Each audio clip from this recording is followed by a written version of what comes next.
This is, you know, a little bit of a super team if you're willing to treat anything in Season 2 as a super team.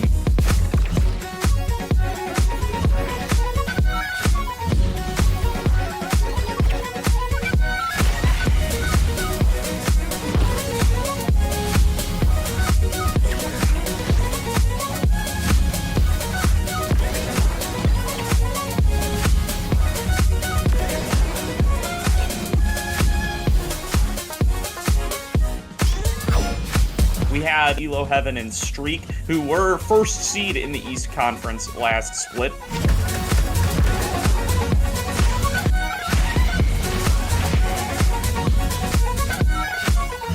And then Leo Leon off of Light. A really powerful squad of 3 here.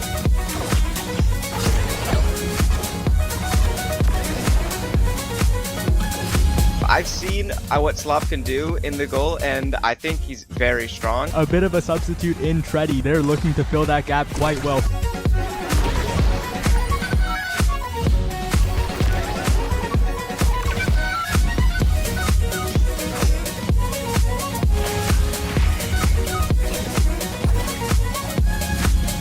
All barriers are down. Things can go either way. Hook Reset's looking really low though. Could get KO'd here, but instead it's able to slip through. Going to pick up a huge KO, make it all 3 of them.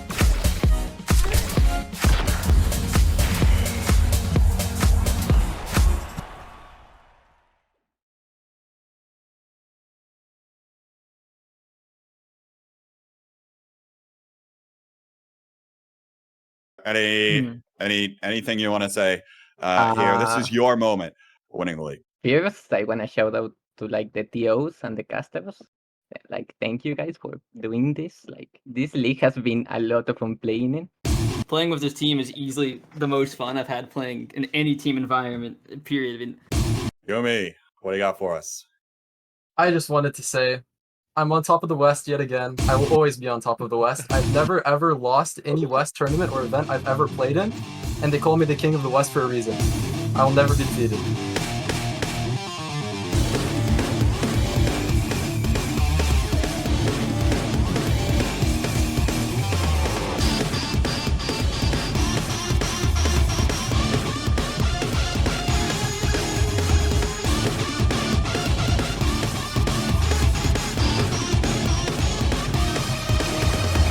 I love Albion just sending damage onto Gumi, trying to slip up this iron wall defense, but nothing can happen right now. Looking romantic how hard they're holding it down together. Oh, but Snake is paid back in kind. I love Albion. Oh my god, what a crazy defense from Goody and Kaidi right. Bloodbath again. The chicken eggs and small mammals coming. Oh, hello, and Snake. There's just too much defense from the side of Demon Drop. Has an incredible teammate in Snake by his side. The flip up to the something over and over. Both barriers go down. Not the plug. Tries to get one, but Gumi finds the angle with the barrage, finds the angle with the strike yet again. The barrier stays up. Tiny but Gumi continuing to defend, holding hands, defending that barrier. Still denied, and now... Oh, but once up, save it, but Has the shot on goal. trying to stay alive. Oh, there it goes! Gumi pushed all the way up. By the Giga Blast. It's a kill! This Demons are gonna smoke these noobs. And Vaughn is dead! But he's never standing in a spot where kind of can easily pass it. So... Because Kaido's got the flip. Oh, the block! like, kind of has to push through someone in order to get Snake the ball. No, a little bit of a misstep there at the goal line. Good save from Gumi. Good strike shot. Kainu, the Giga Goat, coming through, flashing the Sad Boys Evo. Call me the king of the West for a reason. I will never be defeated. It's me! Share this!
It is finally time to end this thing. Welcome to the North American Strikers League Season 2 playoffs. My name is K-Bot. I'll be your host for the day today, joined by the permanently tilted Daftgrass, and of course, Liari as well. Daft, I'll start with you. How you doing today?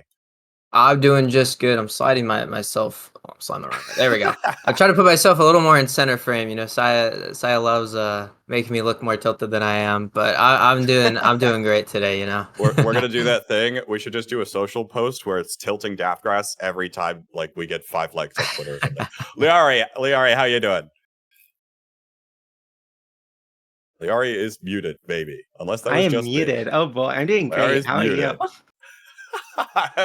I'm hanging in there. We've got a long day ahead, so we'll be getting into the action in just a moment. 6 teams remain in the North American Strikers League, and of course, we'll go through all of that in a bit. But before we get into the matches today, we want to take a moment to take a look back at the course of the season. Of course, you've seen a lot of the highlight videos and standout performers out of playoffs so far, and a lot of the highlight videos that have gone around and circulated. But we want to take a look at the holistic approach of every player's individual season.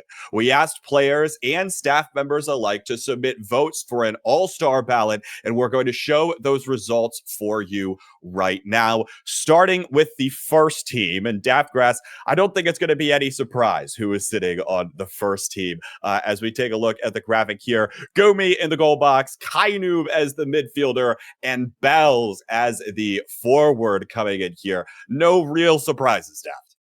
Yeah, no real surprises indeed. I mean, you know, even without me seeing this, these 3 were my vote for the top ones. So, you know, I got the chance to vote on this. These 3 were mine. So, no real surprises. Let's be honest. Liari, anything you want to add here about any of their performance throughout the season? Kainoob in particular, he got his new PC and he popped off, and now he's best midfielder in the league. Pretty impressive. That is very true. Of course, you'll see a lot of these players take the pitch later today. But let's take a look and go over to our second team, the runners-up in each role. It's You Already Lose, Vaughn, and the Joker coming in. No real surprises, though you could probably start making arguments for some players here across the board. Of course, now all 3 Sad Boys members have made an appearance, though, Liare. Yeah, they're definitely the second best team in the league. They've had a ton of dominating performances. Even their loss against Demons Raw was double Inkies, which is no longer in this rotation. They're a really scary team. And Joker always putting in MVP performances. I was just going to say, Daftgrass, the Joker making an appearance here as well. Yeah, you know, small bias. I think Joker, you know, as much as I like Bells, but I think Joker is probably my favorite forward in the league. And I think he's the best forward player. This man has put in an extreme amount of dedication into solo queue and everything that he does. So I'm glad that he's having a good season.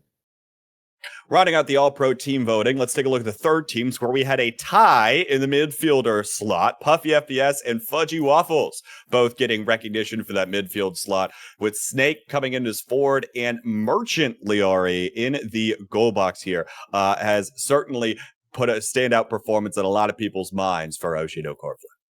Yeah, Merchant has always been regarded as the carry for this team. He's pretty insane. I played against him one of the last weeks of NASL, and he popped off, beat us. And also Fudgy, of course, one of the like really most improved players this season. He's just constantly been putting out better and better performances throughout, and he really leads the team and almost got them into playoffs. The Daftgrass, you know, especially in the back half of the season here, I think a lot of us, at least, in the casters area, have been a little skeptical of Puffy's play. Seems as though the players certainly think he's still pretty strong. Yeah, you know, I mean, I've definitely made fun of him on the cast before, saying I haven't seen him once in solo queue, but you know, he still has a level above most players in the league, so he's still regarded very highly. We've got a couple of special categories as well, where we might see some repeat victors. But first up is Best Sub. This is a player that wasn't technically labeled a starter on their team, and it is probably no surprise that the most valuable sub in the season was Slop here. You see some of those stats on the screen. But Daftgrass, Slop's able to come in, hold it down when Streak doesn't want to play because there's ping differences from Canada. And Slop's still been able to put on quite a good showing for Core Overflow. Yeah, Slop, my favorite toxic man. Who I'm pretty sure. Well, that's another story for another time. But he's able to come and hold it down. He could again. Like you said, he could have been a starter for any of these NASL teams. No one would have batted an eye. So I'm happy he's here because I think he definitely is able to hold that best subtitle. Let's take a look at most improved, which Leori kind of already alluded to and predicted earlier. It is indeed Fudgy Waffles that takes the most improved award over the course of the season. What makes what Fudgy did so special here, Leori? I think honestly, I watched like a VOD I watched a VOD of one of their games, and the fact how much he communicates and he tries to adjust their game plan inside the game and how much he tries to figure out like answers, how do I win this game, is really impressive, and you can see it in his play and just the amount of improvement he's made in terms of everything, whether it's his character picks or his strike wars or how he sets up a Palme to score. A lot of people, of course, were hoping that Goats would make that resurgence towards the end of the season. Didn't quite. Got beat out by Oshi at the very end at the goal line. But that's the way the cookie crumbles sometimes. Shout out to Fudgy, of course. And now to reveal the MVP for the league across the board. Of course, it should be someone sitting on the first pro team, and indeed it is. It's Kaidoob coming in here in that MVP slot, Daftgrass. Yeah, look, Kaidoob, I think he is simply obviously he got voted for MVP, but I think he is the standout player this season for NASL. He has played amazing. His champ pool has increased. Like there's so much you could say about him, but he has looked like an absolute dominant force on the field. So I'm really happy for him here. Get a better PC, suddenly get recognized as one of the best players in the league. Lara, you have anything else to add here? Even with the bad PC, he was recognized as one of the best players. Now he's recognized as the best. So pretty insane. Insane stuff to see. And of course, in a bit, we'll be able to see Kaidoob and the rest of his team take the pitch. But congratulations to everyone who got mentioned in the All-Pro voting this time around. Really looking forward to seeing how things continue to shake out as we go from season to season. But now we've got some unfinished business to handle because, again, there are 6 teams remaining, and now they're coming into a playoffs on a basically brand new patch, baby. So it's time to start talking about some of those things. But to start off, we'll talk briefly about the different maps that our teams can play. We will only be playing on 3 maps this weekend. Those are Atlas's Lab, Oni Village, and Night Market. After a coin flip, Team A, or the winner of the coin flip, will pick the first map. Team B will pick the second, and the deciding map will be the final map that doesn't get picked right off the rip. So no inkies, no funny business here. Daftgrass, of course, no inkies means music to the sad boys' ears. Yeah, music to my ears. I don't have to watch it. But, some of the things out of our control. Amy's app doesn't work. Obscures apparently has some sort of teleport bug. So it's going to be what it's going to be. Unfortunate a little for the players who have some practice on some of those other maps. But overall, I think it's going to be for a better experience. No goofy maps, no real gimmicky stuff. So we're going to see some nice, strong Omega Strikers gameplay here. The other thing is that, we know exactly what we're going to be playing on for every game throughout this entire, we're not going to see some random nonsense come out here. We're not going to see teams have to adjust things on the fly. And we're also not going to see any duplicates of maps either. Yeah, no double inkies. I think Demons Raw versus Sad Boys in the regular season, they rolled inkies back to back. Demons Raw won, but there's a big question there on if they can do it on other maps. We'll, of course, see whether or not they'll be able to do that. But if they end up playing, as you see on the bracket to the side here, that match will take place tomorrow. But there are other things that have changed with the newest patch here coming in. Daftgrass, what do you have your eye on that might shake up the gameplay the most? Yeah, so for those of you guys who don't really know just yet, Rapid Fire, Catalyst, and Fire Up, all 3 of those gone, out, rotated, and in their place we have some new awakenings. We got Fight or Flight, which is essentially, if you guys remember how old crossover worked, it's essentially that, but you also get a little bit of speed off of hitting someone, so slick kicks, but you get to hit people and get the speed. The other one, Demolitionist, is a big one to look at. You get 8 seconds back off of breaking a barrier off all of your cooldowns. Sometimes it is a little bit bugged and gives you 24 seconds, so maybe a little bit more of a pickup there. And then the last one for all of our Juliet lovers out there, we got, Knife's Edge, gives you a little bit of power on the edge and a little bit of speed. So, Bells, hey, he just basically got buffed. I mean, Bell's any Julie player, I would argue, probably gets a little bit of a buff there. I had a game the other day where I was playing 1-2 punch and this Knife's Edge thing on Juliet. That does not look fun. And I can't imagine, especially Laurie, with Oni Village still being in the rotation for us here, that Awakening could be first picked probably every time it comes up on that map. I think it's definitely a really good awakening. The new ones in general all seem really strong. As a midfielder, speed is great, and they all give you speed except for Demolitionist. There's also the new strike shot or the strike shot bust, which makes it faster, and you can use it on reaction instead of prediction a lot more now. And I think there's really a big adjustment in the goalie pool with that, along with the IME secondary nerf. So I'm really curious to see how these goalies are going to adjust. Last thing that might be worth mentioning on this patch is the Fitty rework that seems to have boosted this character in priority across the board quite a bit. Liari, can you shed a little bit of light on what's kind of happening there? Yeah, so it now has 3 secondary procs. It also, her ulti is... It's supposed to capture the core a little stronger, kind of iffy on whether or not it does that. And most importantly, the primary is like huge and really hard to dodge. I'm very curious to see if Vaughn will pick that midfield, if Lilybun will pick that goalie, and maybe someone else will throw out a surprise Finny pick, but I don't think we've really seen it from anyone else. So we'll see how it goes. The surprise Fitty magic trick, perhaps, out of any of our players there. And it's probably most likely to be seen within these first 2 matches. We'll be going top to bottom on that side today. So we're starting off Demons versus Core Overflow. It'll be Sad Boys versus Finesse. And then the Sunbu Strikers and Oshino Core Flip will play their respective matches. And that loser's semifinal match will be the final match today. So in reality, the winner of both of these series up first get automatic qualification into top 3 and will play tomorrow guaranteed. So that's what is on the line here. You get to go home early if you win your first match of the day, Daftgrass.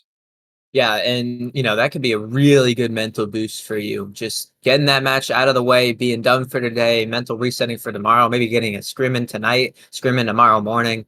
It gives you so much to work with and really bolsters your confidence, just putting yourself in that top 3 already. It's done, you've made it, and that's pretty good. That is pretty good. Also worth mentioning here that the bracket shook out like this because Demons Raw elected to play against Core Overflow. They had the option of choosing the either 3rd place or 4th place seeded team out of the regular season, and they chose Core Overflow thinking they've got the favorable matchup versus the Canadian main roster, Liari, though I can't imagine they'll be playing with that roster in today. And indeed, I believe we've gotten word that it'll be Slop, Streak, and Leo Leon actually competing across the board. So Streak coming in here as well, and both goalies coming into the play. Yeah, definitely exciting to see Streak come in as a midfielder. He played the role of decent bit in beta. He hasn't played it since release, and he's definitely been grinding it for the past week or 2. I've seen him play it in high-low and houses. I think there's definitely a lot of adjustments to make with how midfield has changed since beta, but also there's a lot of double goalieing that happens when you're midfield. And Streak is one of the best goalies, and I think he'll be able to adapt to midfield pretty well, and we'll see some pretty cool plays out of him, Slop, and Leo together.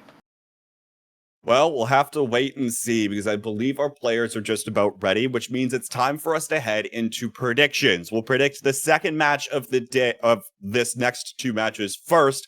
And of course, we'll be coming back to recap everything that happens after both winners' semifinals. So let's start with Sad Boys versus Finesse. Of course, these are the teams that didn't elect to play against one another. Daftgrass, I'll send it to you first. Who do you have here?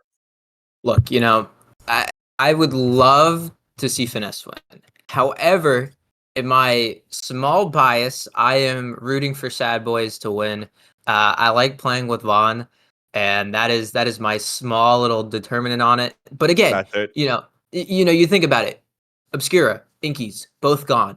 They have a chance. They have a choice of playing on Oni Village, Atlas Labs, and Night Market, and I think those maps benefit them so much.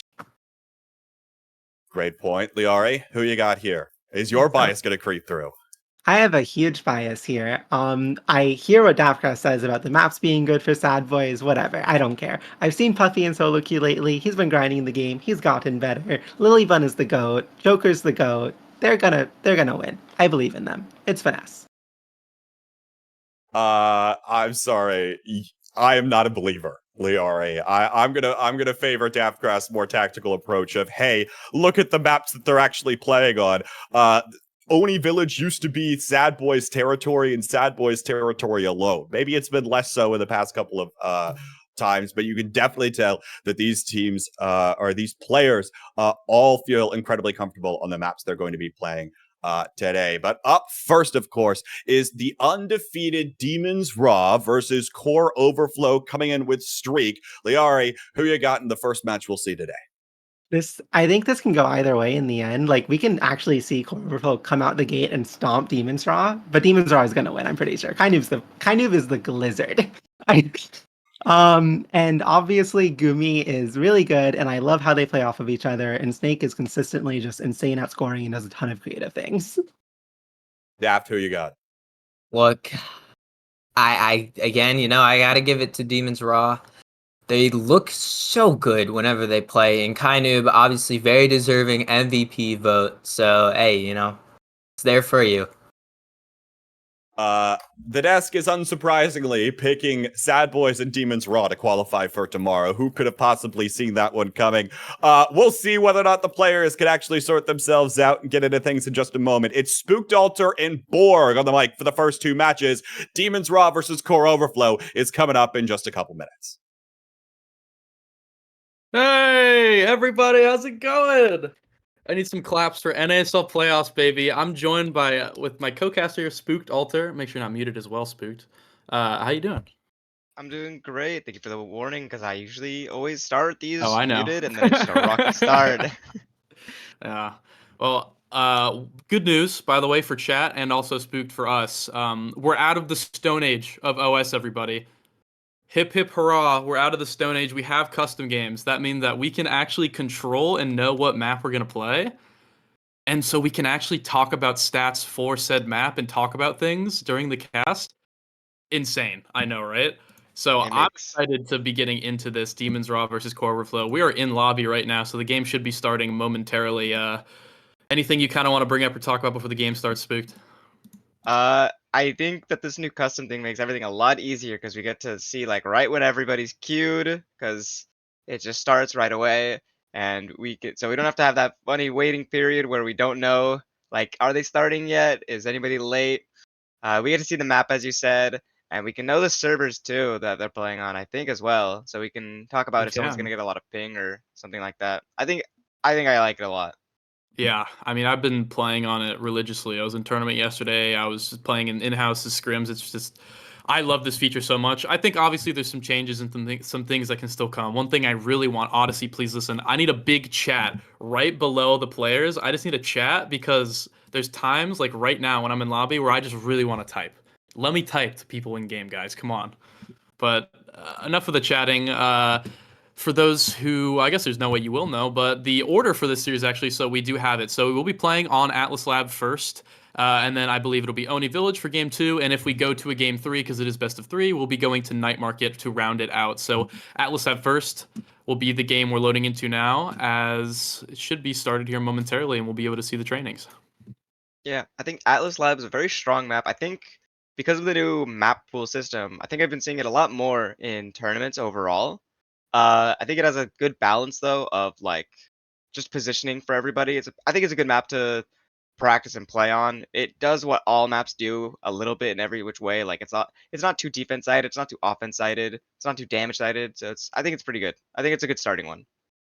I agree. I mean, I have a feeling that these 3 maps that are tournament legal for now, the Night Market, Oni, Atlas Lab, we're going to be seeing a lot of them, because I think most players prefer or like they're pretty comfortable in these maps, right? So we're gonna be seeing a lot of Inkies bans, Obscura bans, whatever's legal at the time. I think those are gonna be getting banned more often, right?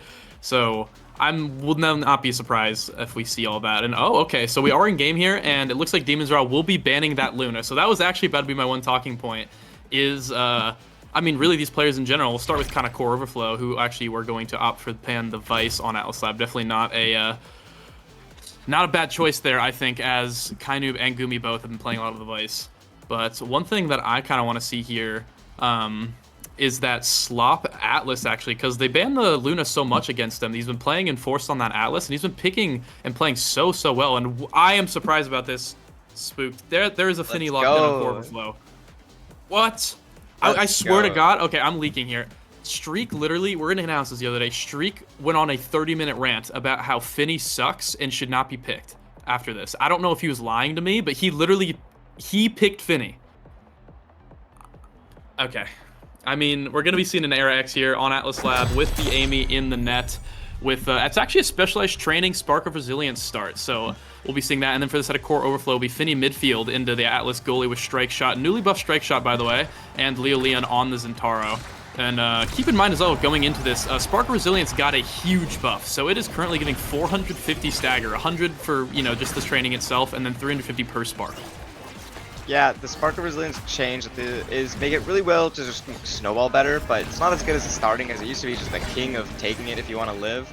So we're gonna see a lot of damage here. This does explain the Luna and Vice ban though, the extra or specialized training. Definitely a really strong awakening here, and I'm curious why Streak thought though the Finny take, although I'm not displeased to see it in, as we're seeing Leo is kind of getting bullied in that enemy goal box, but he outputs so much damage and hits a nice primary. Gets the ball I mean, in. Leo Leon just cutting him up, and then in the midst of all that, farming his passive with those hits, right? Off of hitting 2 people at a time. Great pass from Streak and Slop in order to get it to that top side. And, you know, maybe I'll cut Streak some slack. Maybe he was talking about goalie. You know, maybe I could see that, but even at the same time, I still think Finny, just with that new buff, is just so much better as Leo Leon gets both barriers right off the bat already. Slop is in a little bit of trouble here as he loses that second barrier himself. Trying to get it here, Leo Leon can get it flipped from Snake in order to deny Leo that chance. Streak and Slop, double goalie. I mean, what a better double goalie pair than, I mean, I guess the other double goalie pair of Kainoob and Gumi. It's going to be a huge defensive war, I think, this match, as Leo Leon gets the first kill already, and they're already in a power play spook. Yeah, and it looks like Kainoob's trying to dribble it out, trying to delay this power play as long as possible, but that new Finny Ultimate's trying to get it through, and Leo Leon's coming to the goal net, but Kainoob's there to stop it out before it can get past Gumi. Now, they have 2 core flips on the field, as you're seeing here, and it seems that Leo Leon is taking a lot of damage. Snake trying to get this ball forward, but not quite able to, with Finny's so much bigger misdirection now. Definitely harder to get through. Yeah, bigger, and it's faster too. One thing I've always been saying now, and oh no! Gumi just misses his core flip. I don't think he was quite in range of it, but tried anyway. Slop with that overtime speed on the primary, gets it, skates it along the bottom side of the corner into that back of the net. But what I was going to say is that Finny primary, it goes faster and it's bigger now. So if you don't see her cast it, that's going to be very, very hard to react to. I'm not seeing it, and then it just, like, if you're focused on the core, so you can't really look at it, or even if you just need to be in that spot, it's so much easier for them to flick their mouse, aim backwards, shoot it, and they're back in their day, just because it's bigger, it's easier to hit. So, just overall, great tool to have now. But, if we are going to see Leo Leon taking tons of damage here from Snake, trying to keep them low with the Era, but they are able to get an orb to stay alive longer, and the Era Chain is going to come out, but it's going to be evaded. That was looking like a really nasty Maelstrom, though. Yeah, Era X, definitely a strong comp, but I think overall, you know, I think the damage and the overall early game comp, Zentaro Finny from Core Overflow, I mean, it should be taking this first set. Era comp, a notorious scaling comp, right? So you let them get their awakenings and they will wreak havoc on you. But Core Overflow playing very well so far as they get taken down. I say that Leo gets taken down by Snake. No X-ult though, and Kainoob does have that flip, so we need to watch here. Slop has the flip himself, he uses it, tries to defend here up to Streak, double goalie all over the place as Kainoob put the flip into it, but can't score, even with the Amiel in the way as well.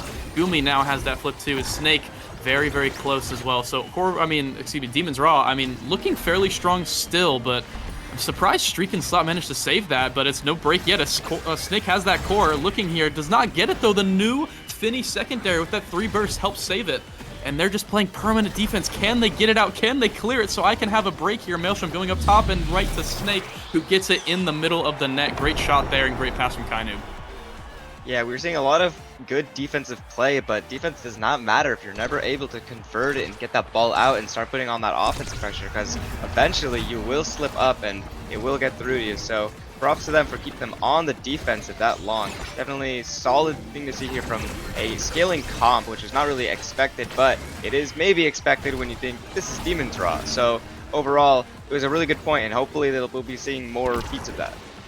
Yeah, I mean, great defense from Core Overflow, and I think really that whole point is starting with the fact that they pretty much just used 3 core flips during that whole sequence.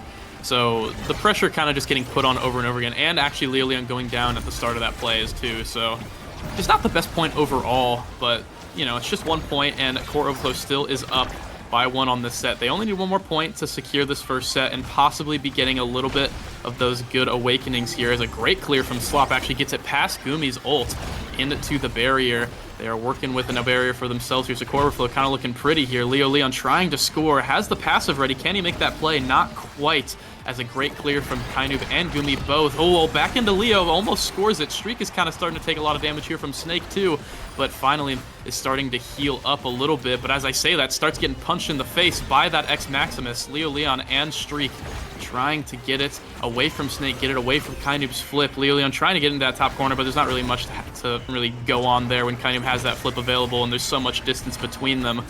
Slop looking pretty stalwart so far here in the net, holding that barrier well.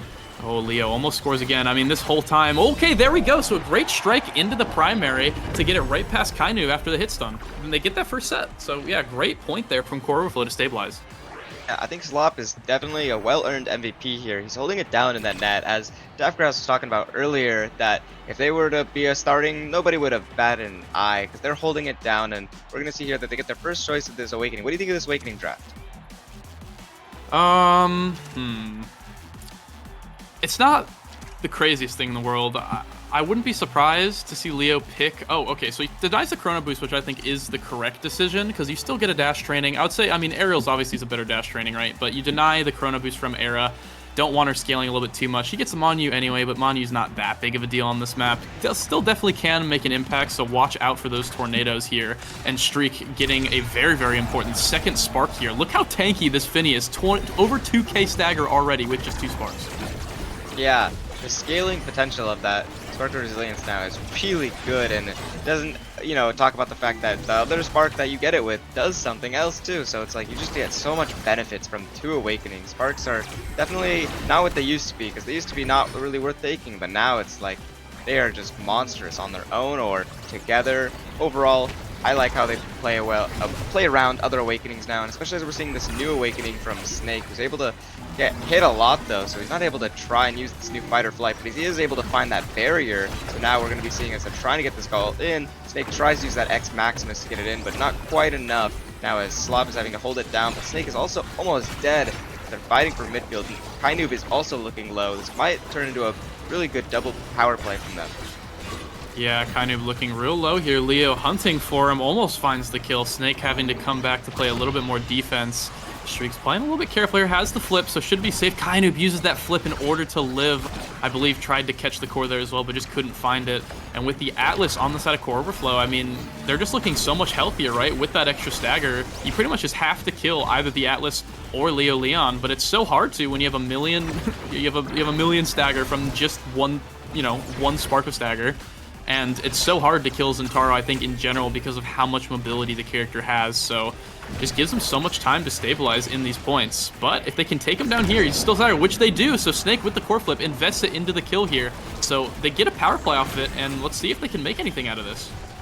Yeah, now with 1 down, they have to try to convert here. Here we go, as we see, Kainoob trying to convert this into Snake, but Zentaro is coming back alive now, as not quite able to get it through, and Slop also has that extra cushion of having that core flip, as we're seeing the X Maximus in the goal net, trying to get it through.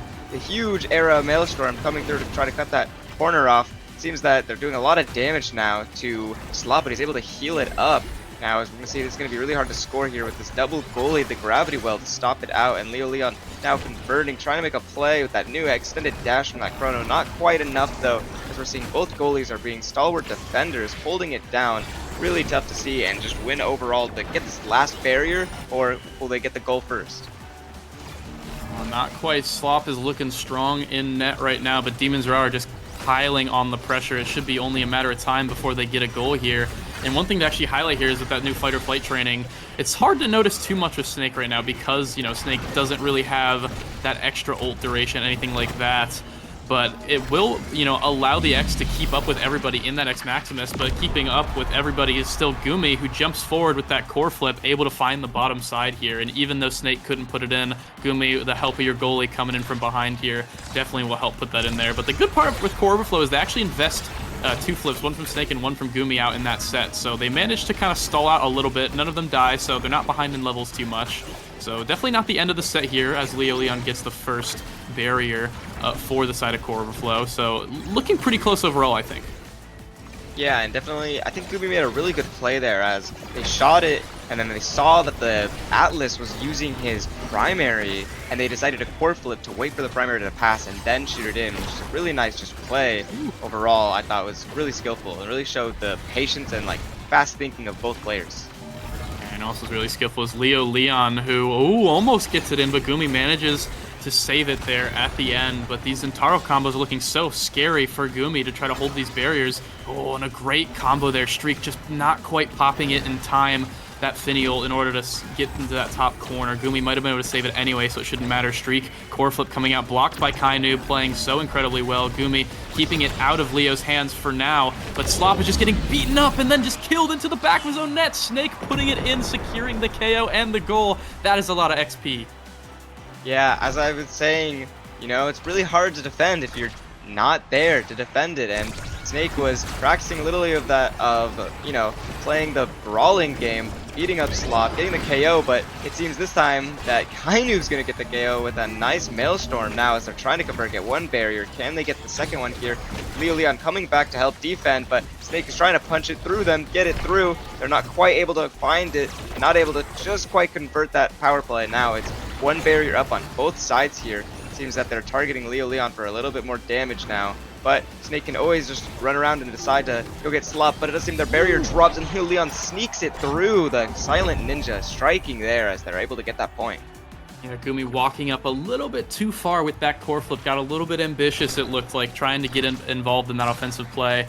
But a great clear from the side of the entirety of Core Overflow, and Leo Leon managing to get that last barrier and then perfectly timing that strike in order to sneak it through that the goal, and also perfectly timing another strike here to block the core flip from Gumi and get both barriers right away. So Core Overflow, I mean, this is looking like they could possibly get a second point here as Slop blocks that core flip from Snake. So Core Overflow already looking incredibly strong in this point here.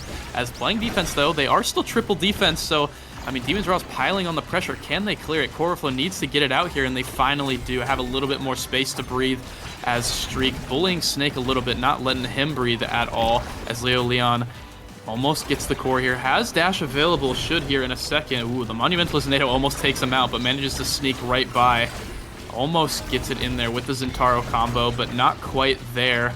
Snake beating up Streak, but it shouldn't matter too much, as like we said earlier, Streak has that Spark of Resilience with another one, so just so much. Oh, Leo Leon with the flip into the ult into the flip, excuse me, into that passive, kills Snake, but does not get the goal, so now it's a power play on the side of Core Overflow. Yeah, power play is really hard to get through, but it seems it's Era, Kainu holding it down, trying to keep this power play from converting. That Finny secondary is going to come through, but the primary, the bell ringer from X is going to unfortunately send it right into that bottom corner. Too fast for you to really react to. Now, as we're going into 2-2 for this set, I think this is a very important one to win here, because as you talked about earlier, Era X is a very scaling comp, and they kind of need to win this so that they can get those good awakenings, and you know, they only will have one more set potentially to scale if they lose this, so not really something that they want to see happen. So Demons Raw might be looking to maybe win this set here, but it'd be really important for them. Well, you'd hope that they'd look to win it here, as a great save from Gumi, increasing those chances. Another great save, but Leo is just keeping track of everything. Bottom, top, it doesn't matter.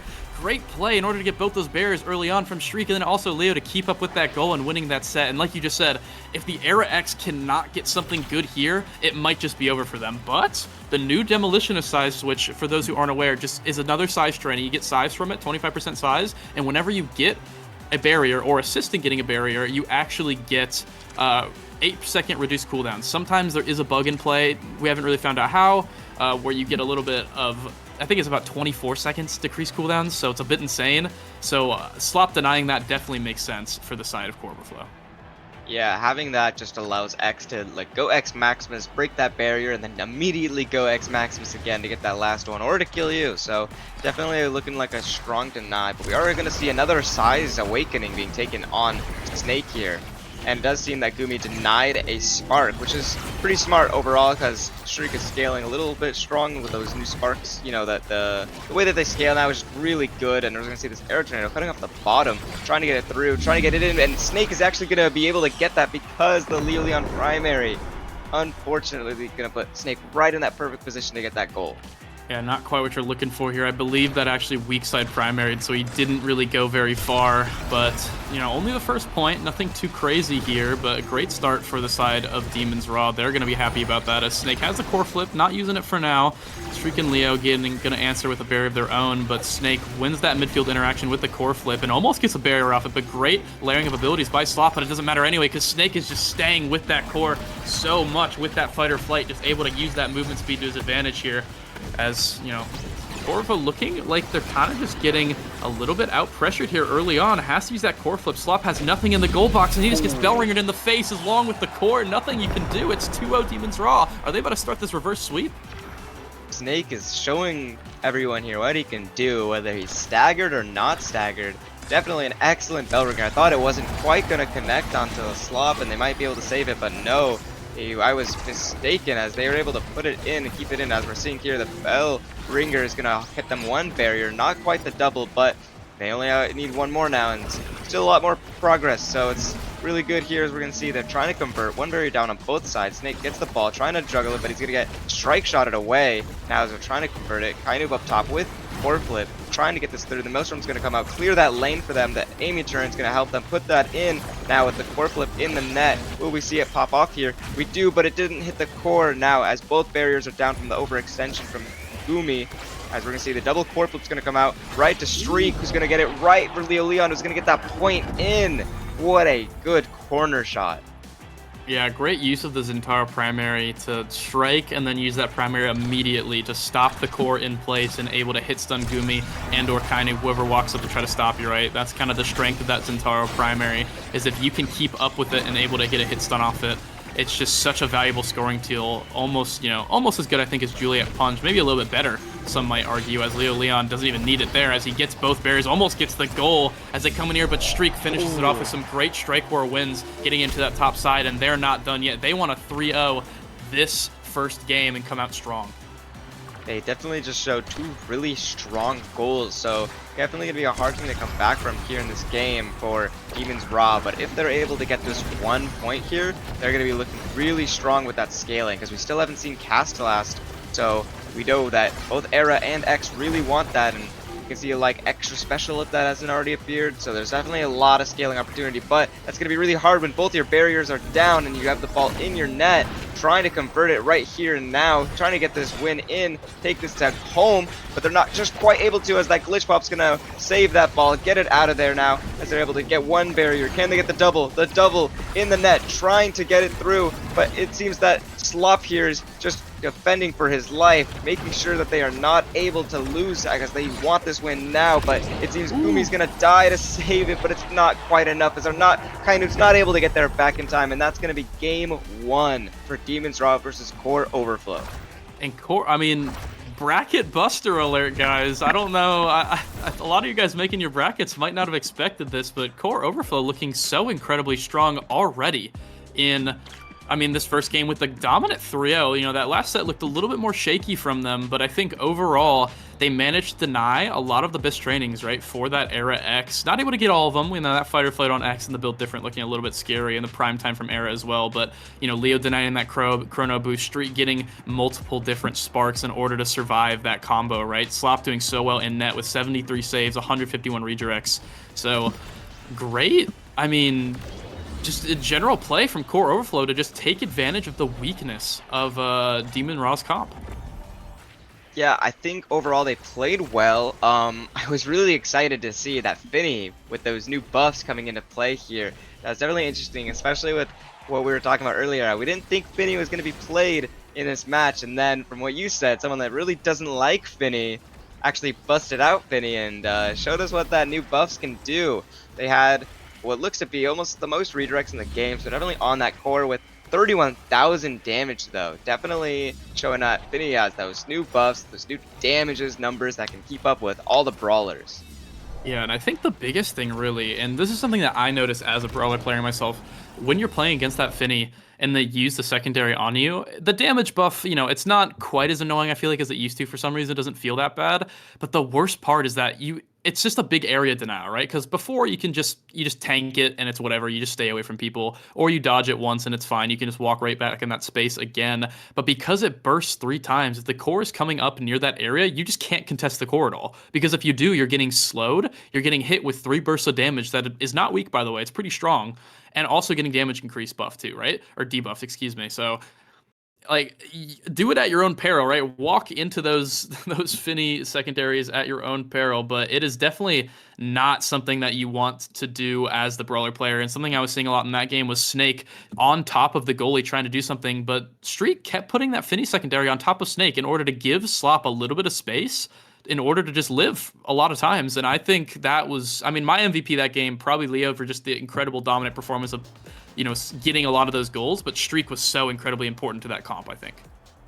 Yeah, I think another thing that's not talked about much about that new Finny rework is that most players aren't expecting the next 2 after that first burst because they're not used to the changes. So they just think, oh, I can just block it after this first one, and then they end up walking into 2 more, taking all that damage, and the core doesn't even go where they want to. So it's like just a lose-lose for them. But it does seem we're going to be sticking with the Luna ban, but now we're seeing a new Amy ban on Oni Village, means Gumi is going to bring out the Kai, which is definitely a really strong pick here. I don't know why they chose the Amy ban. I don't know. We're probably Awakening based. Yeah, I'm assuming it's like a timeless or something like that, because I do know Kainu plays it very much as well. And, you know, some people say it's not that strong in this map, but I think with the right Awakenings, extra special, timeless, something like that, it is still very, very strong. As we're going to be seeing a complete mirror match with the Kai goalies and the Estelles and Taro forwards, right? So definitely not surprised here, and it actually was perfect form. Okay, so perfect form start. The Zentaro is obviously going to be taking that. Slop will be taking that as well, and then stacks on stacks as the other training here, and the rest of the players. So Gumi, Kainu, and Streak all taking stacks. A lot of stacks here. As you said, both Centauros really like those perfect forms. We're seeing a lot of damage already onto Streak. And we're seeing, honestly, is this a perfect mirror match with 2 Estelles, 2 Centauros, and 2 Kais? Yeah, it is. That's pretty interesting to see here. So this is truly going to be a battle of who knows these characters better, as we see kind of going for a kill on the Streak there. Not quite able to find it, as Streak's able to evade it now. Both barriers on both sides here, trying to convert here, trying to keep it up top, but Snake's not quite able to find it, but Kainu feeding it back to him, trying to get this through. The assistance from Gumi is going to come in to help. The ultimate's going to come out trying to get this through, but they're not quite able to. Midfield is always a hard thing to grab on this map. But one thing I want to talk about is that Gumi is running Eject and Slop is running Strike Shot. What is your opinions on the Strike Shot or Eject on Kai? So I think last patch it was, oh wow, okay, Snake actually getting a great core flip into dash to get that last barrier here. But just to talk about that, Strike Shot with this new buff, right, to make it faster and a little bit more responsive, you know, remove that bug as well. I think it's definitely very, very good. So I think it's an option. I think it's really playstyle dependent, as Leo gets down that last barrier. The Zentaro's kind of cooking on both sides. But last patch, I think if you didn't take Eject, you were trolling. And now, not so much, as Snake gets a shot on that bottom side. A little bit of chatting on these first couple points at Oni Village, as always. But, you know, Demons are going to be getting that first point. Not going to matter too much, I think. You know, stacks are still up for everybody for the most part. Kainu actually has them full stack. Streak is only about at 78 right now, so should be getting them momentarily as we're getting into this next point here. Yeah, one barrier dropped on that side, but on Oni Village, does that really even matter? I mean, all you need is one barrier.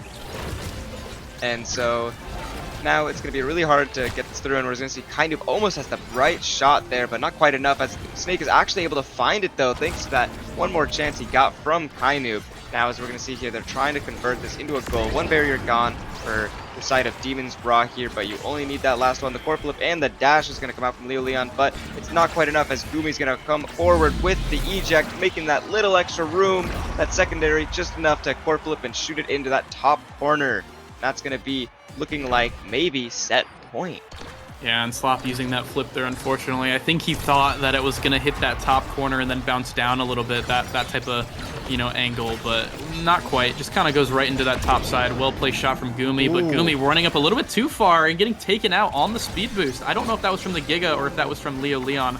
It was one of the two, but it doesn't really matter as they lose one barrier. Kainoob definitely not shy to that goalie role himself, so going to be able to hold it for now until Gumi is back up. But something to look at now is Snake looking fairly low, so it could be an opportunity to take out Snake here and add another power play. And so Coroflow are looking incredibly dominant here so far, as Leo Leon almost takes out Snake. Has that core flip available though, so might be able to make good use of it, but wastes it by accident here. And managing to make good use of it though. Craziness happening on Oni Village. I mean, Leo Leon manages to get that core flip with a well-placed strike. Kainoob almost gets the last barrier with that core flip, but Slop able to defend for now. Leo Leon getting a kill here onto Snake, so it will be that. That sucks. That's what that is. Unfortunate. Oni Village notoriously very difficult to cast because of just how random things feel like it happens, but well played from Leo to get that kill, and well played to Slot for getting that clear. Gumi not really taking the eject back, so I had to make a Hail Mary play. Just didn't quite work out that time. Yeah, I mean, you gotta respect the hustle that he tried to go for it. Doesn't work sometimes, and what are you gonna do? Just play off the next point, as we're gonna see here. They're still up a point, still just need one more to end this set, as we're gonna see that, I was gonna say that one barrier is gonna drop, but it seems that Kainoob is able to defend it. They still have both barriers here, while their counterparts, Core Overflow, only has one, trying to defend it out, taking a lot of damage in doing so though. We are going to lose the bottom barrier on the side of Demon's Rot. Now, as we're going to see here, they're trying to convert, trying to make sure that they can keep this set from continuing on. They definitely don't want to get the set loss here, which they are going to have a really nice time doing when they have a power play like this, with one KO down now. No Estelle's on the field, actually, as there's a double KO. Now, Core Flip's going to come out from Slop, trying to get this through Giga, and it's not going to hit. Now, as we see, Snake trying to get this goal through, defending it out, though, from the side of Slop, as now both Estelles are back. What is going to happen on this Oni Village game? A lot of KOs, that's for sure. Yeah, I mean, I was going to say I'm surprised with how many KOs we're seeing on Oni, but with Perfect Form start and double Zentaro, I'm really not surprised. Zentaro with Perfect Form, it's definitely very, very strong right now, and that is not sarcastic, by the way. Trying to not be sarcastic on the desk anymore, it's our new little policy. But let's just say Perfect Form, very, very strong as Streak getting that KO onto Snake. So now a power play for Core Overflow, and it's really just the battle of power plays and the battle of which goalie, not necessarily gets bored first, but tries to make a crazy play first, right?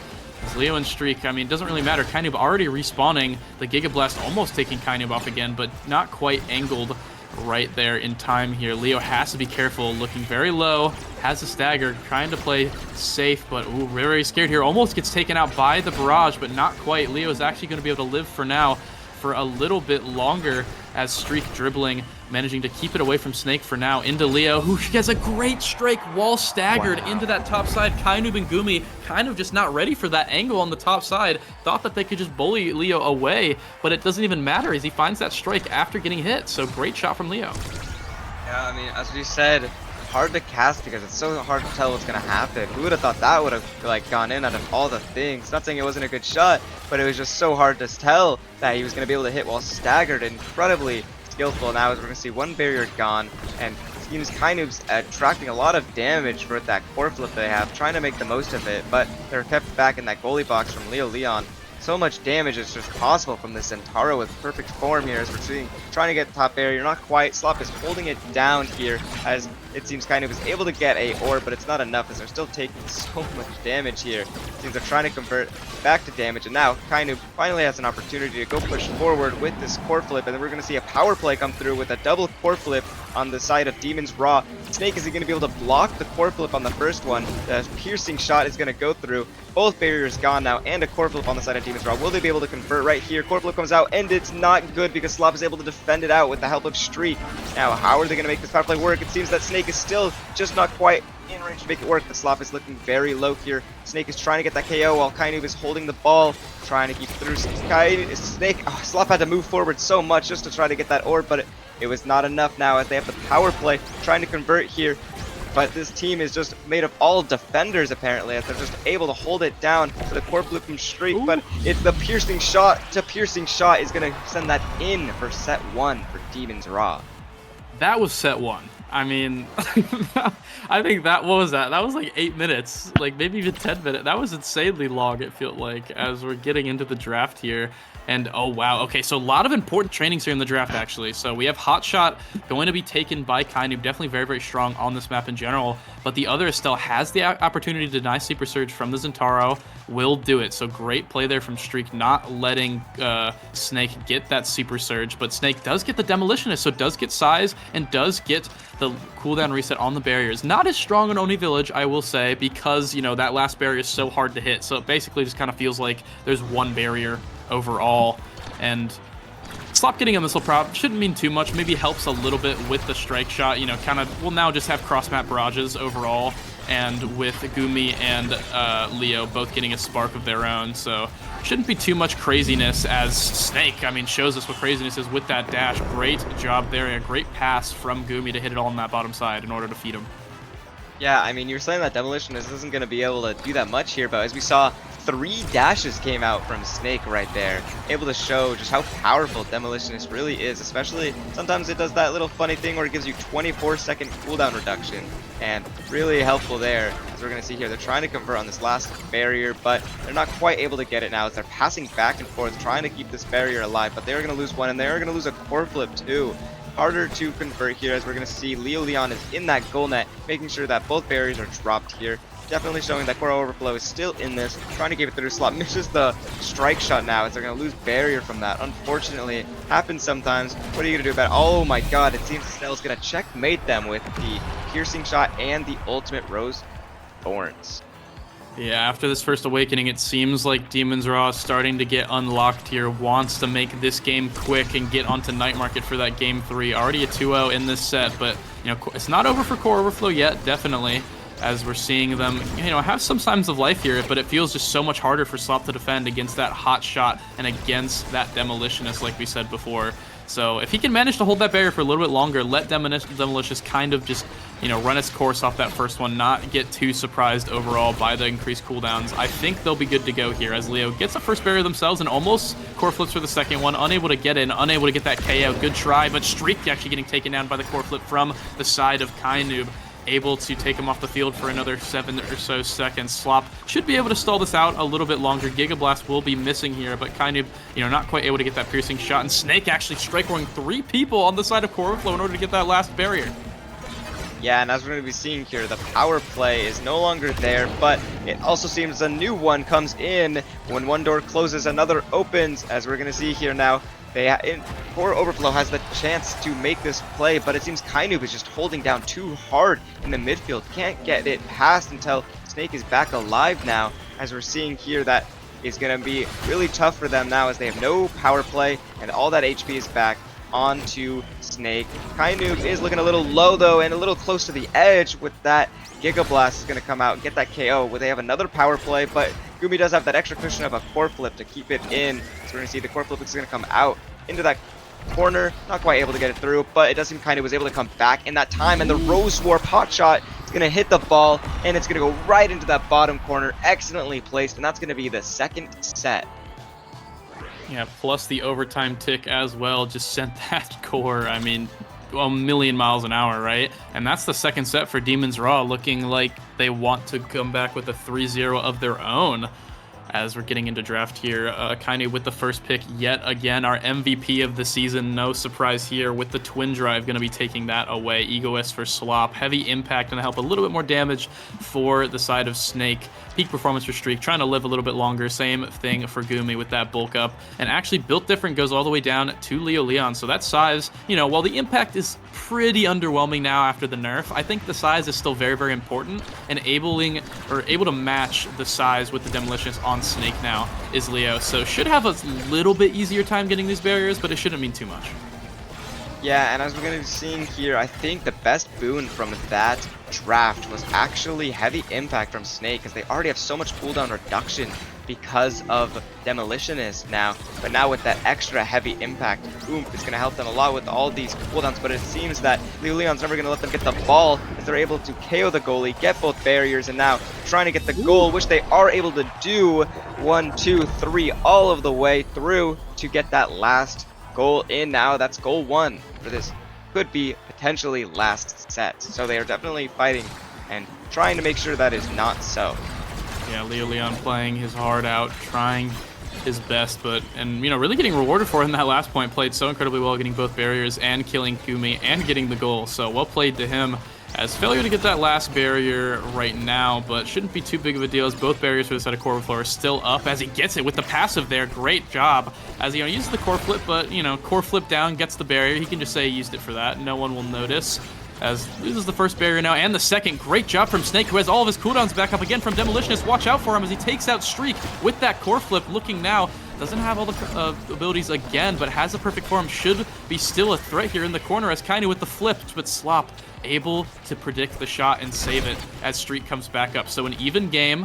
Everybody's the craziness has all died down a little bit. Strike shot in order to keep it forward for now. Slop has that core flip with the Egoist as well, so might look to run forward a little bit. Opting to stay a little bit back, but runs forward actually now with the core flip. Flip and dip maybe into Leo, who cannot score. Great defense from Kainu and Gumi there to stack on top of it, and Snake in order to come back in time as another point here. Going back and forth in overtime. If Oni Village, you know, rearing its ugly head as Slop trying to defend too far. Kainu has this 1v1 option here in the corner, but Streak and Leo, I mean, really aside of both teams, they're coming back defensively so much, and they're doing such a good job with it. It's so hard for either team to score, as Gumi now has core flip, which is going to make Leo's job even harder, as Streak winning a couple midfield interactions here against Snake, but finally it goes in the way of Demon's Raw, getting it on to Core Overflow's side as Slop down. Does a little bit of damage to Snake. Snake looking incredibly low here as Leo Leon looks to ult. Snake has that core flip. Maybe he can get taken out, but no. Streak gets taken out by the Giga Blast from Gumi. Core flip into Snake, into Kainu, who gets it in that top side. Slop unable to get the save in time, and finally that point goes over to Demons. What an intense one that was, as we're going to be seeing here. Snake on death's door, still able to hold out though and make that last play, that last pass to Kainu, and unfortunately Slop there can't have the angle on the barrage to actually get it through there now. As we're seeing here, both teams are 1-1 for this set. Both teams trying to make it through, but it seems Gumi's going to get the KO with the core flip now, as they have a power play and they only need one more barrier, and Snake has all his cooldowns back as he's going to ult passive and primary, but just not quite enough, as you know, Slop is holding it down like the goat he is, but it's not enough, as Snake now has all his cooldowns again, and he's going to be able to use that to just KO and get Slop out of the goal barrier and take a KO, as well as he's able to convert and get that last point. All that damage, nobody is able to have any health, nobody is able to stay alive, because Snake has every cooldown, every second, every time he wants them. Yeah, Demolitionist, I mean, definitely, I still don't think it's as strong as compared to like something like Night Market or Atlas Lab, where you can get both barriers pretty quickly, but it definitely still helps. And both barriers already going down here, but great Rose Wart from Streak, able to get the flip out of Kainu as well, but almost scores. Slop, great job, you know, staying patient against Snake there, as the cooldowns have kind of ceased, you know, does not get those resets anymore, but it doesn't matter. He still has that dash, able to hit stun both and get the strike afterwards. Snake making that 3-0 victory, putting it in, and answering right back against Core Overflow. Demon's Raw is finally warmed up, it seems. Yeah, I think, honestly, Snake has such a amazing build with perfect form, with heavy impact and Demolitionist. He just could constantly throw out abilities, and if any abilities connected or did damage or got barriers, he just had all of his other cooldowns back. So defending against that is just insanely hard, as we're seeing here. 32,000 damage on this Centauro. Yeah, and one other stat to actually look at here, kind of with 209 redirects. The next closest is Slop with 147. Like, this guy got MVP for a reason. Such great midfielding overall, and didn't even have quick strikes, by the way. Did not have quick strikes. Got the stacks on stacks early, which definitely helped overall, but it just felt like he out midfield literally the entire game and just allowed Snake to kind of show off with that really good build, like you said. So Demons Raw just showing why they're so scary of a team. And as we're getting into Night Market here next, I'm excited to see kind of what draft they have cooking up, or if they're going to be playing possibly that Era X again, maybe, as it is a little bit better, I think, on the Night Market. Maybe they'll pull off the Julie. Snake known for that Julie. But I don't know. We'll have to see, as Core Overflow just felt like they got a little bit, taken surprise, I feel like, in that last game. I think one thing I want to talk about for that game is that both teams were running the same exact characters in the exact same spots with, we're running Kai's in the goalie box, midfield Estelles, and then forwards and Taros. So that is a rough one to win because you can't even say like, oh, they had different characters, better comp for that, because you have the same exact comp. So it's just they felt more comfortable on those characters. They were able to out midfield them, as you said. Kainoob MVP for a reason. That new PC is really putting in that work, as they say. When you get a really good gaming share, you're just able to do so much new things that you weren't able to do before. As he's able to connect when every strike, where every ability offers, he's making amazing rose warps, and on those power plays, he was able to stop them from ever getting a chance to convert that into pressure. It was just so nice to see. Yeah, definitely well played, and really the only differences between those were actually different gears. So Kainu actually had the slick kicks compared to Streak, who had the magnetized souls. So maybe the slick kicks helped, get a couple more redirects, a couple more dribbles in order to give Snake a little bit of time. But end of that game, let's start talking about this last map, the Night Market. That will be our last map of the day. I actually have some stats pulled up here, but I'll let you, Spooks, kind of point anything out here that might jump out to you with this map. Maybe a couple picks that you're waiting for, but I don't know. What do you think is going to happen in this Night Market map? So, as notoriously, Night Market is a more of like who can really win in their strike wars or their ability offs for that midfield, and it's really close quarters because it's cut off. You don't get too much help from your ally. So, as you said, I think Snake might bust out the Julie here, because when someone's forced in that small lane, it's so much easier to dash punch them, and it's so much harder to run away from a Julie, especially if she can grab that speed gate, because you have to stay away from her and they just get to KO you. We're going to be definitely seeing that. I'm curious about the goalie picks from both sides.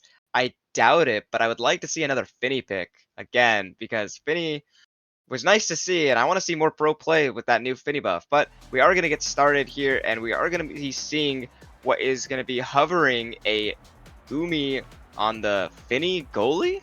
Oh, okay.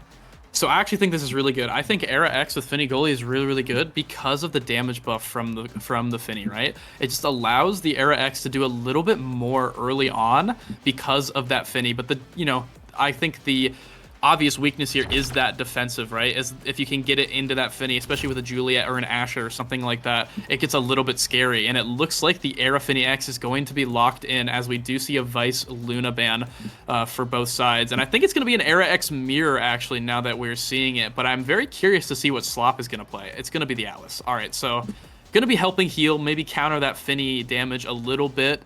But I think the longer these points go, I think Demon's Raw should have the advantage.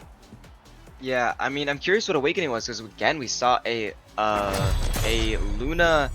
Oh, it was a stacks on stacks and a monumental start to ban out Vice and Luna. Not quite sure why that was the choice there, I'm gonna be honest. Yeah, I'm not really too sure. Maybe that's just kind of like their standard thing. They don't really want to play against it overall. The only people that really will know are the players themselves, so no use in trying to figure that out. But Monu is going to be very interesting, actually, as an Era start. Monu makes the Era Tornado so incredibly good on this map, as it covers pretty much half of the lane. And if you get Timeless, I mean, it's lights out, right? It's so hard to dodge that. You have to invest that elusive, and it feels so bad to do that against a Tornado, but that is something that's going to have to happen here. And one other thing to note is actually Snake with the new buff Pummeler, so going to be getting 10% more speed than last pass, 30% in total, when they have a striker advantage. And Leo Leon, in order to counteract that, has the stacks too, takes that Vicious Vambrace, right? But it doesn't even matter. Even with Vicious, it doesn't matter, because the Finny buff plus Snake beating on him plus the Finny ult is going to just take him off the field.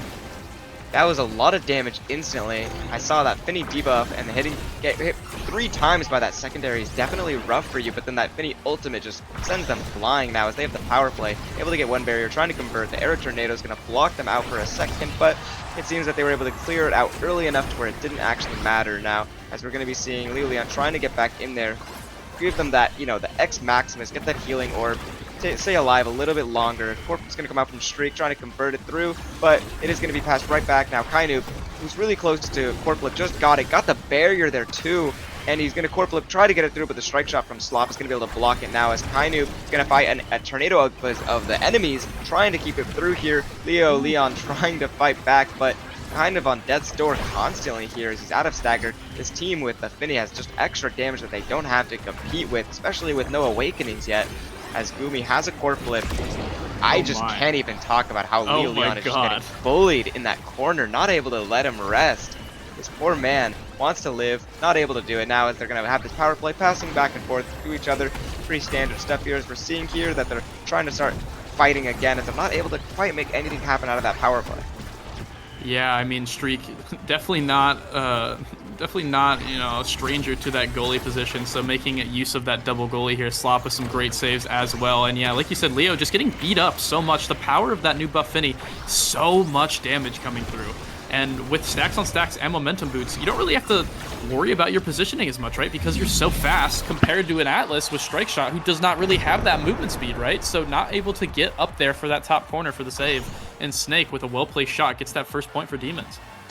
Yeah, I mean, I wouldn't know what to do as Leon. I'd be a little upset getting hit with all this damage, getting hit with a Finny ultimate or a debuff, and then you know, getting shrunk by Era. So much to fight against, but it does seem that they're going to have to figure out a way to fight against it now, as they're going to see one barrier is gone at each team. Snake has the ball, trying to convert this through, but the Era beam, the Bewitching beam, is going to be coming in, saying hello and bye to your barrier now, as they have both barriers gone, but Leon comes in and punches that last barrier in now, trying to get it through here. Both teams, no barriers alive. The Air Tornado is going to come out, force in that evade, as you talked about earlier, taking up almost half that lane. Now Streak has no evade, so they might be able to start converting some damage onto him. Yeah, getting a lot more damage. I think Leo is actually doing a little bit better now with his ability usage. He has the Vicious Vambrace, but as I say that, Kainoob with a great prediction on Slop's clear there to, you know, on that down clear with the Era Bewitching Beam. And you might wonder, you know, Slop, why didn't Slop clear it up? He's trolling. Kainoob, keep in mind, has the flip too, so if Slop clears it back into Kainoob, the same result probably was going to happen. It just might have been a little bit slower, so really just a good little checkmate play there from Kainoob, and Streak going down from Snake already, so it looks like Demons is looking to, I mean, take this quick set. Yeah, I mean, they have the core flip here, double core flip actually, now as they're trying to get it through. Slop's holding this down for all his life. He has the core flip as well to fight, but can you fight up against 2 core flips? It seems Leon is now crawling out, trying to get through, but not quite able to find it. The KO almost comes out on Streak, not quite enough, and now Slop is having to defend once again on a power play situation, because Leon just can't find his way to live here in this comp. Now as Snake is trying to stay alive, but also dish out this damage. Corp's going to come out from Kainoob, keeping that pressure on, but Leon's going to come back and punch Snake, get him off the field here, as we're going to be seeing the Air Tornado blocking that top lane off now, as, you know, Kainoob, as we talked about, MVP is going to have to hold this ball, but as I say that, the Air Tornado comes and takes him out. Second core flip from Gumi to keep this ball forward now, as the misdirection is going to come through, get that last barrier. Gumi's doing it all, definitely showing that he has the skills to play any position here now, as he has both damages and both barriers are gone now, and they still have one, so now that there's no power play, we'll see what's going to happen here. Yeah, and really the biggest strength, I mentioned it earlier, is the momentum boots with the stacks on stacks fully stacked on this Finny. Makes it so that Gumi, look how fast he is. It's 630 base movement speed and just allows so much pressure there, right? Slot missing that strike shot, sadly, on that top side, unable to make the save. But Gumi is just applying so much pressure with these debuffs and with these Finny ults, you know, and just not have to sacrifice any positioning to do it. So great play there from Gumi, a well-deserved MVP, and we'll be taking away the specialized training here early on. Actually, maybe not, maybe taking the timeless here. I think that's definitely a better call, as you will get a much better Finny ultimate out of it. The size definitely helps capture the core a little bit more. And I'm surprised here. Okay, so Streak leaves up prime time and allows Kainoob to get prime time. I'm not really sure what the logic there is. Takes away the specialized training, maybe didn't want the X to get fight or flight or specialized training. That's probably what they were scared of, but he ends up getting Big Fish anyway, and Leo Leon starts the Spark Train. So pretty good here overall draft from Demon's Raw, and kind of forcing Core Overflow into a little bit of a pickle. You know, either give X their Biss or give Primetime and some other things away to the Era. So we'll have to see how this kind of interacts with the game this set. Yeah, I mean, one thing else is that they had to take that Timeless, because then it goes right into Streak, and as you talked about, if you know, you as Era, if you have both of those, you know, Creation Awakenings, it's just lights out, GG for that barrier or that goal or whatever it is, as both these Millstorms are going to connect to each other. Now, as we're seeing here, they're trying to convert. Both teams lost one barrier, trying to get this through, but Slop is able to try to defend it up while he's able to do so. Now, as they're trying to convert, Snake is definitely looking a little low, and he doesn't have any healing like a Vicious Fan Brace like Leo Leon, so it's going to be harder for him to, you know, get that health back up, especially with no Atlas healing. But it does seem they're able to find that barrier in the meantime, so now they have the power play with the core flip, but it's not enough as Slop is able to get that down with the Finny ultimate, trying to keep it through, but the core flip's going to come from Slop to get it back. Now, as there's no way to tell what's going to happen here, but all we do know is that Gumi has one barrier up still, so it's going to be hard for them to convert on this power, but it does seem Leo Leon is trying his best to get it through. Snake not able to position where he wants to with that health. Now he's back alive and well, looking to try to score here as X Maximus is going to come out, try to get it through right to Kainu, who's going to be blocked by a Maelstrom now, as Snake is still on the run with his health, you know, just can't quite stay alive, but the Corp is going to come out, it's going to be blocked by the Atlas shield. Definitely a hard to convert here. Yeah, it's hard to convert indeed, but they keeping the pressure on as Gumi with the core flip now, and Kainu, but just the onslaught of pressure, right? And it doesn't even matter how much damage they take, because you can't even run out to kill them, right? There's no breathing room, but as I say that, Leo almost puts it in, unable to actually get in position for that strike war, as Streak trying to win a strike war against Snake, but the stacks on stacks making it so incredibly hard to do anything, as the X Maximus and the Big Fish size just making it so hard to hit it around him, as Leo Leon just looking at a much smaller version of the Snake here overall.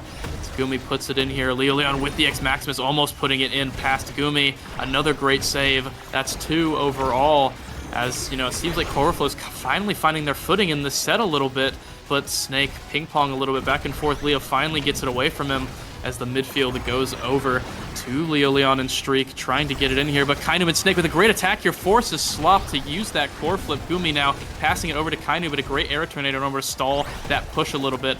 But one thing to look out for is Kainu and Snake both have that core flip here, so that could be a little bit scary. Core flip to core flip, power of friendship to that bottom corner. Kainu and Snake, what a great play. Yeah, I mean, that was just a really hard, it kind of felt like an Oni Village moment, honestly, with how far that set was going, but both teams here have lots of ways to do damage and lots of ways to stay alive, and it's both really excellent goalies, so it's really hard to convert here, as we're seeing the X Maximus is going to come out and get both barriers with that core flip now, as we're seeing here, trying to get it through in that goal net, but not quite able to find it, as Leo Leon's going to take so much damage because he has no evade bar left from that core flip. But they're going to run around, get that orb so that they just enough to evade, trying to stay alive. Snake taking a lot of damage, almost got strike shotted, I think I saw. But as we're going to see here, they're going to convert, get one barrier, can't get the second one, unfortunately. Now, as we're going to see here, Streak with the core flip, trying to maybe find this KO onto Snake, who's been a menace, running around, destroying their entire team here. As we're seeing the core flip's going to come out to defend the barrier, as Snake is just absolutely always 24/7 staggered this game, so they're going to have to evade, trying to stay alive, but Leo Leon does not care about that and is going to find the KO. Now, Gumi forced to defend this over here with only Kainu to help with this power play, as it's going to see, he's not letting anyone win a strike war, but that core flip's going to come out from Gumi. Unfortunately, it's not going to connect now, as we're going to see the core flip is going nowhere and the barrier is gone, and the goal is almost taken now. As we're seeing here, this is a very hard one to convert through. Yeah, this is just so hard. I mean, both teams defensively, there's so many defensive players, I think, in general, with Kainu and Streak both being able to play that goalie role and being able to support their goalies so well, and Leo Leon and Snake both being those hyper-offensive players, right? Trying to make the play for their team, trying to, you know, be the hero that scores that goal, gets that KO, as Leo Leon looking for a KO on Gumi here, but the speed is just so hard to keep up with. But he has that core flip, puts it into that top corner, but no, almost getting it. That spicy little bounce on the bottom side, but not quite. As watch out for Snake. Oh, but no, he uses that core flip a little bit early. It's just chaos in all 3 of these matches so far. It feels like just the midfield interactions are so exchanging between these two, as core flip into core flip missing and Slop losing his last barrier. Can Leo Leon actually keep it away for now. They need to give time for Streak and Slop to get their abilities back. Should have bought enough time now as the Atlas ult comes out, stabilizing their entire team. Core Overflow trying to get a single point here in this second set, excuse me. Just not letting Demon's Raw take it away.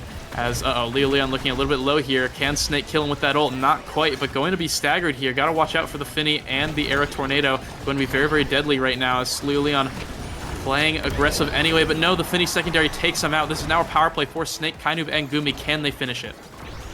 Yeah, it seems like we're going to see here Gumi moving up forward, but it doesn't matter because Snake is actually able to get it in and score there for what might be set point.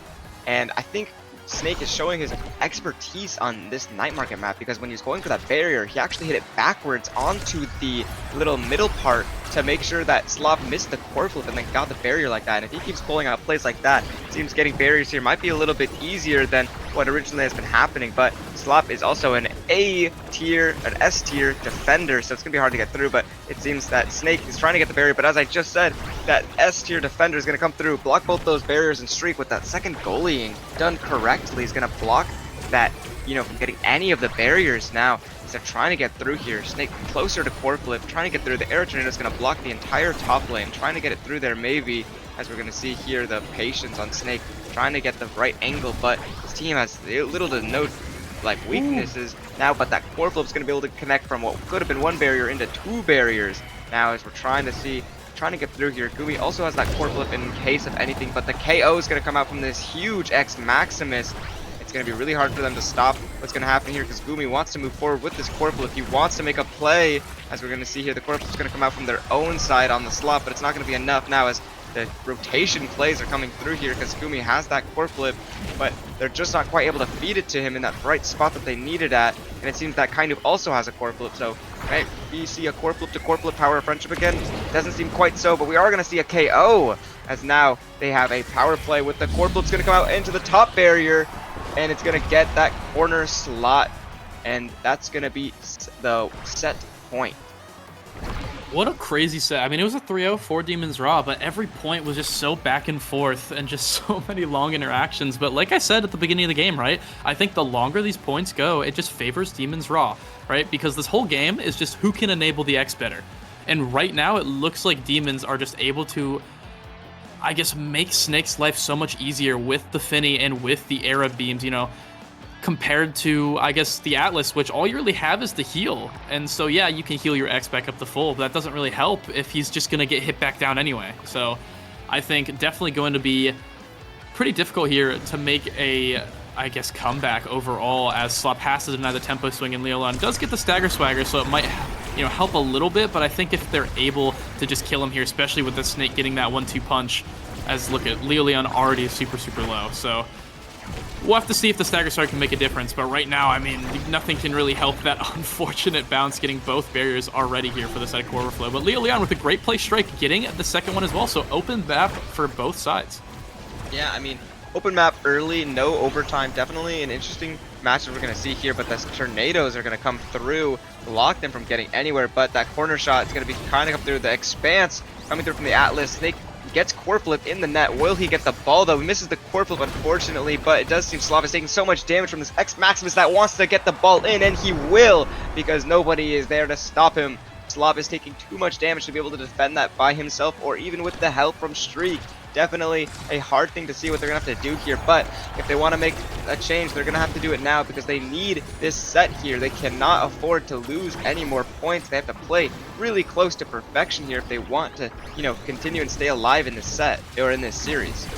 Yeah, and one thing to actually note that was not talked about for that draft was on the side of Demon's Raw, Kainub gets quick strikes on that Era, which is so incredibly strong, not only for the energy, but also just to allow yourself to get so much more, you know, win so many more midfield, I guess, skirmishes here with the core, right? So that quick strike is going to be putting in dividends, and also with the new Finny hitting 3 times in that secondary, perfect form doesn't actually seem that bad on the character anymore.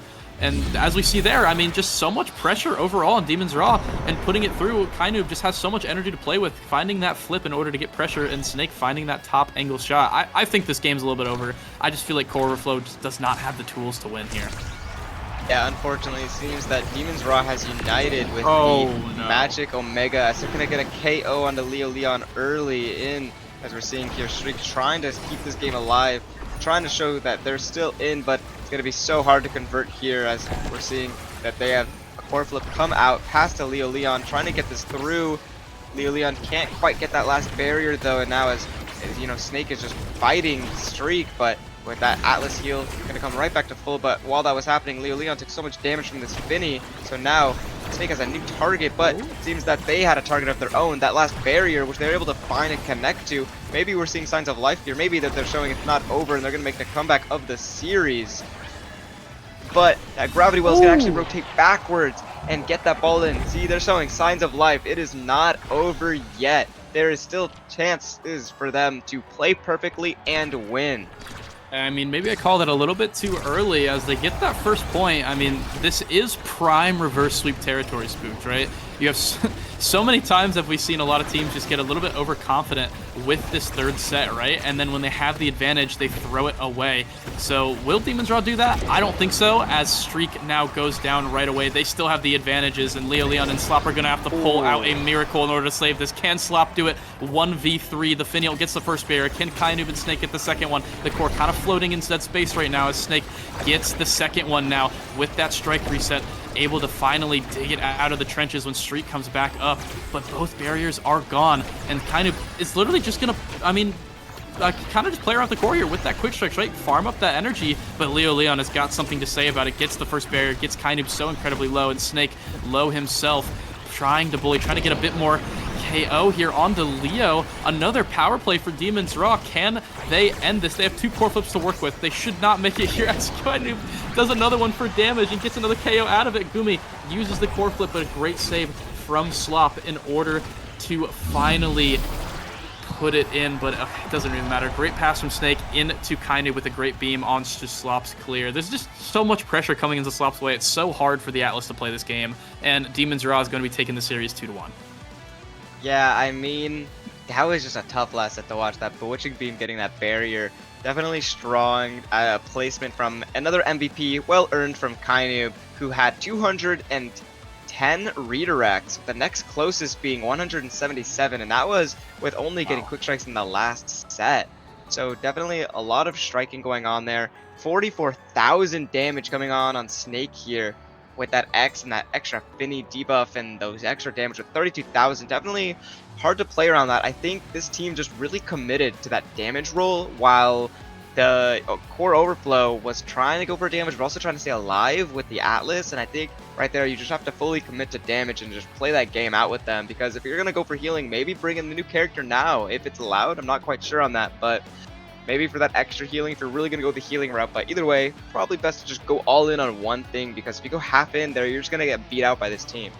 I think the main problem, though, with that, right, is that with the Luna ban coming out for Demon's Raw, taking Slop off of that comfort, and also keep in mind, Core Overflow is banning Vice, too, that whole series, which takes away another pick that Slop is really comfortable on. So I mean, there's not really too many damage-oriented picks that I think Slop is very comfortable on. He definitely doesn't play that Finny, at least I haven't seen it. Kai, I don't think really is enough damage in order to reason that pick.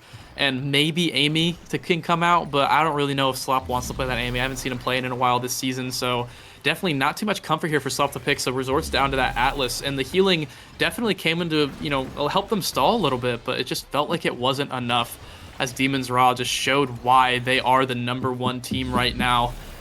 And taking down Core Overflow. I think Core Overflow with that first map definitely played very, very well, played to their strengths, got great Awakening draft, and can show that they can, I think they can beat any team here in this playoffs, but they really got to work for it, and they got to make sure they get really good drafts, because they're going to get punished like that over and over again if they don't tighten up those drafts a little bit. But, I mean, well played from both teams. I think that Demon's Raw making a really, really good showing, as kind of everyone expected, right? But Core Overflow has another match later on in the losers bracket, so stay around for them. But up next, actually, we will be seeing Sad Boys versus Finesse. So don't go anywhere. We'll be going to a quick little break in order, you know, to get some water, let the players kind of get into lobby and everything. And then we will be back to me and Spook for this next set from Sad Boys to Finesse. So stay around. Do not go anywhere. We will be back in a few minutes.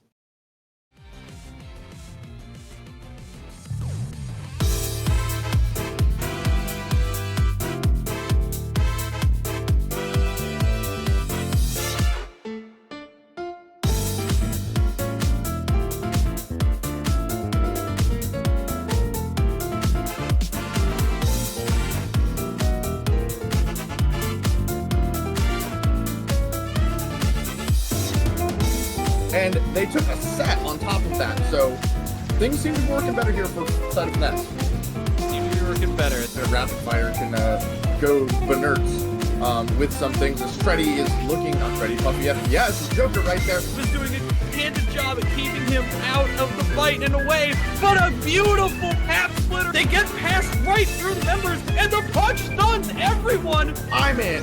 We fly, baby. Joker gets the ace. To be back up once again for Treddy, but not able to hold on to it. Joker able to snipe it away. Piercing shot does not hit Lilybun, but that's the core. Crystal Thorns do not land. Lilybun is finally activated here. And it does seem that Octavia, Joker, will get the goal. And now we're in a position that's really scary. Jose on the ball, trying to keep it through with his ultimate to push in for that goal break now as they're trying to get it through the net, which they can find. Keep Joker away from it, but it's not quite enough as he's able to find a KO. Long stops it. Joker comes through. Snapcraft with the juice, with the core. 2-0 in this last set, almost an inch away from an upset. But he's able to dodge a lot of these abilities, but Joker, I'll address you specifically. LeBron James doesn't get his legacy for losing games like this. He gets his legacy from winning games like this, young man. You've got to find a way to convert this. You've got to find a way to lead your team to victory here. And now might just do it with ego and now. No teams with Corplet, but Joker having his ready now from that energy burst can be blocked. Puffy now having his, but it's gonna come out with that burst from Puffy, who's gonna be able to seal the deal, tie it up, end of game for the Nets. It's me! Share this!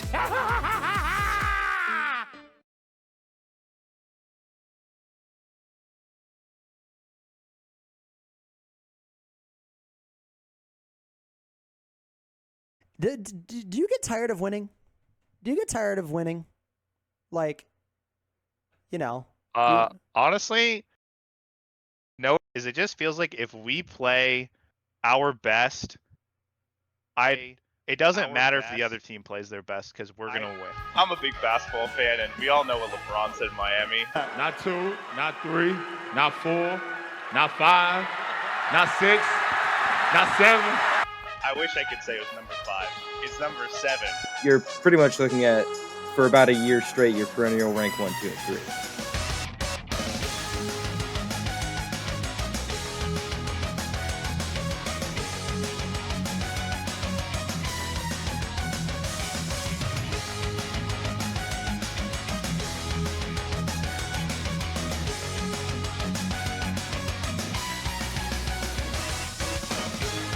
As he does get up, he actually has the core pressure. He's going to control this mid, he'll get it for it. Vaughn has no elusive, and Leo is trying to go for the kill, but Bells gets the goal gate, has the flip, and just scores the goal. The Met here, but not able to get it through just yet. Puffy ended up burning the energy burst, and Caleb's trying to run forward with his own, is able to get a shot down. Nonetheless, close to getting an energy burst. Thought he might have had it, but no. Doesn't there, just goes for the elusive. Now the anomaly is there, but Vaughn finds the barrage, holds it on the goal line. Forward once again to Appa, can't find the dash forward. Leo needs to find the single gate as fast as possible. Bells is low, but he's not going to be killed as he finds the kill with a dash punch. Now, great glitch pop, finds Bells.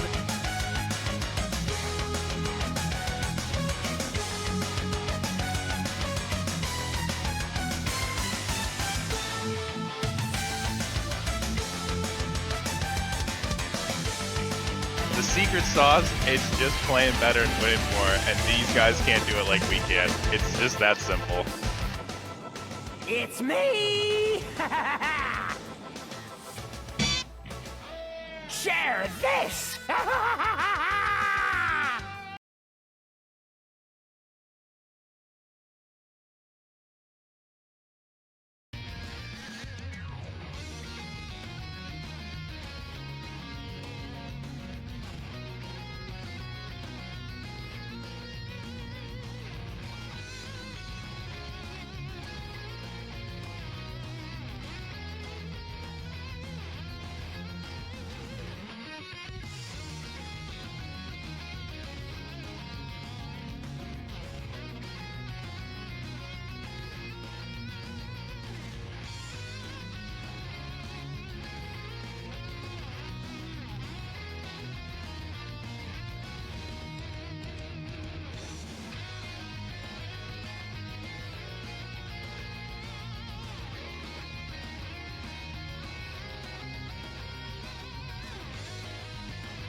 Hello, everybody. Welcome back after our short break. Hopefully, you guys got some popcorn because we got a banger of a match on the winner's side for us now. It will be the Sad Boys themselves against Finesse. It will be You Already Lose, Vaughn and Bells, the main roster against the main roster Finesse. No changes here. Lilybun, Joker, and Puffy. So I'm super excited about this match. Spooked, what are you thinking heading into this match? I'm thinking that it's definitely going to be one of the most intense games today, as we're going to be saying, as you said, top teams here playing. I mean, Joker and he's talked about a lot earlier when we're talking about the best players from Daft Grass, but every Sad Boys member I think was also talked about. So it's definitely going to be a nice game as we're going to Atlas Lab first. Maybe we might see a now pick, but I kind of doubt it. But it would be kind of cool as we're seeing Vaughn change to Luna here now with a classic, Bells playing Juliet, and You Already Lose is going to be playing that Dubu maybe with an Asher ban, as I think Deathgrass also talked about how Asher just wasn't going to be played much this today.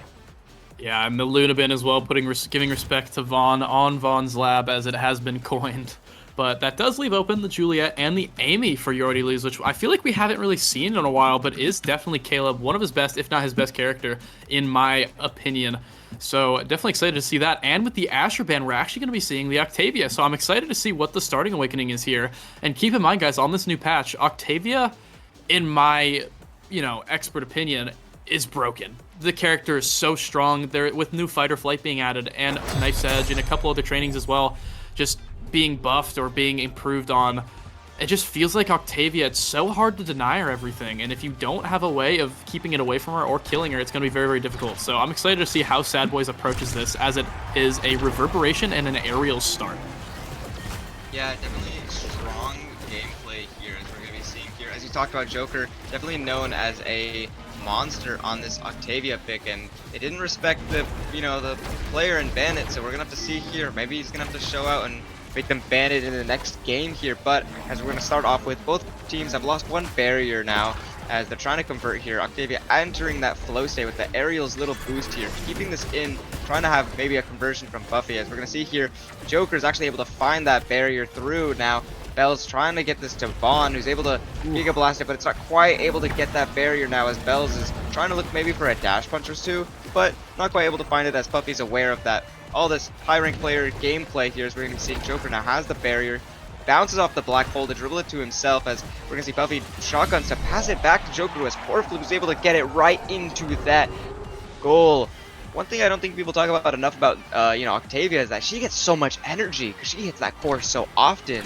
So when she used to be able to get like Catalyst, she's just so powerful, and like if she can get quick strikes, she just has energy for days. Yeah, and quick strikes and Egoist still being in the rotation, so definitely still an option that could happen here as Bells finds a kill on Puffy early on, and Bells, KO fashion here, core flip into that bottom side. Great pass from Vaughn, doesn't even need the core flip from Bells. That's kind of the Sad Boys that we know and love, right? Just storming through that point, and I think once they kind of find their groove, it's going to be pretty hard, at least in this first set, for Joker and Puffy to kind of show, I guess, what they're good at here, right? As the Octavia needs a little bit more awakenings to show off their skills. Yeah, I mean, one thing that is Octavia's weakness is that she doesn't have that much HP. So she just looks a little bit, easy to kill, really squishy, especially for any Julie, or especially on this map where you have that black hole to just output that extra damage that Joker's walking right on top of. So might see some damage here, but Dopa Forces is going to block Bells that tried to get that barrier in from Lilybun, and that that core flip is blocked now, which is very nice to see for the side of Finesse. But the turret is going to come out, trying to convert this through. Misses the Flame Flurry now as they're trying to get this through. Puffy's able to get it out.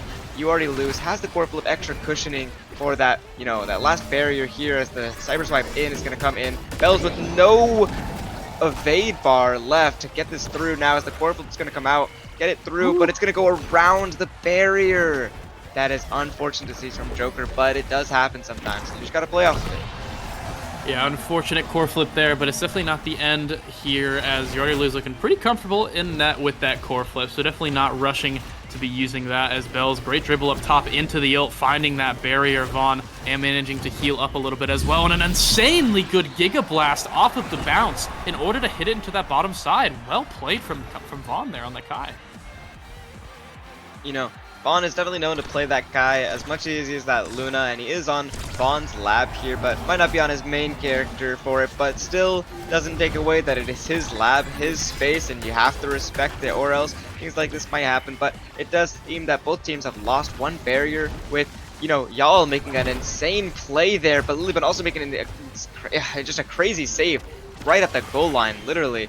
Corflip's gonna come out from Puffy, but does seem Lilybun is maybe a little too far up, and it's gonna go in, and that's gonna be the first set for the Sad Boys. Yeah, Lilybun was hovering that top side a little bit too far, I think, as the core flip from Puffy banked off of the bottom side into that bottom corner. So definitely not what we're looking for here, but you know, Sad Boys getting that first point here. Not going to be too bad, I think. You know, Vaughn getting those quick strikes, but able to get the twin drive for Octavia. So definitely going to help. Lilybun has to deny the Demolitionist from the Juliet, or else that would be way too much pressure to hold. But still gets the perfect form, which is going to be helping with the cooldowns overall, and the Super Surge for You Already Lose, which is so scary on the Amy goalie, right? Just has so much more range with, you know, that eject button. And keep in mind, You Already Lose did not take aerials, so did not have a dash range to begin with here.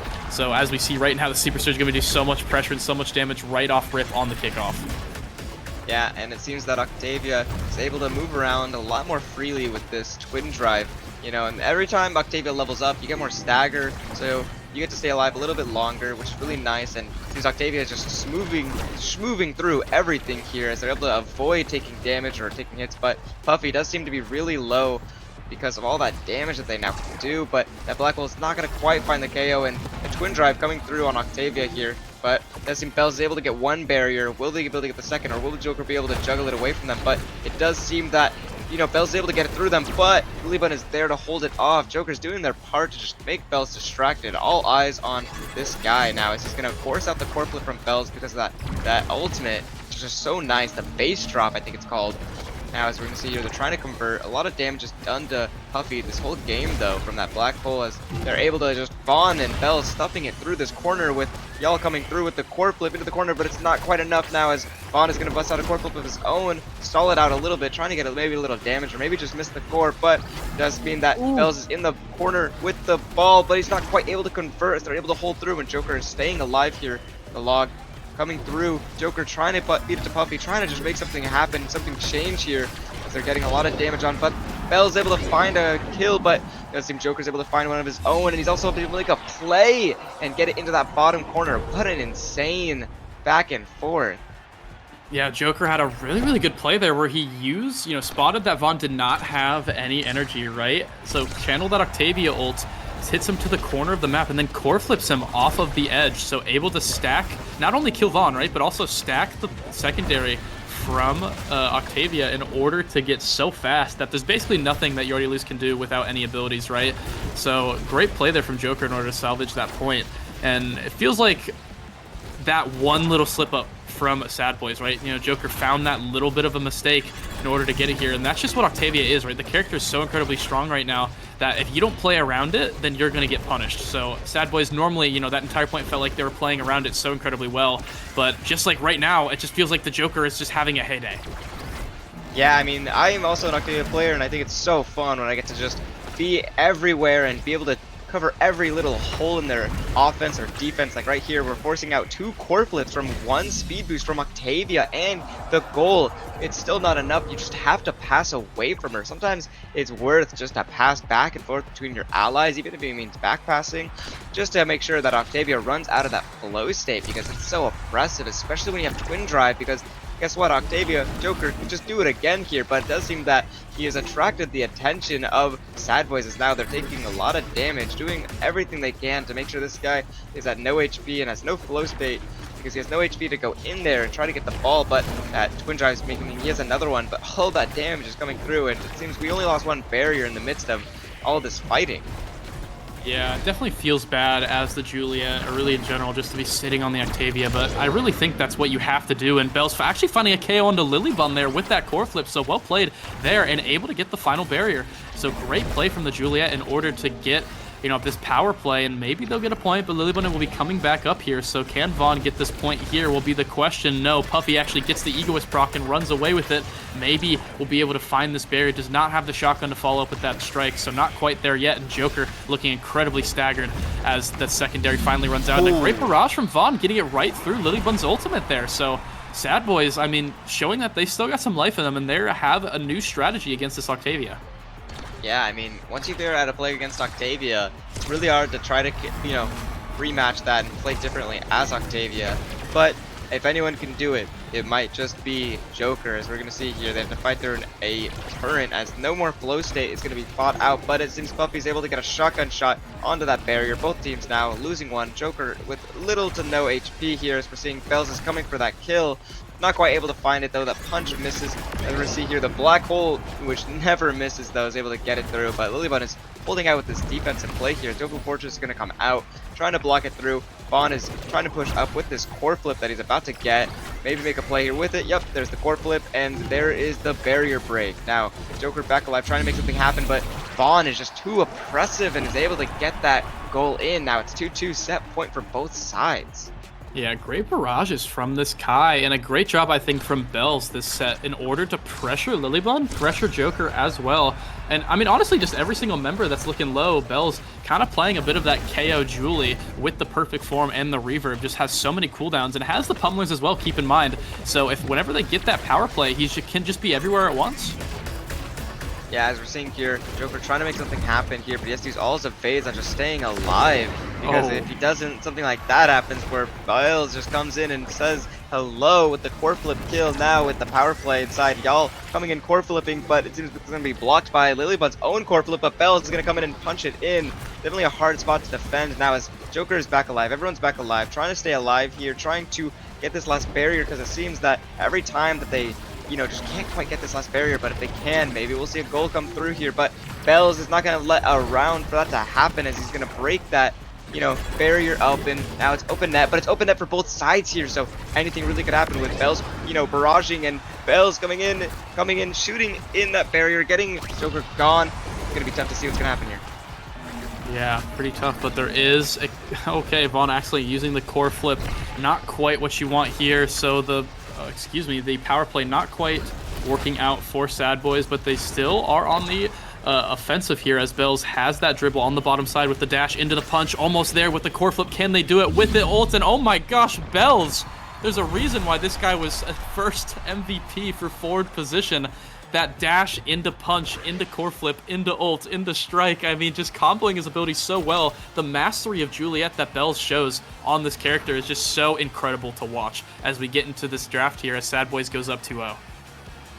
I mean, this is going to be a tough to deny. I mean, he's going to get peak here, but that means Joker might be able to get something to get prime time, which means he can keep his flow state maybe going a little longer, or maybe get one more stuffing opportunity.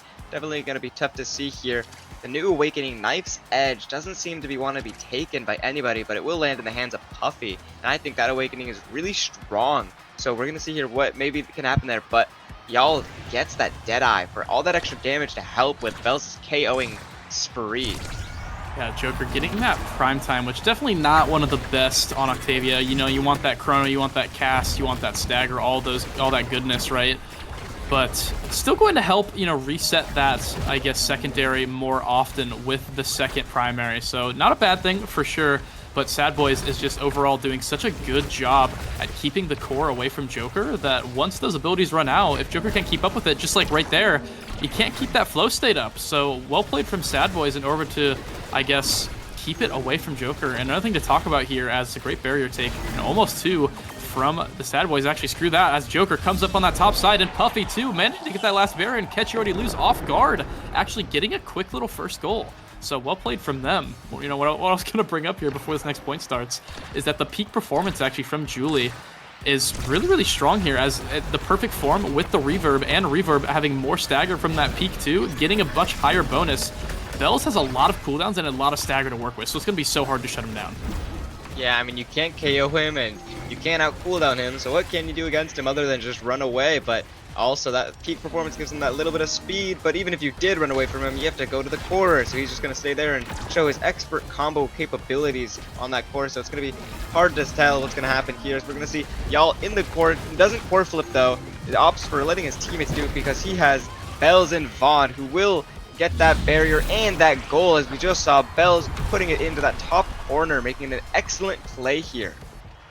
Yeah, the forward duo on Sad Boys, Bells and Vaughn, Smells and Jan, as some have called them, but there was nothing boring about that play. Great pass and a great barrier take overall from that whole side. And I really like, you brought it up, you know, I like that you already lose. He managed to, you know, or kept saving his core flip because he knew and he trusted his forwards to get that barrier without it. Did not trust himself though, as maybe a little bit of a misclick there on to the core flip in general. But Bells has his core flip, has that first barrier, has the dash punch, but unable to find the core flip there.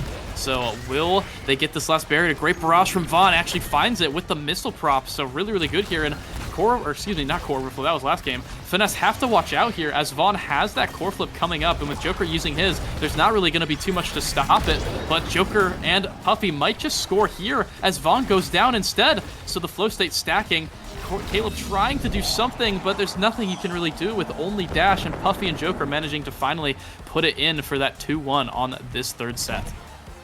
This team here is showing that they're not out, as Joker is able to figure out what he needs to do to play against this type of competition now. You know, the type of competition that has worked their way around him for so long, but it seems maybe we'll see a Total Fortress in this barrier to get this last one, but no, maybe he doesn't have it quite on cooldown for Lilybun, but that is okay because there will be another chance with Joker, who has flow state right in that net, but it does seem Y'all is showing why he is a stalwart defender, part of the Sad Boys. He's able to defend that barrier out. As core flip comes in, gets a KO, maybe he gets that core flip, but no, he saves the core flip because he knows his allies, the Sad Boys, might be able to do it, though here comes the core flip, and he does it himself, showing why he is truly a Sad Boy, as Bells gets in that nice dash punch. Lilybun can't quite save it now. It's 2-2, match point. Match point, and I'm a little bit scared actually for Finesse. You know, they're down, two of their members are down 2 levels, and keep in mind Vaughn and Bells both have core flip pretty much basically. Bells just needs a couple more hits. There it is, has that core flip, might be using it here. Great Dubu ult though in order to kind of mitigate it so far, but another, I mean, you already lose the glitch pop, I think actually took that KO, and Bells with another KO. This is just looking all over, as it is an ace from the Sad Boys. 3-0 on Atlas Lab, aka Vaughn's Lab, flexing the Sad Boys emote right now. Well played from Sad Boys that whole game, holy. Wow, I need to take a breather after that last point. That is so upsetting to see. I mean, it's 2-2, match point. You think you might have a chance to turn it around, and then your whole team is dead. Nobody gets to do anything with their keyboard. You just have to sit there and watch as they score and use that Sad Boy emotes on you. That is definitely a feels bad moment, but they played extremely well. Nevertheless, they had so many redirects. I mean, Octavio was 150, but Vaughn just at 181, out strike-warring and using his barrages expertly. I think he played an extremely well game there, as we see. Though Bells did get that MVP with 7 KOs and 4 goals, just out-killing and out-stuffing everybody else. Yeah, just Bells. That first set looked a little bit lost, you know, just kind of felt like, you know, what's my job here? How can I actually deny this Octavia? And then started hunting kills, started getting a lot more damage, killing the Dubu a few times, right? The 7 KOs really, showing how much it mattered. And then Vaughn on that Kai doing so well with actually You Already Lose as well, keeping it away from Joker that whole match. I think that's kind of like the highlight of this game overall, is how well Sad Boys was able to keep it away from the Octavia. And if they can do that every game and then keep banning the Asher, I don't know. I mean, Joker might have to go do another pick here. Maybe you got to respect that the Octavia might not be a forced pick when you don't have that BIS start, right? Yeah, but we never know because we can't see because of still the spectator bug. That we don't know the awakenings. Maybe it is BIS, but if it is BIS, I highly doubt. Yep, here we're seeing an Octavia ban. Has to be BIS. Or maybe they just respect it now after what they just saw. Who knows? Maybe, but, you know, I feel like if they were scared of the Asher, which they should, because Asher being such an incredibly strong pick on Night Market, but maybe, you know, Bells could play the Asher here too. Oh, actually looking to go for Era X here. So a bit of a surprise. You know, Sad Boys doesn't play this normally, but I have seen it a few times, and they are still incredibly good at it. Bell's really, really good on that X, probably one of his best characters. And then, I mean, Vaughn pretty much good on most midfielders in the game, let's be honest here in general. So it will be not quite a mirror match. So the Era X are into the Drakkar Asher. So a little bit more of an aggressive team comp from Finesse. And can they capitalize on that early game is the question, as it is a Chrono Boost start and a bulk up start. So Vaughn and Bell's going to be very, very happy with that Chrono Boost. Yeah, it definitely was Biz for Octavia, which makes a lot of sense on that ban. Definitely don't want that Chrono Boost Octavia running around with all that speed and that, you know, that buff duration. It's going to be so nice, but we are going to be seeing here Bell's running around with that Chrono on top of Era running it, which is definitely a really strong start for this comp. Yeah, the Chrono is definitely going to be very, very strong. I'm honestly surprised that Finesse didn't pull out, not maybe not an Era X, but an Era of themselves with the Asher, as, wow, Bell's with the Bell Ringer. You know, fitting name, honestly, as taking out Puffy early on and looking to get a couple of these barriers on this power play. But Lilybun, great couple saves and a great couple sequences in order to save a majority of that time and only gaining one barrier loss. So well played from Lilybun there, and Joker has that core flip too, so if they can get it up here, they have a chance at getting a point, but you got to be careful as Vaughn's so hard to get it past, and with Vaughn and Bells almost having core flip now, you already lose as well, this might be a scary point for Finesse soon. Yeah, I mean, this is going to be tough to get through, but as we're going to see here, Bells almost makes a nice shot there, but not quite enough as they're just about to get core flip. Puffy's trying to get through here now that he's back alive, but the core flip's going to take out Puffy again now as Vaughn is trying to stop Joker from getting too close with that core flip here, as we're seeing it's in that corner, but it's not quite able to convert. Bells has the core flip, might try to make a play of his own. Topo Fortress is going to block off Joker once again. Puffy is back, kind of finding some tragic endings here, but maybe he'll be able to stay alive here a little bit longer just to enable that core flip from Joker, as they're just trying to save it for this barrier. But Bells gets a core flip off of their own. It's going to find a way to get that barrier broken now, with both sides being open net. Yeah, open net, and Bell's trying to make use of it here, but unable to, as the log will make short work of that dream. But Bell's almost finding that dash, so great combo there, but unable to really secure it. As another Bell Ringer comes through, forcing Puffy to evade. Vaughn to Caleb, hitting it right through. Bells is, you know, having a hard time scoring on Lilybun here, but you know who isn't is Joker, who has that core flip, able to have a much easier time getting it past that Dubu into the top side. I mean, Joker was waiting that entire game to get the core once in an opportune area to make that core flip work, and his patience did pay off as he was able to finally get it and find that shot in.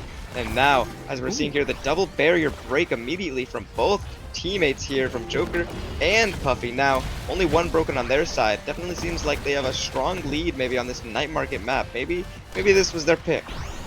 Yeah, I mean, they're definitely very, very strong on this night market map. I was, you know, doing some warm-up scrims with Finesse, and it felt almost unwinnable when we played them on this night market map. So I'm excited to see, I guess, you know, if it was just me, or maybe they are just actually that strong. So far, they're looking at, as Puffy and Joker feel like they're having a much easier time in this midfield, I guess. I don't even know what I'm trying to say here, as Bells gets that last barrier, dribbles it up top, and almost gets that kill. Gets it anyway, actually. Wow, with that core flip, so well played from the X. Hits to the bottom side, but Joker, great strike in order to save it. But Lilybun used that roll earlier, thinking that Joker might lose that strike war and doesn't have it for the other time. So Bells, great play there, making use of that 2v2.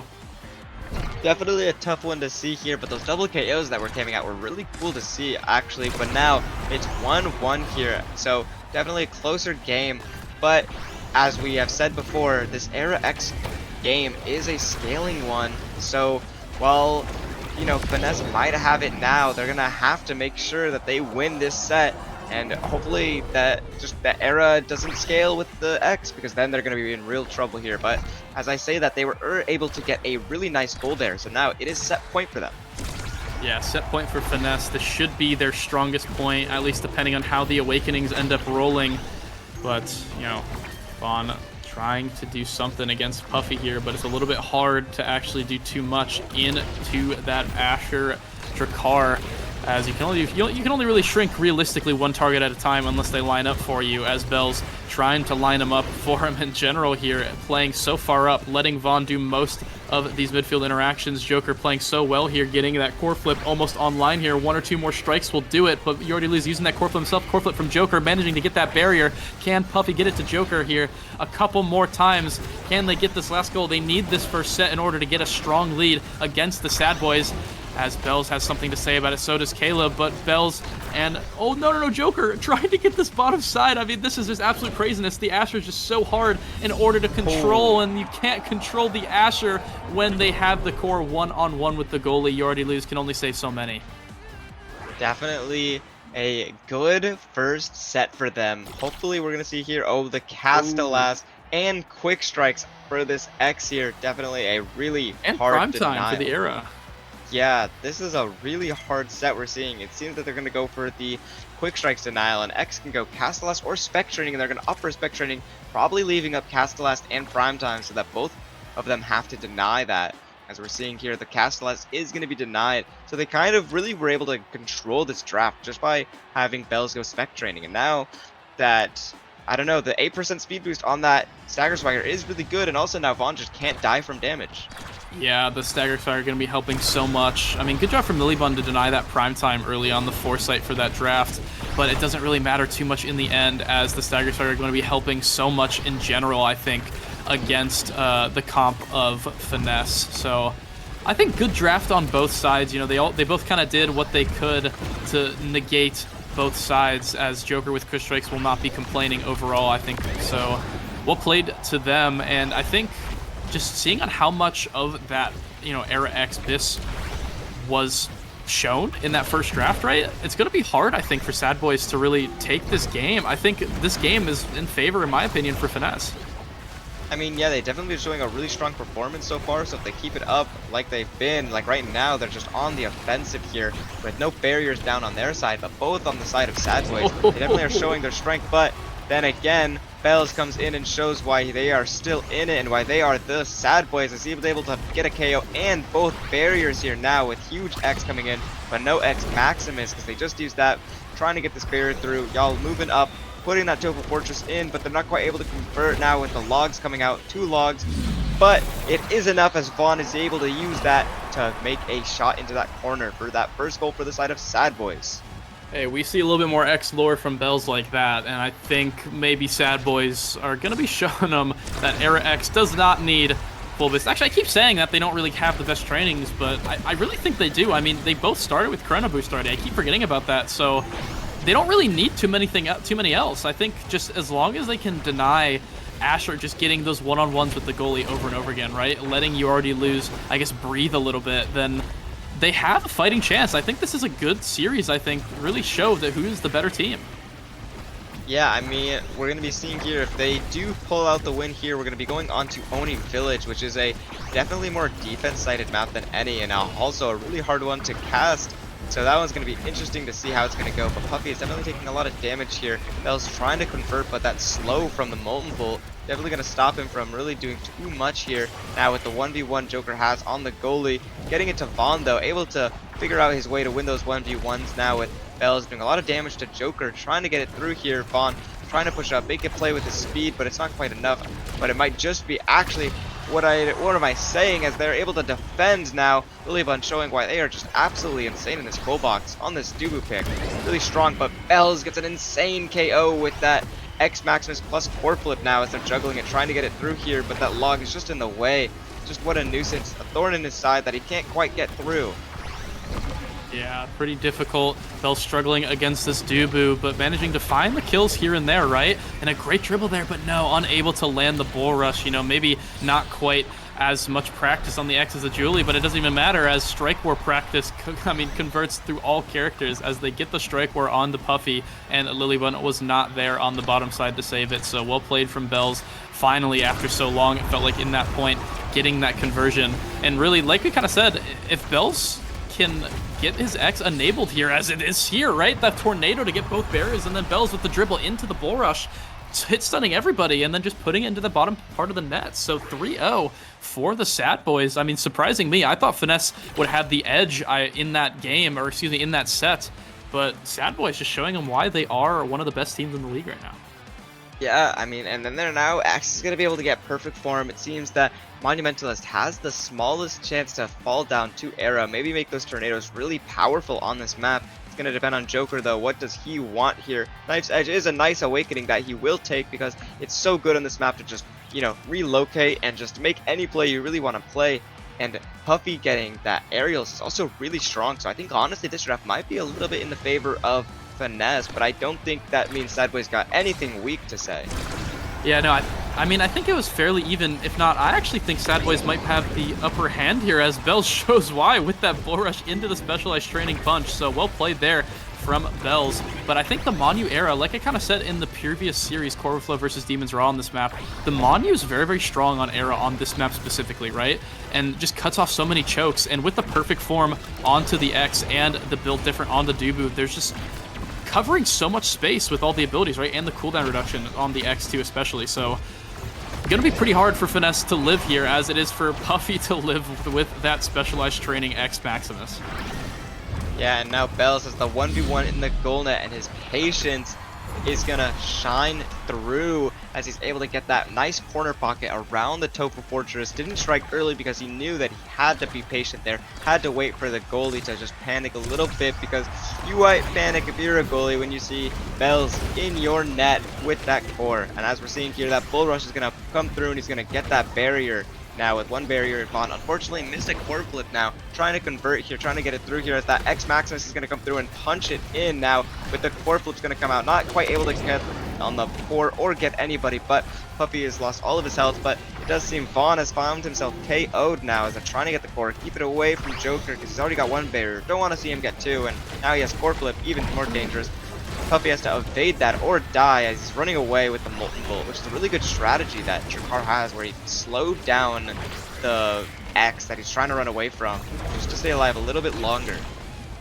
Yeah, and one thing that I think has kind of been, you know, a little bit, I mean, outshone by Bells just playing so well on this X, as we see right there, right, with that dribble into the bull rush, Leva, nothing you can do about it. But there's one person that is enabling Bells to do all this, and that's Vaughn, right, with these really, really good Bewitching Beams, not only shrinking Joker and Puffy all the time, but also a lot of the time buffing up Bells as well, which just allows the pressure on the X to be that much more effective, right? And these arrow tornadoes, as we see right there, just forces them into these corners and makes Bells' life so much easier. So I think well played Devon, even though it's not really shown through the stats so far, just at enabling his X to just have such an easier time.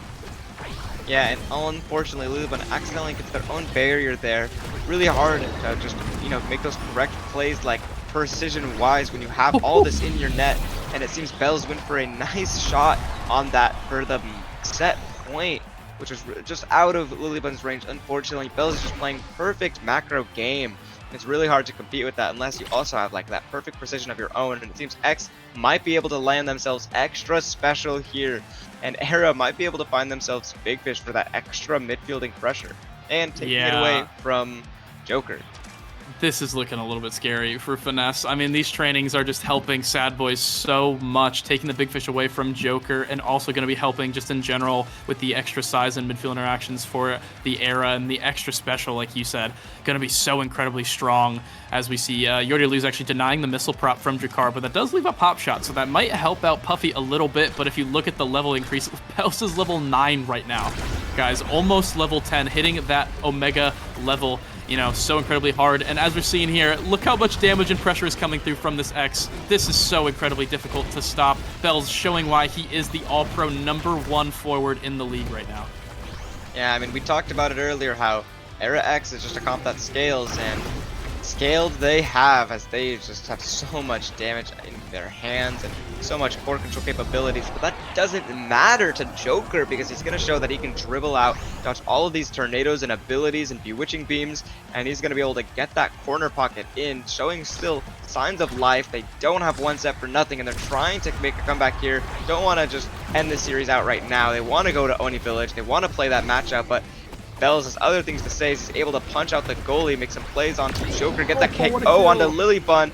The Corpse is going to come out, get the KO, but Joker's going to get another KO of his own now. Bells with the Bull Rush, trying to get it through with the help of Y'all with that Tofu Fortress. That Bellringer is going to smack it into that corner for 1-1. Dubu with the Tofu Fortress. Great play from Yardy Lose, actually, with the Egoist speed running up and managing to help out Bells to get that goal right. So well played there from the Sad Boys. Vaughn unfortunately going down, but it didn't really matter in the end as you have two midfielders when you have the Yardy Lose on your team. So great play there. Vaughn actually going down again. So Joker and Puffy doing a lot better a job, I think, is controlling Vaughn in the midfield, but I don't think they can control Bells with this many good trainings, as he is just, wherever he is scary. So I think Finesse just need to look to survive the scoring opportunities from Bells, right? Survive these NATOs and then get a little bit of space in order to dribble and actually pass and show why the Asher Jakar can still be very, very strong on this map. Yeah, I mean, as we're seeing here, that Tofu Fortress from Y'all, another expertly won play, trying to keep that ball in that corner, but it's not able to quite stay there as, you know, Lilybun's taking half of their health just from X, deciding that you are now my target, and now Bells has that core flip, but they're trying to keep it out. Go in a little bit more on the defensive side as they're just not quite able to convert. Puffy has that core flip, trying to make a play. Joker really close to core flip as well, trying to make a play here. Can't quite get the Bewitching Beam onto Bells, as we talked about, or as you talked about, I should say. But now they are going to be in trouble because both their barriers are gone and the net is open on their side, and a KO is found. Yeah, KO found on Vaughn once again. I mean, doing so well on, like I said earlier, trying to actually deny Vaughn those midfield opportunities, but Bells and Yardy Lose just doing so well at not letting this power play matter whatsoever, and Joker looking a little bit scared here as the Dubu takes him out with that Summer Assault. Does so much damage as Bells, you know, tickled him, you know, prepared him for that KO. Lilybun with the Tofu Fortress of her own in order to stop this power play for now. 2 seconds until Joker's back up, but it looks like Sad Boys, you're not going to get anything quite yet, but preparing themselves, saving their cooldowns maybe for one kind of big push here as the tornado comes through. Caleb, you already lose with that core flip. Bull Rush coming through, getting that, not quite finding the hit, but managing to get the barrier anyway. The Specialized Training X not quite able to score here so far, but this is looking a little bit scary right now as Bells is looking like he wants to score. Vaughn in that top side, unable to get there. You already lose, unable to get there with the Summer Assault, and another great shot from Joker. And I think actually what caused that goal was the Molten Bolt from Jakar actually spread to, I think it was all 3 members, if not Vaughn and You already lose, excuse me. At least, so slowing them, crucially allowing Joker to make that topside shot. Yeah, I mean, Molten Bolt has shown in a lot of work, whether it be used for survivability or just for pure damage or for pure slowing down. So it's really nice to escape or really just do whatever you really want for a little bit, have a little more breathing room from this X that is just constantly on you. And now Lilybun is all the way up with Joker in the back because of the X showing, you know, showing all this damage as we're seeing here. Oh my. They're all cracked. There's a dead person there, and there's probably about to be another one from Puffy as the Corpse is going to do the damage there, trying to defend, but the X size increase is going to come through, and it doesn't matter because you have to stay away from Bells when you're that low, and usually Bells is having the core, and that means it's going to go in, and that's going to be match point. Yeah, when you both, you know, Joker and Puffy are stacking to try to defend, and Bells with that X Maximus and the Specialized Training just wailing on both of them, and right there getting an early KO already. That's one barrier. Can it be 2? Corfoot from Bells gets the second one. You already lose in the enemy goal box. All 3 members of Sad Boys are trying to end it right here. They do not want this to go to a game 3 or even a .5. Puffy looking a little bit low here, running away from Bells. Caleb, can You already lose get that core flip? Not quite. Over to Bells.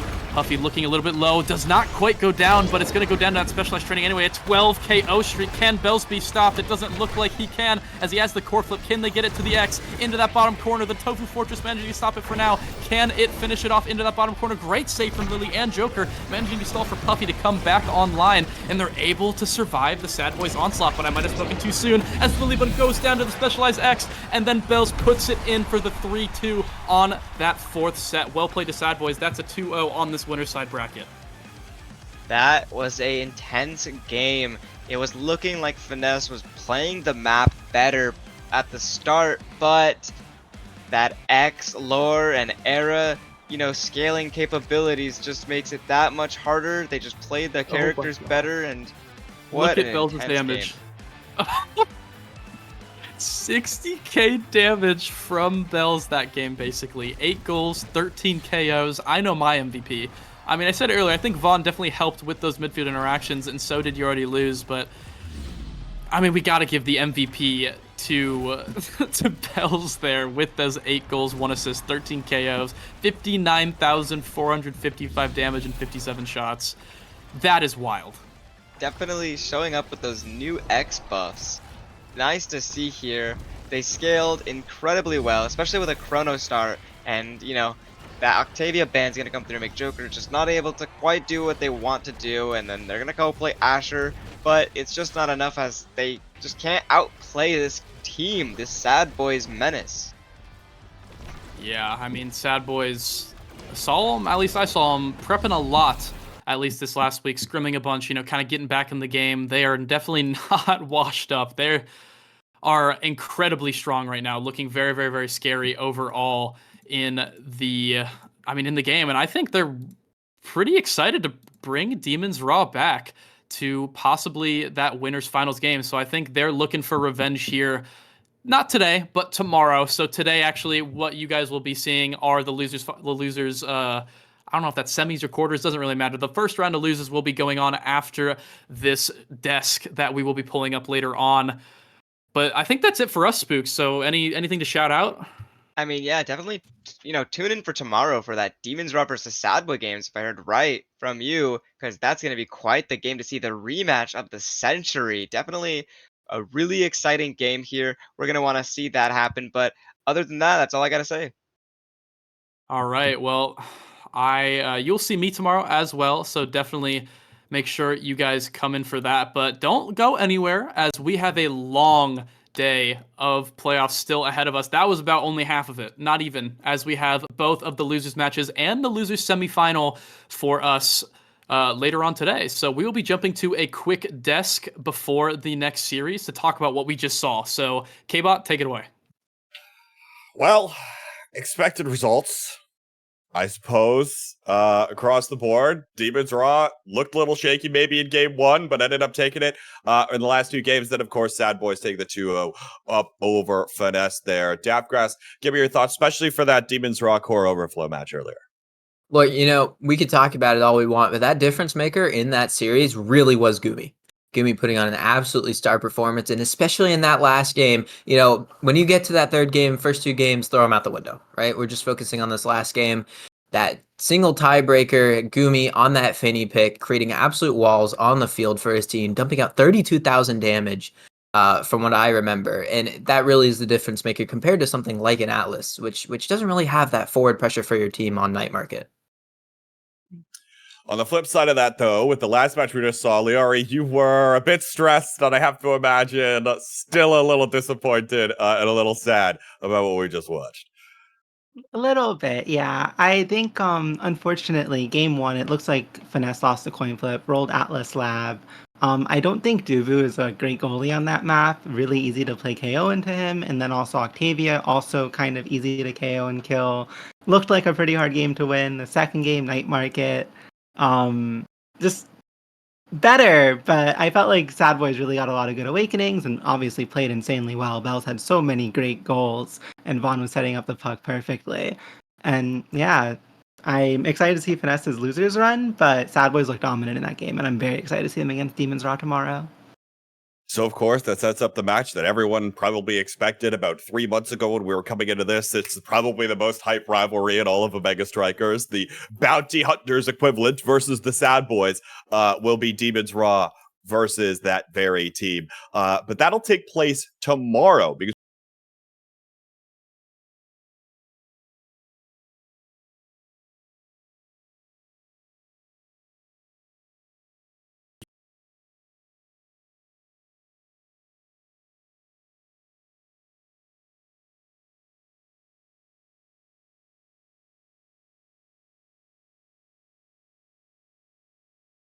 There we go. Discord exploded. Welcome back, folks. How you doing? Welcome to the Grassroots Omega Striker stream. that this is what happens. This is what you get. So, Daftgrass, we have yet to see from Sundubu Strikers and Ocean Core Flip. Who do you want to highlight on these two rosters? Oh man. Okay. So obviously when you look at Core Overflow, you look at Leo Leon. I think Leo Leon has played an amazing season. He's really been a star performer, even though, he doesn't touch the game too much as he used to, but still, I think on that Zentaro, he is absolutely out there in everyone's faces. I was talking about Sundubu and Oshi. Oh. Sorry, I just, I heard Core Overflow. I was like, I got a chance to talk about Leo Leon. I just can't help You just yourself. took It's okay. Yeah, apparently what? not. Look. Very popular guy. Look, Sudubu. Obviously Threezy, right? Xlor. He's my man. I think he's gonna do great things. And on the other end, Oshi. I guess everyone likes to shoehorn in Merchant, so I'll throw in Merchant there on that. Vice goalie. Those range goalies able to put so much pressure on the map. Liari, who you're looking out for? Do you think these two lower seeded teams can try to pull off upsets and make a loser's run? I am honestly so excited for both of these teams. I think they're both very strong teams in their own way. Oshi has a unique KO style. I think obviously everyone highlights Merchant. I think Kashikoma also puts in a lot of work. I know he's been picking up Juno lately and Kai and other characters. I'm really excited to see if he can make a statement performance against some of the best midfielders the game has to offer. And then also on Sundubu, fun fact about Gramella, I'm highlighting midfielders here. I guess I'm a little biased. Wow, shocker. The midfielder wants to highlight the midfielders. Yeah, midfield is a weak role. Weak, very weak. But Gramella, his internet got fixed around week 6. And I think he really showed throughout the season that he was improving as a player. And since his internet got fixed, Sundubu really had a lot of strong performances. And they also he also puts a lot of work in behind the scenes for the team, making a lot of unique strategies and comps and things, and I really want to see if any of that comes out. Well, of course, time will tell on whether or not we'll be seeing any of that. And we'll see what we can do in terms of that. But first, let's talk about some predictions for the next two matches. We'll start with the one we'll see second yet again. Finesse, who we just watched, versus Oshino. Core Flip, Liari, give me the reason why Finesse is going to win this one.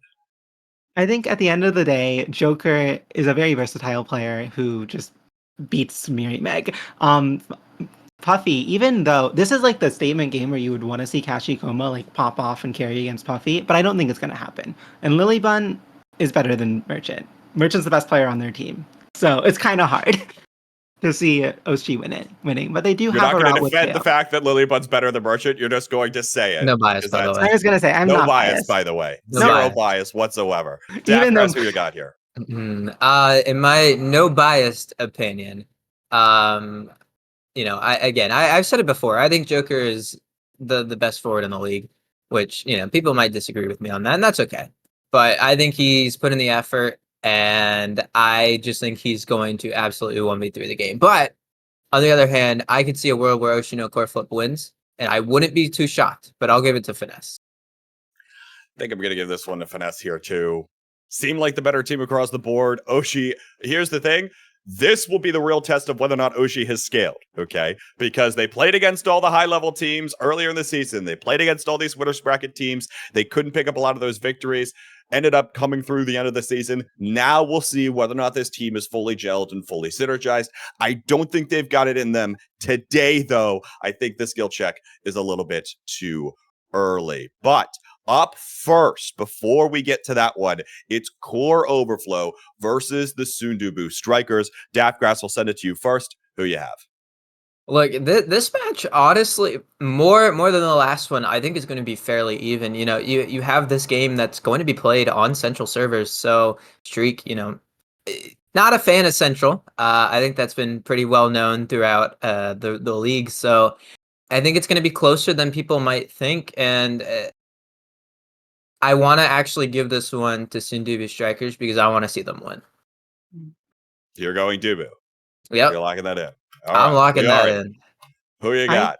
I came into today thinking I was going to pick Sundubu. I watched Demon's Raw versus Core Overflow, and I think Core Overflow looked really strong. At the end of the day, they played that match on Central. Leo still popped off. Streak still popped off. Slop still popped off. I think they will beat Sundubu. I think it'll be really close, though. This one is going to be a thriller. My mind is telling me Core Overflow, so that's what I'm writing down. But my heart is rooting for the Sundubu Strikers, this team that's been around for quite a long time with the same solid core. I want to see them be able to hold it down here, but my brain is telling me no. We'll see whether or not they can. And on the note of the Sundubu Strikers, let's watch a real brief video before we get into the next series. Fudgy, I'll send it to you first. Who do you favor here, Finesse or the Sundubu Strikers? I'm going to give it to Finesse. Sundubu has a chance. So you're still favoring Finesse. All right, Yes. cool. I think Finesse wins this. I'm going Finesse. Hopefully we don't see a repeat of the series yesterday. Like that's ever gonna happen. I'm feeling like a Sundubu Striker.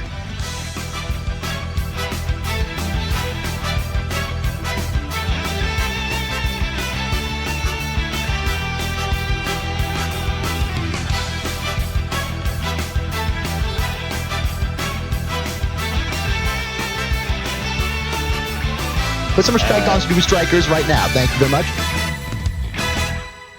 Hands on it. And as you said, these KOs have made all the difference. Breezy taken incredibly low, but Gramella through the portal. Able to find the other goal barrier.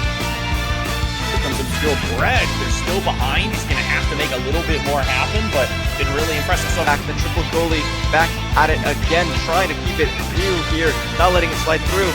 Deny him as Joker dies from the core pit from Breezy, and now Puppy and Lily have to defend. Lily able to come back to the portal in time, able to find that strike and the wall, denying it for now. But will that Era Maelstrom finally do anything? No, but the Breezy dash will. That's definitely nothing to be shy at. That's the triple goalie once again. And now, not able to find it this time around. It's Pure Bread up Gramella, down to Breezy, core flip, beautifully played. Eyes on it, yeah, here comes the Buster's pop. Now is the target. Now, as soon to maybe finish, Corporal coming from Gramella. Runs out of his secondary already, does not have to play with that. And then Breezy, with that strike, able to get the last barrier. And Gramella with a feed buff from just getting bolted and getting strength so hard for that Kivia to play this, trying to make it 2-2. Is this going to be another banger set 5? We'll have to see as Puffy flips, Obscure Breads flips, and Obscure Breads with the strike. And now we're going to set 5. Having to pull back all the way to the back line, trying to defend, but the snipe shot from Obscure Bread. Alex Gramella moves up with his corpulent, trying to get it through, making an insane corner shot. The O onto Gramella. Now they have to hold out, but it seems Obscure Bread, the goalie. That's just unable to stop the bulldozing Sundubu Strikers making a play for playoffs. I mean, definitely needed that win. That was an upset, right? Yeah. Breezy, how's it feel? Hey, it feels astronomically amazing. It's me! Share this!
Hello, everybody. We are back in the North American Strikers League Season 2 playoffs. I, Brickbat, have been joined by the one and only Z Yoshi64, who has dressed to impress on this fantastic occasion.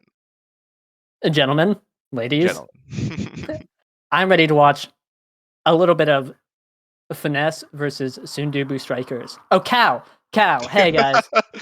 I'm mentally present. Core Overflow. I'm mentally present. I don't care who the other team is because I'm the least biased caster on the planet, and I'm here to see a Sundubu sweep. Yeah, and it appears that the West Coast casters have fallen on the West Coast representatives games. Of course, no bias here. It's the person who schedules all these casting blocks. But going into the game here, we are going to see that X ban following that X lore. 3Z Breezy, of course, very scary. And we're going to see a double brawler ban, actually, now that Zentaro being banned away from Leo Leon. First map, of course, going to be on Atlas's lab. So something like that Finny pick, something like that Juliet pick, of course, are going to be very strong. Atlas Lab, kind of, I'd say, out of all the maps that are going to be in rotation today, has the highest pick diversity. So definitely very dependent on what you think is good on the map and what the awakening starts are. Yeah, we saw double brawler ban. Leo Leon here, forced to play Juliet. Oh, boo-hoo. A sad day was had by all. And we're looking at Sundubu rocking Era Juliet with the Drakkar goalie. Actually, super interesting. I'm excited to see that. Yeah, and the Drakkar goalie is something recently buffed as well. Kind of one of the huge users of Strike Shot, and having that recent Strike Shot buff, that might be something that Obscure Breads will want to go out, as the starting awakenings are 1-2 punch tempo swing, and on Atlas's lab with that black gold, we're going to be seeing quite a little bit of damage. And already, Gravella, no dodge, solo stagger, 3Z Breezy going for a return kill, but not able to find anything quite yet until Leo Leon streaking Leo.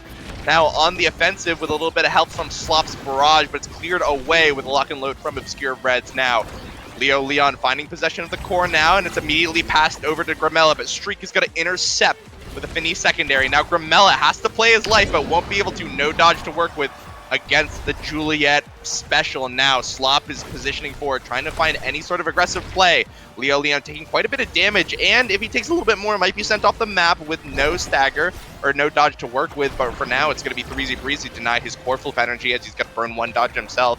Now Gramella back on the field. The Atlas's lab, Atlas black hole now exploded, allows for a bigger playing field, more passing plays to allow for Obscure Breads and 3Z Breezy to play a little bit more aggressive, and now Leo Leon has to play for his life a little bit, playing in the center of the stage as 3Z Breezy's walking over, looking for a dash punch. He finds it, which means now the final goalie barrier for core overflow does go down. Gramella past 3Z Breezy, but it's sent right back from an unfortunate special. Now Gramella on the offensive.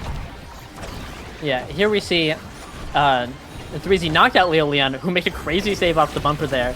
But the moment Sundubu got a KO, they were able to capitalize by getting the barrier really quickly. 3Z now choking and dying. And my tunnel vision really, you know, it goes to new heights, because I didn't notice that Streak was playing Finny midfield here. And that new rework on the secondary makes 1-2 punch seem really valuable. Just hitting a debuff and then the next 2 hits doing 1,000,000 extra damage. I think like just 60% more damage, which is crazy. Yeah, and definitely. Oh my god. We are going to see 3Z Breezy sent off the map, which means one goalie barrier does go down. We have open nets for both, but yeah, that 1-2 punch, especially on help for even other things like dribbling, is going to help Streak send in the first goal of the game, and after a long back and forth on the point, to see the first point go over to core overflow. But yeah, going back, 1-2 punch has a surprising amount of utility. Of course, the damage on the pulses of Finny's new secondary. I mean, you already see that damage going out in 3Z Breezy, half his health bar with one ability, but things like that extra core speed on the dribble, of course, is going to be so helpful with, because as I think Finny's, one of her biggest weaknesses is that mobility, not being able to kind of send herself forward like the Estelle, like the Era, and no sort of mobility option. So getting any sort of core control is going to be so helpful in this game. As right now, though, we're going to see a lot of damage being flung around as forwards of all teams are going to be flung around the court. We're going to see low stagger for Leo Leon. 3Z Breezy already dead, already shot and sent to his favorite place in Florida. But right now, Gramella's going to be taking the brunt of the damage as Leo Leon sends out the Flame Flurry on the Finny debuff. Now 3Z Breezy back up, going to secure the first goalie barrier with a dash. Can he make it 2? No. It's cleared away by Slop and Leo Leon. Now Gramella receives the pass, almost pays for it with his life, but he stays alive for now. We see the black hole being shattered by Obscure Breads as Leo Leon now with possession of the core almost has Flip to work with it. No! A whiffed strike shot from Obscure Breads. We haven't seen that in a long time here in the North American Strike Leagues, but if you do miss that strike shot, you're on strike cooldown, which means that you can be punished in those slow cores, and we're going to see 2 points go over to core overflow. Hey, this is the Sundubu special. They're just warming up. You got to give them a set, and then they'll be tight and ready to go. Now, like, Slop is dying. 3C no submission. they're feeling ready to kill. It's a 1-2 punch start. 1-2 punch tempo swing. Yeah, and it's Damage City. It is Damage City, though. If it is Damage City, I'm a little bit worried for the side of Sundubu Strikers right now. Of course, Finny going to provide so much more damage than the Era ever could, no matter kind of what trainings they get. And if that Finny gets a hold of any sort of damage training, it's probably going to be so hard for Threezy Breezy to function properly. But in these earlier sets, though, he will manage to stay alive for a little bit longer. Does have that flip on Stagger, which makes him quite the target, electing to blow it on Streak instead to stagger his opposing forward. So for now, we've got 2 forwards on the map trying to play their life right now as Streak again taking a few punches, but keeping it alive, staying alive. Now, Leo Leon gonna buy some time for his team, breaking the black hole and sending Threezy Breezy into the goal box now. A patient clear from Obscure Breads means that the core will stay in play a little bit more, but it's gonna go down actually. The help of Streak now, passed down to Gramella, and now a up-and-coming Threezy Breezy. Fortunately, it won't even matter, though, as Leo Leon takes the first set with a 1-strike war. Yeah, unlucky. I think all 3 of those goals were scored off of like really small little mistakes, and I think if Sundubu can clean those up, they win. It's easy. And hey, everyone, welcome to the Fight or Flight show. Odyssey Interactive would never make really broken awakenings. Hey, speaking of Quick Strike, going on to Streak. Yeah, and speaking of these, I feel like between Demolitionist, Fight or Flight, I feel like they're so strong on the Awakening side. But regardless, I think if you're a player that really likes the Quick Strikes, feels really comfortable with it, then yeah, go for it. All of that, all that extra strike cooldown will help you so much in the midfield. And again, that one sort of weakness that Finny has is that core control, being able to win the midfield interactions against pretty much any other midfielder. But when you have extra tools like the quick strikes, like the crossover, or sorry, slick kicks, you will be able to at least do a little bit, which we are seeing right now as Threezy Breezy again getting used to his time in the KO penalty box at this point, as right now Leo Leon barely misses out on the goalie barrier. Good defense from Obscure Breads means that the final goalie barrier will stay up for Sundubu Strikers now. Strike shot pass to Threezy Breezy goes long, which means that Leo Leon, now with possession of the core again, is going to take a shotgun to the face to prevent him from getting that final goalie barrier, but he's going to have another attempt soon enough. Pass down to Gramella isn't intercepted by the strike shot, which means that one goalie barrier will go down. Now, Gramella has to play carefully. It does have to worry about the dash punch flip combo, but Streak is going to be the one that's actually going to be staying in the accountability box for now. 9 seconds left. Can Slop hold for now in this power play situation? We see Obscure Breads already coming up to the play to see if anything can happen, but it looks like no. Side of Core Overflow will not hold, actually, as a last-minute flip to get the final goalie barrier means we have an open net for Slop, and a stun lock from Threezy Breezy means the flip won't come out. The first point in the set goes to Sundubu Strikers. Yeah, they played that really well. Just sealed it out, got the barrier, off flip. Threezy pinning down Slop, preventing him from doing anything. And I had an idea, thinking about that last set. Talking about characters that Fight or Flight is good on. We saw Leo Leon pick it up. Hey, it refreshes your secondary when you stagger someone. And that's a well-known fact, Juli's most important ability. And I think that's just something that I didn't even conceive. And oh my god. while I'm sitting here yapping, Cow is just taking both barriers. But Gramella sitting on a flip, ready to walk up. Oh no. Oh dear. An excellent flip from Slop will catch Obscure Breads, trying to hover on that top side, playing around his life, wanting to preserve his flip, but it's just going to cost him the goal for it now. We do have the energy advantage for Obscure Breads, able to use it in a defensive play this point if it does get to that situation, but things are not looking good on the offensive standpoint. I mean, Gramella, just basically no energy to work with. Threezy Breezy blowing the flip from Streak, but it's still, they're not going to have too much of an energy advantage, and now the whiffed core flip from Obscure Breads means that point was all for naught. Pass back from Streak to Slop is going to allow them to maybe clear it out, but no, that's one goalie barrier down. Threezy Breezy trying to make it 2, but nothing found so far. Stuffing play from Gramella is not going to find the goalie barrier. Slop holds with good strike timings. The Finny ultimate not able to find anything just yet. Dash punch from Leo Leon eventually sets his team up to get that last goalie barrier. Now 1-1 on the set. Obscure Breads misses the whip, but the strike shot, but goes invisible instead. Now Threezy Breezy trying to get up, but loses a critical strike ward, which means Leo Leon has a 1v1 in the net, and now it's looking really rough as all three members of Core Overflow are now dribbling back and forth. Streak has that flip. Leon forced to blow a dodge, so that buys a little bit of time. Maybe, no, it doesn't actually, as Leon in the right spot at the right time gets the second point for Core Overflow. Things were looking good for Sundubu at the beginning of this set, but Core Overflow has kind of pulled it back and are really surging through. Sundubu's having a tough time on these offensive plays. I think Gramel and 3Z are having trouble synergizing with these. They have a lot of really good passing plays, but then sometimes they'll both go for different things. 3Z will go or be trying to KO someone right next to the barrier while Gramel is trying to get the barrier, and then it sends the core somewhere else, and it, you know, things like that are really tough to coordinate, especially on a just such a damage-focused start. But hey, once again, Caster's Curse. I'm sitting here yapping about God, who cares what, and Sundubu just take both barriers like it's nothing. But now they've got to pull together and get this point if they want to stay in the set. There is a team that is cool under pressure. It is the Sundubu Strikers. Looking for that respect on the name that 3Z was talking so much about. But right now, what we've got to respect is the damage from Atlas Lab and all the members of Core Overflow. Is Gramella now taking his trip to the goalie box instead of 3Z Breezy this time, though it's going to be cleared away. A bit of a slow passing play as we get into overtime here. Gramella now has the time to get back and into play. Flutterfly comes out, putting him in a good position. The goal is not going to be found by 3Z Breezy, and the core's going to go so fast. Now flying past Gramella, though it's going to go into Leon, and the flip mix-up from Leon is actually going to be read by Gramella, which means that it's going to be read by Obscure Breads, I'm sorry, which means Gramella is going to be set up perfectly to sink that goal in. Now 2-2 on the set. Yeah, Gramella styling on him, just sneaking it right by Slop. They're barely out of reach. And that's the kind of thing you need if you're a Sundubu fan right now to see. They're coming back. Like I said, they're getting warm now. They're feeling all toasty and ready to go. Absolutely, and even though summer has concluded, we are trying to still stay warm here. And 3Z Breezy trying to still keep those guns out as he is looking now to take the offensive plays in the favor of Sundubu Strikers, though.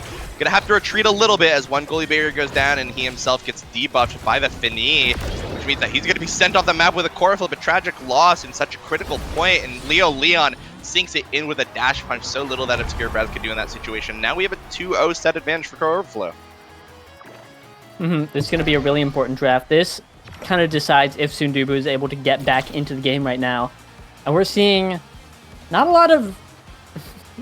just not a lot. I guess Deadeye's a little scary looking if it lands on Streak. I think Stagger Swagger is in there. Probably a big pickup for Sundubu. Oh, wait, no. Spark Resilience. Hey. Both Julies have tempo. Now Leon is rocking tempo. Fighter Flight and the newly buffed once again Spark of Resilience. Odyssey Interactive. Shake my hand. You've done it again.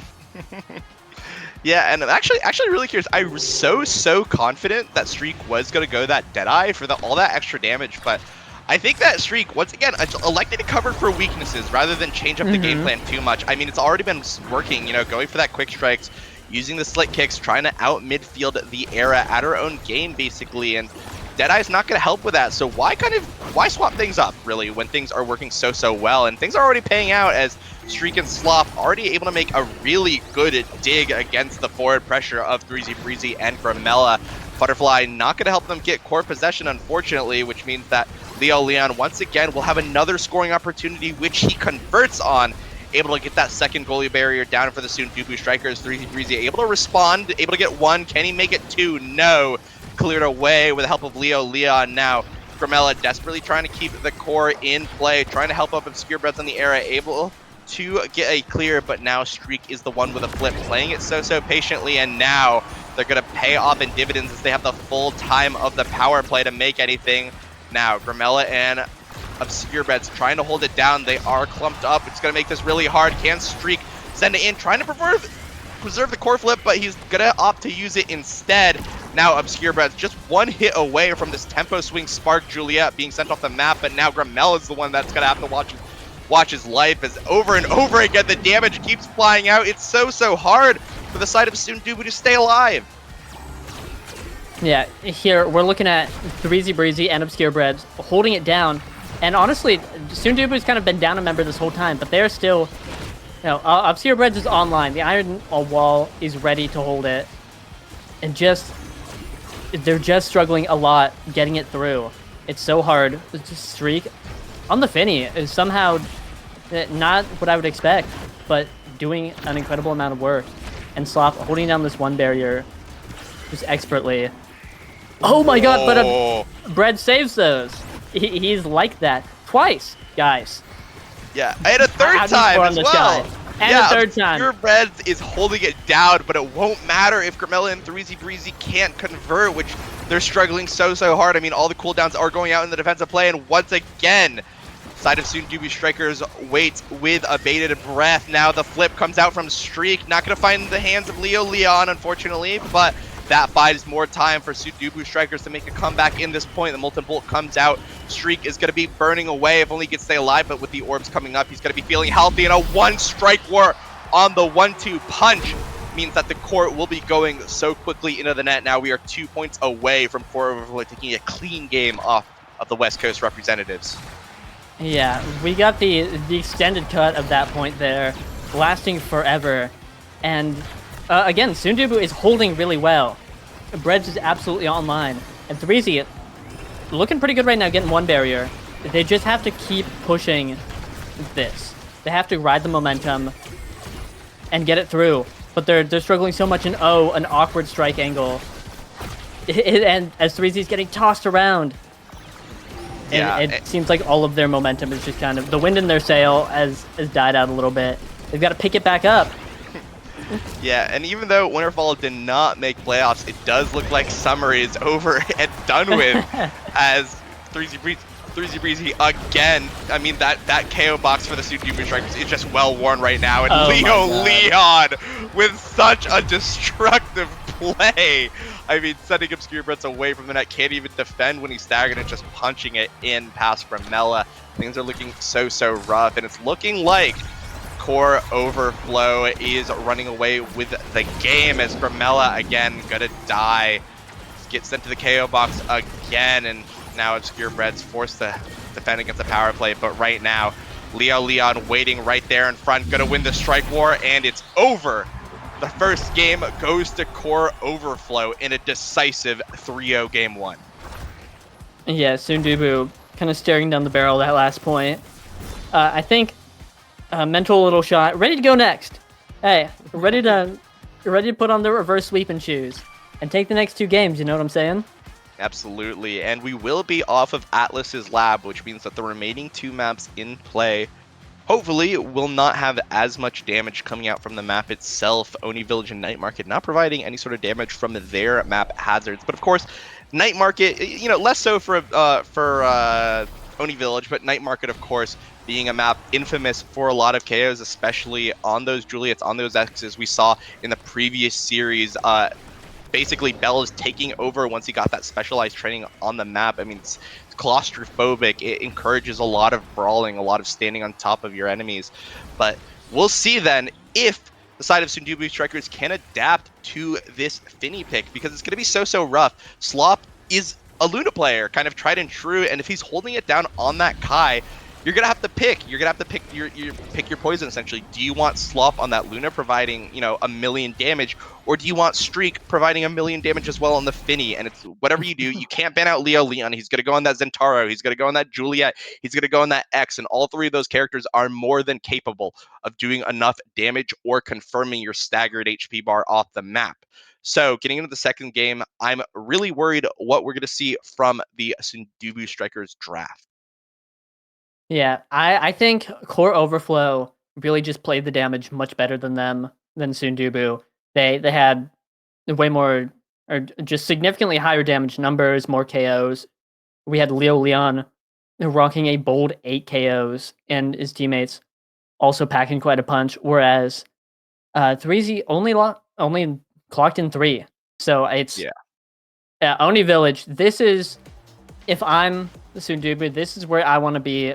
A less damage focused map, kind of settle into playing I wouldn't say more honest game, you know, that would be crazy, but playing a less damage focused game, you know? Yeah. And again, putting a little bit of respect on the X lore, we are going to see X banned away once again from 3Z Breezy. Definitely I would say 3 Breezy probably one of the best X's in the North American Strikers League, if not arguably the best. So definitely a well-worthy ban. We're going to see Atlas banned away, though, from the side of Sundubu Strikers. Slop. Of course, Luna kind of infamously bad on goalie on this map, something you only really want to pick if you feel like you're not going to have a lot of pressure come from the enemy forwards. And looks like Slop's doing it, though. Definitely his, by far and away, his best goalie, what he's renowned for, and what he tore up Beta Omega Strikers with. So if there ever is a goalie to pull out Luna on this map, it is going to be Slop, as we see a peak performance spark of resilience start. I wouldn't want to say like underwhelming start. No, what a white bread start. Holy crap. But, well, we're going to be focused on the characters' kits rather than the awakenings for these early sets. But when you do have a spark start, getting those early selections in draft will be important, especially if there are multiple sparks in draft, getting kind of as much value out of it as possible. The same goes too for Stagger, actually. I mean, of course, tempo swing stacking, always very, very good. So key on characters like the Juliet, less so on Rasmus, but like still able to use it just fine. But so yeah, I mean, winning these early sets might set you up for really, really nice scaling if your drafts are lucky and you win in the sets. But for now, we're going to go into the game proper. Now, Obscure Breads able to stuff it past Streak. We're now 1-1 on Goalie Berries, which means nothing's really changed, unfortunately. As now 3 Breezy with slight possession of the core, not able to find anything. The Crater Maker is going to be found. Leo Leon trying to use the core speed to get a cheeky Goalie Barrier, but nothing's going to be found, which means that Grimella and 3 Breezy with a nice stuffing play of the Estelle Rasmus is going to find that Goalie Barrier now. Open net for the side of Core Overflow, but it's going to go to the hands in Streak. Now Streak with a flip, almost able to get a really cheeky goal on Core start, but for now we're going to go back into the fast speeds of Oni Village. Now Grimella with the flip can use it if it's needed. Pass up to 3 Breezy is intercepted by Streak, but we now see flips from both forwards of Sundubu Strikers. One is going to go out, a nice strike shot. It's going to interrupt the dash punch set up from Leo Leon. Now flip is going to come out defensively from Streak. Barrage keeps it up, not able to find the goal with a Giga, and the piercing shot is not going to get past Streak, though the Crystal Thorns will. And an excellent pull from 3 Breezy. Wait, that was so... Grimella was going to shoot it up top, and 3 Breezy, recognizing that, immediately pulled Streak so that he was hit stunned for that goal and allowed a clean goal from Grimella. That was such excellent play, such good synergy from the two roommates here on the Sundubu Strikers. Hey, they are roommates, and let me tell you. What I'm looking at here, I'm looking at two things. One, I'm looking at this midfield matchup. It's Estelle versus Kai, and you know, say what you will about Kai, he's definitely been looking a lot better, especially, you know, this map was the first map that anyone played Kai forward on in tournament. Shouts out to that one LAN, you know, the Kai forward incident. And, you know, hey, it's great, but, hey, Estelle is a bit of a demon on this map. The other thing I'm looking at is this 3 Breezy on the Rasmus. At the beginning of NASL Season 2, I watched 3 play Rasmus, and as respectfully as possible, I said, hey, you've got to stop picking this character right now. I don't want to see it anymore. Now, though, he's got a power buff. He just did that. He just diced Slop like he was nothing. Yeah, chopped him up like a fresh salad. Absolutely, and we do have Rasmus's first skin, the Magician skin, which means that 3 Breezy is in prime position to pull out a little bit of West Coast magic if he could get his hands on the core. But for now, it's going to be Core Overflow being the ones on the offensive play. 3 Breezy losing a few strike wards, which means that Leo Leon has the opportunity to get a goalie barrier, but it's actually going to be a goalie barrier going down to the side of Core Overflow. Now, Leo Leon, oh my God, not rotating back entirely, has that flip if he needs it. 3 Breezy taking a good bit of damage from the dash punch, but there's no Finny this game to mean that, you know, setting him off the court. But for now, we're going to see a 3-man defensive play from Core Overflow pay off. If they finally do get the core clear, a critical strike war from Leo Leon means that we're going to go back a little bit into the neutral game for now, but it's going to be 3 Breezy with a scoring opportunity. It's going to be instead cleared away by Streak. Now, Leo Leon still has that flip if he needs it, if he can get his hands on it, and a dash punch is actually stopped from Obscure Breads is able to save it against the full kit of Leo Leon and keep the core in play. Now they need to convert. The goalie bear is going to finally go down, but Grimella and 3 Breezy are ready. They are able to put the core in and make Obscure Bread's efforts worth it. The first set of the series go over to Sundubu Strikers. Yeah, hey, you don't understand the smile I have on my face right now. 3Z and Grimella are playing absolutely beautifully. And here it looks like Grimella gets rewarded with the quick strike. I was talking about the midfield champ difference, but now we're talking just raw midfield difference all the way. Big Fish deny. 3Z will not be feeling like a big boy today, but a small fish. But perfect form. He's really good. It's really hard to just deny these brawlers anything. There's 1-2 on the table. Timeless creator if we want to get wacky. Like, how do you deny? And then Obscure Bread's picking up Missile Prop. I think that's huge. He's been rocking out without Missile Prop this whole time and holding, you know, like this. He's full power unlocked. Unfortunately, Grimella has died. Yeah, and big thing, tempo swing on the Juliet, but it's a tempo swing that's taken with peak and reverb off the table, which means bulk up, of course, so impactful, but we're not going to be seeing any sort of stagger suburbs show up today, and no sparks on the, burnt out, especially worth of a note. But yeah, I think definitely the biggest pickup is going to be that missile propulsion. It's so good on Drakar, of course, having so many key missiles in his kit, or projectiles in his kit, but especially it synergizes with strike shot to allow for even farther plays like that. And Leon's gonna have so many problems setting himself up for dash punch combos. He's gonna be having to rely on streaks, cooldowns, and barrages and Strike War wins. But for now, there it is. They are set up actually by the likes of Slop, which means that a first goal will go over to Leon and Core Overflow. Yeah, very well coordinated by Core Overflow. Slop kind of proven why he has such a legacy, able to help push it through with Leon's Flaming Flurry. And Streak's looking to go off too. He's saying, my team's rocking all the glory. Let me get in on that piece. Yeah, and it's going to be a flip in front of that goalie barrier. Streak electing to actually be a little bit greedy with it, which might cost him that goalie barrier. Grimella, though, is going to be staggered instead now. Looking for a kill on Grimella, not going to find it, which means that 3Z Breezy now has a scoring opportunity again. Grimella will not die, and accidentally timed dodge will mean that he stays alive past the Flame Flurry, and a double barrier will go down for the Sundubu, or for Core Overflow. Now open net, can Grimella and 3Z Breezy convert? Again, Grimella is going to be spending a bit of time staggered in the midfield, trying to just stay alive and play his life now. Orb denied away from Leon, but it might not matter if 3Z Breezy can get his hands on the core. He doesn't, and my gosh, it looks like we have some fans. All the cooldowns are gone, and 3Z Breezy is able to get a nice clean pocket into the bottom side of the net with the confirm from the Pendulum Swing. Yeah, 3Z is just absolutely unleashed. I was a little bit of a fanboy. Watching his stream the other day, he was playing Rasmus, and he said, and I quote, I get like a 20% buff on this character. And we're seeing it right now. He is buffed up. He's out to play. Oni Village, a phenomenal Rasmus map. It's just putting this character pick to work. He almost stuffs it through his slot, having to core flip to get it through. Oh, but what a brilliant pass. Yeah. Backshot station coming out from 3Z here. He's an expert. They're roommates. Absolutely, and we are going a little bit into the lull of Oni Village once again. Now 1-1 on the goalie barriers. Grimella rotating back to get the assistance. Pull from 3Z Breezy is not going to get him that much needed possession of the core, as again, Grimella is going to be staggered, has no dodge to work with. Oh, and barely dodges out what would have been a KO finish from Leon. Now Streak with core flip. Pull comes out from 3Z Breezy now, which means that Streak will be core flipping and get the core downfield. Now Slop's going to be here on the aggression, using that eject button teleport to get himself back safely if needed. Which it won't be for now. Now Streak and Leon on the offensive play. Critical Strike Bar wins means that they might have a scoring opportunity soon, but it's going to be cleared away by Obscure Breads and 3Z Breezy now. Flip up for 3Z. Grimella also has one coming up as well. It's actually defended away by Slob, an excellent strike. He defends one, but he can't defend two.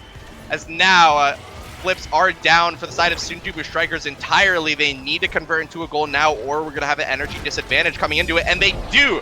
Grimella with an excellent Rose Warp, able to get to the core before Slop can, and that's 2 points over for the Sundubu Strikers.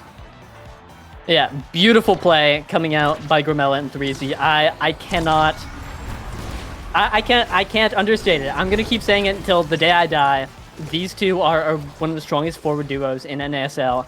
and they're not done yet. Because whoever loses this match gets eliminated from playoffs. It's GG Jover. They are ready to grab themselves, pull up, etc. They're feeling warm. It's Brickbat. Can you tell me what day it is today?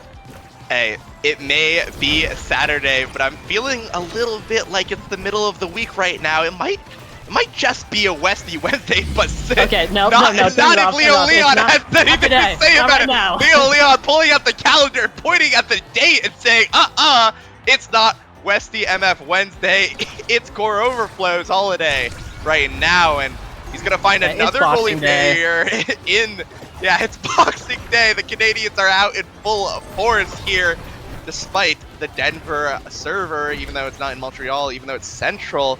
Streak and Leo Leon are going to show. I don't think Leo Leon's Canadian actually, but regardless, hey, he's Canadian in my heart. Yeah, he's an honorary Canadian, as they would say. As right Slot's now, not Canadian either.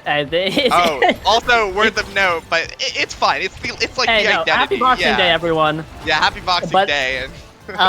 We actually, I'm gonna say it. Not a Boxing Day fan. Can't believe it. I'm a Westie Wednesday fan, and our new holiday is about to usurp Canada. Yeah, and we'll see if the Sundubu Strikers will be able to change and turn back time to new calendar day, and it hopefully will be something other than 1984, and instead it'll just be Wednesday. But right now, Slop with a flip. Oh, it's held by Obscure Breads, and with the help of Gramella, it's going to be held even more. Overtime comes for the final point of the Oni Village set, which means the core is going to be flinging around in such a high-intensity moment now. Gramella forced to heal up, forced to dodge. If Leo Leon gets a bit more damage with him, he could convert with the Flame Flurry, but Gramella now limping back over to his goalie line to just stay alive now. The goal now has no dodge to work with in the future. Again, Obscure Bread's holding it down on the Drakkar goalie. Strike shot comes out past 3Z Breezy, intercepted by Streak, and now Obscure Bread's forced to blow that defensive core flip. 3Z and Gramella need to convert now, or things are going to be looking really bad, as now we have a 3-man offensive play coming out from the side of Core Overflow, but it's not going to mean anything, as again, it's going to be held down by Obscure Breads and Gramella. Pull comes out, not going to find anything, but finally, Gramella finds the snipe, the flip comes out. Oh my god! Gramella with the flip, can they put it in? No, it's held by Streak, and 3Z Breezy with a pendulum swing, able to catch it at the core with just the tip, and now in a reversal of fortune, 2-0 set advantage for the Sundubu Strikers. Holy crap, that's the 20% difference right there. And we're seeing some juicy awakenings, some Knife's Edge, which goes crazy on this map.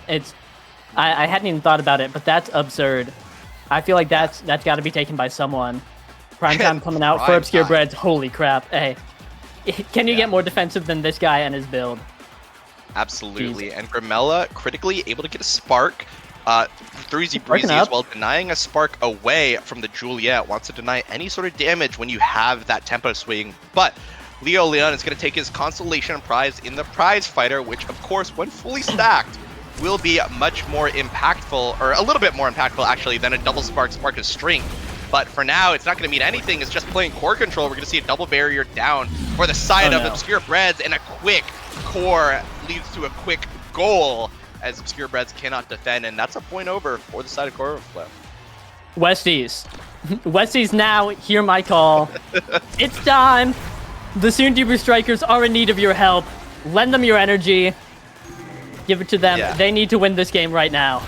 And unfortunately, the cast occurs. Faster! Give them your energy now! Actually able to find a critical kill onto Slop, which means that Gramella and 3Z have the opportunity to score, but Leo Leon has rotated. We now see 2 people in the net, and Gramella able to receive the core, and a Rose Warp blinks it in, and now they have Flip. 3Z Breezy also 1 bar away from Flip himself. Things are looking so good, and dare I say it, the righteous indignation is what some might say is the most oppressed group of players in Omega Strikers is coming out, but unfortunately a whiff core from Gramella means he might pay for this with his life. Spending 12 seconds in that KO box. We're going to see 1 goalie barrier go down. Leo Leon trying to make it 2. Slop trying to make it 2. They are going to find it eventually with a passing play.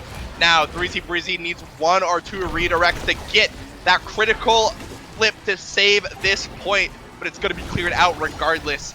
Now, Slop to Obscure Bread's going to be intercepted by 3Z Breezy. Now, Streak dribbling it back and forth, but he doesn't have the quick strikes like he does last game.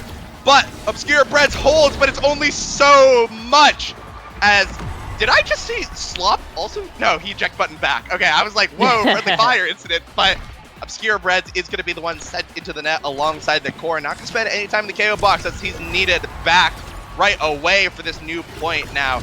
Not one goalie barrier goes down. One goalie barrier goes down for the side of core overflow. Now Leo Leon trying to get the core up. Streak now with possession of the core. Pass to Leo Leon is there, but the setup is blocked by the lock and load from Obscure Brads. Now 3Z Breezy with the flip can do it to open up this last goalie barrier, but he's gonna have to play around this HP bar, as right now he's staggered. It's gonna be sent off the map. Oh, the dodge barely comes out in time, unfortunately losing his core flip in the process, but keeping his life. Now scoring opportunity comes up for Gramella, and whoa! Oh, yeah. Molten Bolt from Obscure Red blocks the core and sends it in before Slop can intercept it. Now we are 1 point away from Sundubu Strikers tying up the series. We are looking at match point right now, and the energy is coming in. The Westies are out in full force, and I think Sundubu is feeling it. Yeah, and that, do you feel the magic in the air? Do you believe in miracles? I'm feeling a little bit of really magic. quickly. The pages of the calendar are falling away, only to reveal that it's maybe Wednesday every day. But we can only see if our heroes 3Z Breezy and Gramella can put the core in, and things are not looking good right now. Leo Leon, 1 or 2 redirects from Flip. He just needs 1 strike, and he's going to have it, but Obscure Breads is there, ready to predict. Uses his flip to send it out before Leo Leon. If Leo Leon touches the core, it's curtains, and there it is. Set, reset, point, reset. We're going to set 4 on a core overflow set win. And well, I would like to point out Leo Leon was rocking 3 prize fighter stacks for most of that set, and I think that's really, and there's fighter, Demolition, guys. Who loves the new Awakenings? Yeah. Press 1 in the chat. And that Holy Demolition crap. means that 8 seconds will be reduced off the dash punch. The punch immediately going to be refreshed, and that dash punch going from 18 seconds, I believe, to 10. 18. Yeah. Such wow. a big thing. And actually, fight or flight is just not going to be picked up. Maybe I'm overestimating the... No, okay. 3Z. There we go. 3Z's got up. it. Yeah, 3Z's got it. That fight or flight will give him basically double slick kicks for the remainder of the game. And it's sad that it didn't go on Gramella, of course, having to deny the Deadeye from the Luna, though. Slop is not really that sad. He does get that extra special, of course, a very big thing to pick up. Of course, not impactful as the Deadeye, but still, nonetheless, game warping now, though. Gramella with the Rose Warp will cost him his life, but he's able to get the goalie barrier in his dying breath now. Leo Leon with a dash punch. It's going to be blocked away by Obscure Breads, but Leo Leon with a strike or win means that open barrier now for the Sundubu Strikers. Now Gramella pass up to 3Z Breezy, able to get through, not able to get a goalie barrier, barely blocked away by Slop. Now Streak dribbling the ball back and forth, looking for an opening, looking to build up his meter, as well as now 3Z Breezy able to get a good stuff with Erasmus secondary, but again, deja vu of the end of last set. Leo Leon in front of the net, only 1 or 2 redirects from getting flip and sending it in. No, a critical strike war from Leo Leon! Pockets it into the bottom side of the net, and that's a first point going over to Core Overflow. Yeah, Core Overflow looking to mount their comeback right here, right now, wanting to end this series quickly. We're gonna need see some nice things coming out from Sundubu Strikers if they want to seal this out and bring us to a game 3. But Leo Leon is just such a force to be reckoned with right now, just racking up those prize fighter stacks. Gramella's just been KO'd by him like 15 times. A bit of a fan scenario. Oh, no. Hey! Picked a different person to love today as Obscure Breads gets wiped in his own net. That's absurd. Leo Leon is so strong right now. Of course, Sai is going to be so good to win those strike wars already coming into play. We're going to see a dash go away, and that's a Demolition proc right there now. 3Z Breezy and Gramella looking to respond, but not able to find anything. Things are looking not so good, as now the tempo is in favor of Core Overflow. Flip comes out from Gramella, but it's just going to go right in the hands of Leo Leon, and a pass down to Slop. Waiting in the wings means that we're going to have a 2-0 on the set. Core Overflow advantaged. Yeah, guys, it's time. Sundubu's been sandbagging the past few games. They want to keep it close. But guys, you can go win now. You're free. Oh no! Oh no! Oh no! Yeah, and unfortunately, we are opening up our calendar and finding that it is unfortunately Saturday and not the Wednesday we all desire. If you are in the West, is again it's barely cleared away. Purebreds barely able to eke out a save with the tip of his, the skin of his teeth. Hold. As right now, 3ZBreezy looking for any sort of goal, any sort of tempo reversal, but the flip comes out from Slot, but it's blocked away by 3ZBreezy. Now, snipe from Grimella, not able to find anything either. Core overflow, cool, collected, calculating, ready to end this game as soon as it starts. Now, 3ZBreezy trying to desperately keep possession of the core, but Streak is patient, able to get those delayed strikes, able to keep possession of the core, and now the flip comes out from 3ZBreezy, trying to pocket into the top side, and he does! A good pendulum swing hits Streak in the core, and now 1 point going over to the Sundubu Strikers. Hey, Westy Wednesday may be dead. It might not be the middle of the week. We might be looking at a weekend situation, but it's Sundubu Saturday, and they're here to sweep it all the way. Maybe. I have to get one barrier. They get one barrier, and now Grimella trying to make it 2, but Leo Leon and Slop now trying to just desperately do it. But a good pick, a misposition from Streak, maybe looking for that knife's edge proc, is going to be sent off the map, and a power play is converted into that much coveted second goalie barrier for the Sundubu Strikers now. Leo Leon using his flip to buy time for Streak to come back up, but no energy from the side of Core Overflow right now, which means that this play might be a little doomed, as right now Grimella has flip, elects to use it. Can a pass go through? No!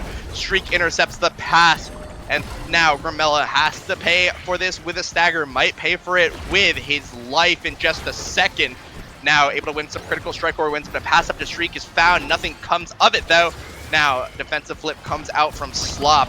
Grimella now no longer staggered, and one use of dodge to work with if he can make it work. The prediction on Slop's clear doesn't unfortunately pay off, as now no cooldowns to be used in this offensive play, which means it's an easy ping pong for Slop.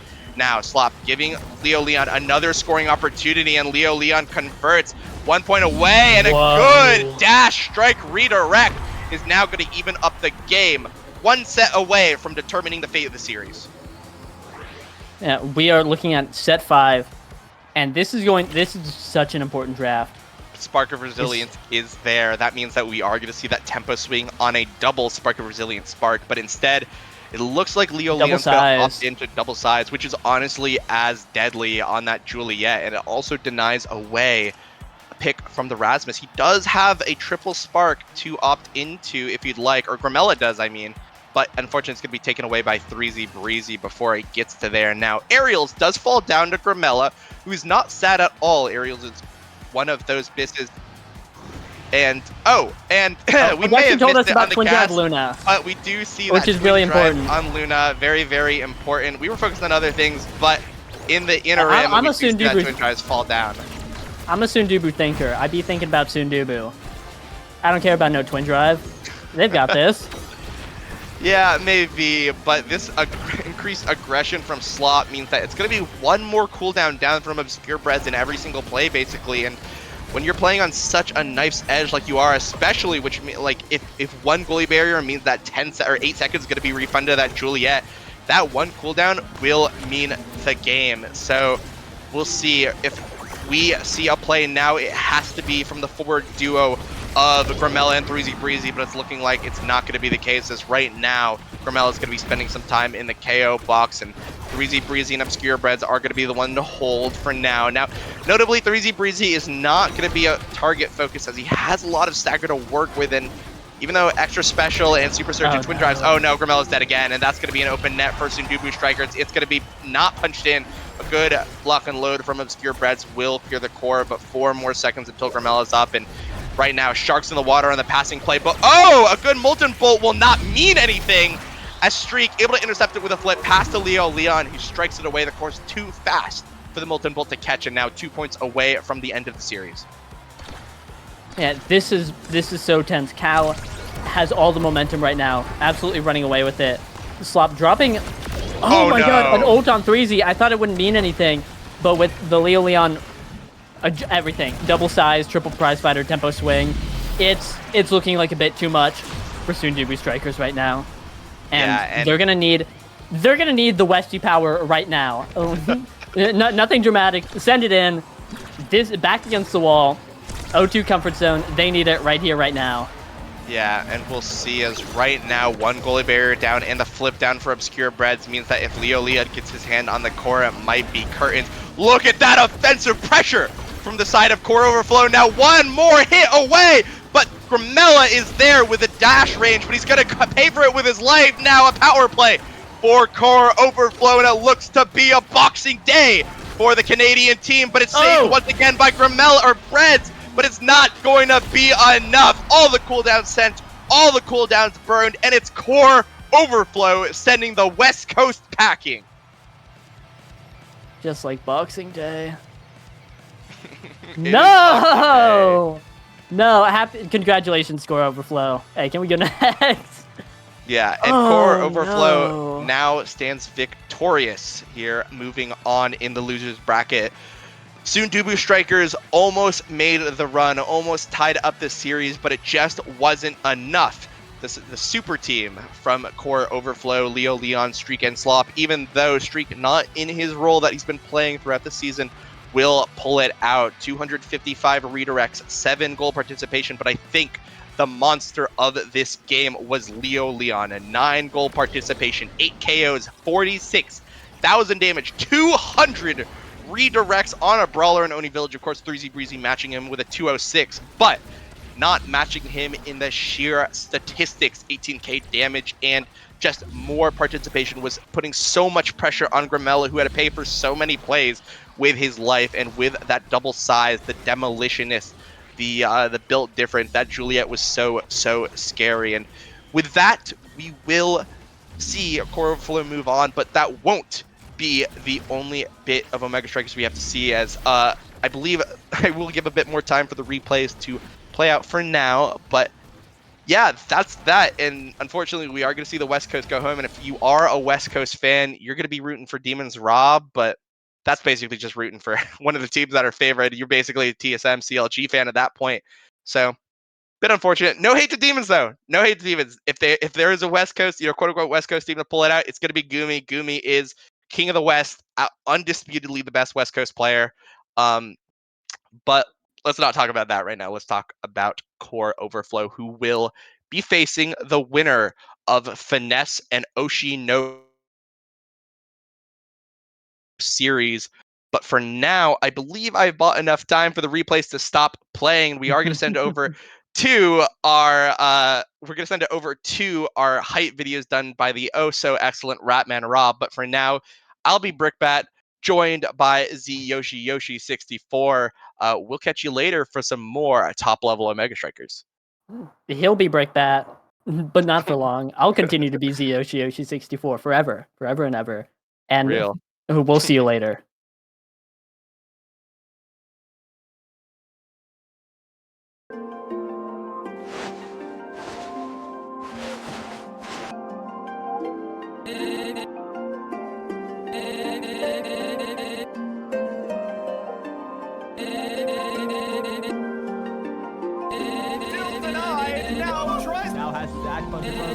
Leo knocks it in once again. With his own portal, but it's going to slide right in from... Basically, if you were to take every single possible combination of wins or losses, this is the percent of scenarios where each team will qualify for playoffs.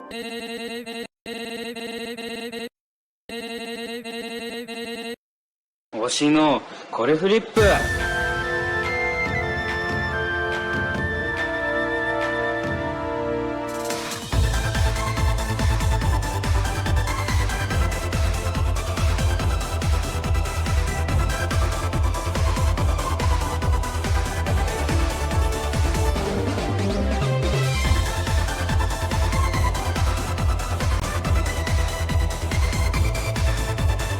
Goes away, the flip is wasted. The bottom side is open, the top side is open. The roll, Oshino core flip makes the first game of the series.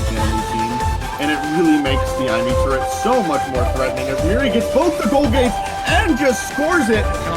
As the flip, they finally take out Merchant. A shot there. This is what adds the fire. Not gonna need to just get lots of fun and angle. And he finds the best angle I've ever seen. That guy's low, and Becky Kilmer just slots it with a passing play. But OG is able to defend. They lose one though, but they're still able to defend, and they get a goalie on the opposite side. Nuremberg now has to win Eagle to get in the 1v1. Trying to coach, and he finds the strike angle. Nuremberg just wasted by Avlabug. And now Merchant goal gate. And he has the foot for the goal. But But pass is a little long, but they find the angle with a great lift on Jesse Doma. It's me! Share this!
Hello, all you wonderful people. Welcome back to the NASL playoffs. Thank you so much for joining us here. My name is Magic 8 Ball. I am joined by Lovin' Drunk and Lovin'. We've got a great set for you today.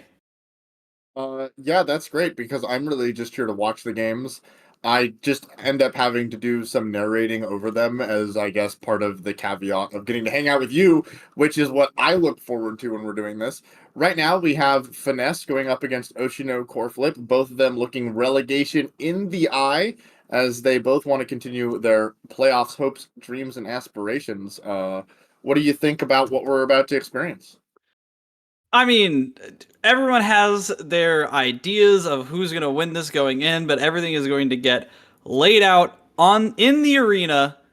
Nobody knows what's going to happen. I mean, to be fair, a lot of people thought that Finesse was going to overcome the Sad Boys, and we saw that was cleanly tucked under the rug and left to its own devices. Who knows how this could go? Oshino Coreflip maybe found their footing with this patch, maybe found a strategy that all of a sudden is working really well for them, and they've been practicing for a week or so now. They might have something that throws off Finesse entirely. What do you think? I'm hopeful. Here's hoping, right? Here's to hoping. I want to see some good gameplay. I'm excited to see if any Finny action comes out because I think Finny is really good right now with the changes. I don't know if the players have had time to practice and acclimate themselves. And of course, I want to see now. I highly doubt we'd be able to see something like that right away. What we are going to see is Atlas's lab and a now hover from Lily. Who is definitely playing it, by the way. There's definitely playing it. No way that they don't. Yeah, okay, all right. Boo. Boo. Now, something that will not be booed, I'm sure, is the Vice getting taken away from Merchant. That is definitely one of their best picks. Super strong in that goalie box. Yeah, Merchant is definitely very scary on the Vice. Also being reminded that now is banned from tournament play because it always takes a week. And, I was about to say, what about the week clause? Yeah, no, I forget about that. Look, I want to be entertained. I want to see now pop off. That's what I really want. Wait. Are we actually about to see this? Is that Atlas Forward? Is that what you're saying? No, are we about to see Imy's Lily on Imy? Are we about to see Lilybon on Imy? Are you surprised by this? I'm not surprised. Well, I'm kind of surprised because they'd sticking to Dubu in the games earlier. Was just definitely sticking to that strategy, and now we're seeing them match Kashikoma. Yeah, no, they understand that what happened is they nerfed Imy enough that now Imy is fair, and thus Lilybun gets to play the Imy and is excited because with nerfs comes great strength. Correct. With nerfs comes the unexpected mastery of players that really know how to pilot it, and that's what I hope we're going to see. Exactly. It is aerials, which I would say has maybe a part in it, but neither of the Imies took aerial. Instead, they both elected for perfect form as Joker does find a Kashikoma pop right there. Mirameg now having to do some dribbling, keep things away. Joker finds the barrier there. Things looking good so far early in this match. Looking good so far. Open goal on the side of Oshino Coreflip, but we are going to see a lot of aggression coming back now. Mirameg able to get Joker down in the health and sticking around the black hole. Mirameg decides not to pop it right then. Instead, ends up taking a lot of damage, and because of that, we're going to see a lot of aggression. That's a nice couple of passes, keeping that lane open for Joker. That's going to be the win condition, definitely, for this Finesse team. And Joker going back to the Asher, still believing in it.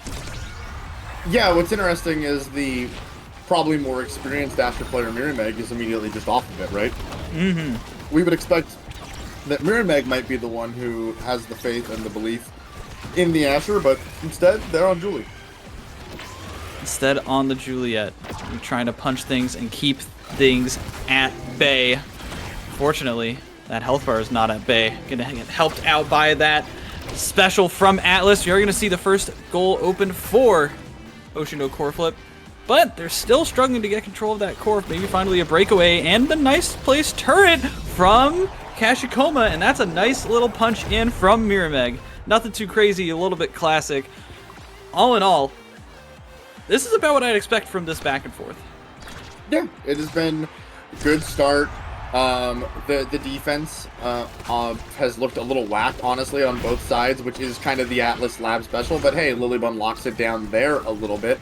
The offense is clicking very well as we have two IMEs on both teams. You got Julie dash punching, Merchant doing the healing, Atlas saves everything, including that. Wow. That was absolutely absurd. What was more absurd is that crazy confirm from the members of Oshino Corflip, who now are in a power play and are able to get it right past the turret as it comes online. Joker able to keep this one away. But that's an open goal for Oshino Corflip once again. These goal bearers are falling like hotcakes at a McDonald's. How fast do hotcakes fall at a McDonald's? Oh, very, very fast. They cannot stay for long as that goal will go in. That's another goal against Lilybun, and Miramac just seems like he's got all of the time and space and abilities in the world to work with here. That does seem to be the case. Kashikoma does a great job in the midfield, pushing it up with the help of Merchant, and that's really allowing Miramac on this Julie just to play a little bit more aggressive, a little bit more forward, unable to find it there. Joker with the patience finds the top corner of the net. What I'm really noticing here is that this isn't like ecstatic. This isn't explosive. This is very controlled play, like from these teams. Yeah, like it's nothing crazy. There's nothing flashy. There's no insane outplays. Like this is just clean Omega Strikers all on the board. Okay, that is a very good shot there from Kashikoma. It is very clean for the most part, and I do think Lilybun is looking pretty frail on this IME, and she's even KO'd, and this is going to be never mind. Puffy gets in there with an amazing blink, breaks things up, and they're able to play keep away for now. Lilybun almost is back now. Is it too little too late? Guess not, as they're able to clear it out. Reset the offense, and Joker's looking on the offense. Joker is looking on the offense. Lilybun trying to get in there and help, while Puffy is staggered and is really feeling it. Stuffed in the corner. Finally, the opening for Oshino Corflip. And Finesse is down in the first match of this elimination series. And that is just wild. That is wild. I mean, it was a back and forth. It wasn't a sweep or anything. We didn't see them get 3-0'd, right? It's 2-3. So everything's up in the air right now as we get into the Awakening draft. Watching Kashikoma here get the Happy Star, the extra special for more turrets, is really good for IME. That was by far and away the best thing here. Also, Temple Swing on the Asher, that is a lot of damage. And with the lowered cooldowns from Perfect Form, I expect to see some KOs for Joker here. A lot of damage and a lot of healing as well. We've been seeing these brawlers trade stagger bars, essentially, is what it seemed like for the most part. But now Joker's going to have a lot more fighting potential, able to stay up here. Look at that. Already almost back to full. Healing comes up online for Miramac, but Joker, the breakthrough, and definitely breaks that one through the defenses of Oshino Corflip. 3 players standing there in a wall and could not defend against that. That was a beautiful send through. It absolutely was. The thing here that's happening, in my eyes, is we're seeing the, I call it the dual-edged sword of IME goalie, right? Either your team scores in 15 seconds, or you get scored on in 15 seconds. And right there, they scored really quickly, and here they're able to keep up the offense. And the point of IME goalie is to not have a goalie, right? You want to have that third forward, and that's what they've been able to do so far with Lilybun on the side of Finesse.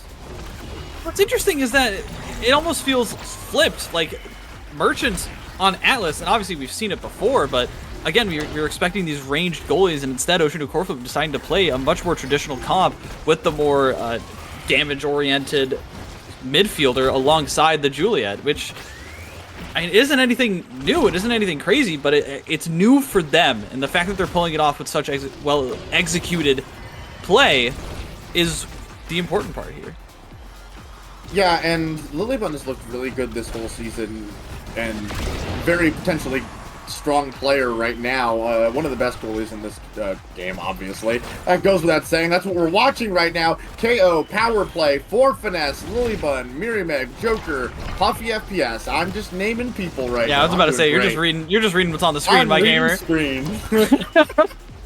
Finally, the power play is over, and Puffy has a little bit of a low stagger bar. A couple of nice abilities out from Lilybun. That one gets sent into the midfield, but a nice couple of open passing lines. Puffy was getting a little ahead of himself in the midfield, and Kashikoma found Mirimeg. It's 1-1 in this set, and neither team is really breaking away. You could see how much easier it is for Oshino Coreflip to wear down the defenses over time of Finesse right now.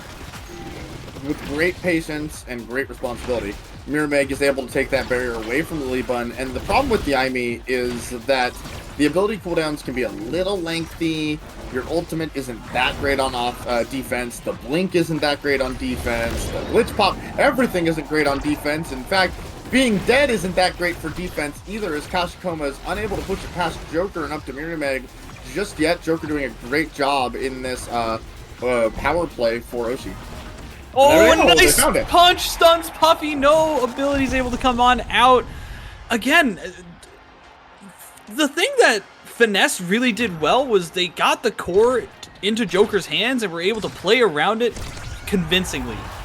They're never able to seemingly find these scenarios where they're able to get the core into these forward positions comfortably. There's always something disrupting them. There's always something that they're just not taking into account, or they're getting cleared out efficiently. Now, as I say that, I'm about to eat my words as Joker kicks in one player for Bushido core flip and might have to force a core flip in this power play. Still no goal yet, but it's only a matter of time. That's the kind of plays that I've been expecting from Finesse, but we have seen time and time again that it just hasn't happened. Maybe now they're able to turn things around. Yeah, that is kind of the strength of like the IME midfield. It's you have a lot of core control if you choose to use your abilities that way, and it's pretty easy to play keep away from one person with IME, especially in like the IME Estelle matchup specifically. And that's what we're seeing here out of the Kashikoma Mirimeg combo, as they are again finding these KOs on Lilybun. Lilybun of all people, right? That's your most important defender, and that is a 5-point set going the way of Oshino core flip. My goodness, what are we about to see? Are we about to see not only one very, very strong showing from Sad Boys, but a revitalized Oshino core flip taking down Finesse in clean fashion? I don't believe my eyes. I kind of don't believe my eyes either, but it's the world we're living in right now, and given that these sets have been so close, this game is still up in the air. It's anyone's for the taking. Deadeye for Kashikoma, that's a lot of damage on the IME now. Bulk up going the way of the Joker with the tempo swing already hand in hand. A lot of damage picked up. The first 4 picks were all damage based. So both teams have made it clear what they want to do right now. They want to come out, they want to get KOs, they want to make power plays, and we're going to have to see them who pulls that off better right here. It's going to come down to whether or not these ultimates from Merchant can end up saving these players, as Mirimeg is able to stay alive for now on the board, trying to make something happen. But these damage of awakenings have definitely changed the pace and flow of the game. You can see the core almost all but abandoned as these players are duking it out on Oshino core flip side of the field. Finally, Lilybun ejects forward, but is not able to come back in time to defend, and this is going to be the turnaround, right? This is when they've been catching Lilybun, slacking, lacking, and once again, they almost find it. Mirimeg has just been up in Lilybun's grill, and let me tell you, it's very hard to clean that. It is hard, and whoa, what a play by Puffy there, just barely pushing it through beyond the core flip. It is really hard to play with Juliet's in your face, especially as a ranged goalie. Your goal is obviously then just to play keep away, which we already mentioned IME does pretty well. And what has surprised me is how consistently Miri has found the KOs onto Lily. The damage in the goal box shouldn't be that much. A great barrier take there into a huge cooldown reduction, coming out with the perfect form Julie special there. I don't know. We'll have to see how they fix this play around this. Joker moving up with the core flip here in the net. Takes 2 barriers. Can we get the goal? Not quite, but making it happen. Puffy FPS. I think one of the more important pickups is this bulk up for Joker, who's able to punch that core a lot harder, who's able to shove around the members of Oceano Core Flip. Their stagger bars have been looking a lot more in the deficit. And I think that's because of that powerful combination. Now, the other side of things, the Deadeye from Kashikoma really needs to start coming into effect. We need to start seeing these long-range plays. We need to start seeing these specials go absolutely nuclear, and that's what we might be seeing here as Kashikoma starts walking forward, has the glitch pop, uses the flip, forces out the special from Joker, but is going to start getting really low on the stagger bar and has to back up, has to start waiting. Mirrormeg is up in front, but there's not a lot of support. It's just Mirrormeg versus the world, and in this case, the world is going to be very hard to take on alone, but apparently a dash punch can go right through that brick of a turret shot. Yeah, no, you forgot that Mirrormeg is actually Atlas. Mirrormeg can take on the world. He can hold the whole world up if he needs to. Yeah, I do realize that is a little confusing since Atlas is a striker in the game, but hey, mythology goes hard as Mirrormeg and Kashikoma combo really well. Take the barrier here, slips past Kashikoma, but they're able to find it. Puppy FPS makes an amazing save there on the Estelle, but the offense doesn't look like it's slowing down here at all.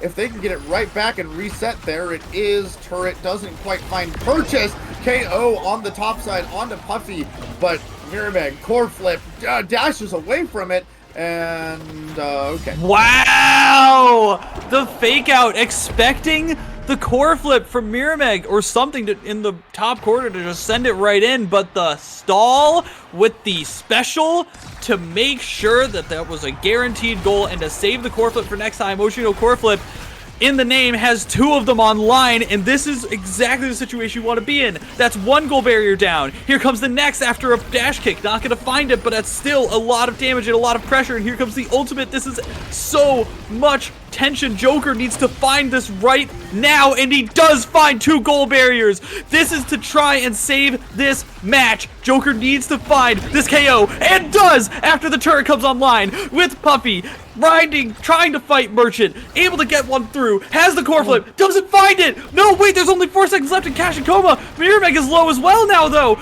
Joker at the top finally finds an opening, and that is Finesse saving things for now. They have finally flipped the script. They turned one of the 2-3s into a 3-2. They've taken advantage. We see so many good options here for the Asher. It looks like they're going to opt for that quick strike, but I don't want to forget about Big Fish for the extra damage on both bulk up and tempo swing. Demolitionist goes hard right now. Flight or Flight sounds amazing. This is a really exciting pool here. Kashikoma opting for Hot Shot, Puffy and getting Demolitionist. I think there are so many crazy awakenings in this one draft that this could be game-defining right here. Fight or Flight on Lilybun here. Gonna try and use the hits that are coming her way to her advantage, hopefully. This is Finesse's chance, right? They're gonna have carousel priority, but apparently they're not gonna have enough priority on the KOing end, because that was a quick turnaround. It absolutely was, and there's Hotshot coming into play, getting the second barrier. Gates are open. Kashikoma, Mirrormeg, dash punch, can't find it. Puffy able to clear that away somehow. Kashikoma resetting off the boundary. Mirrormeg, dash, no punch.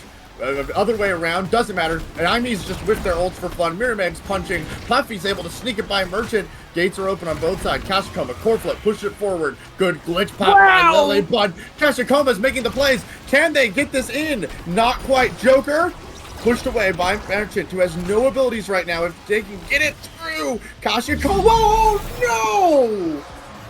Shoving him right into position, and Joker bounces off the 45 and sends it to the 90. And can we talk about two of Lilybun's incredible saves?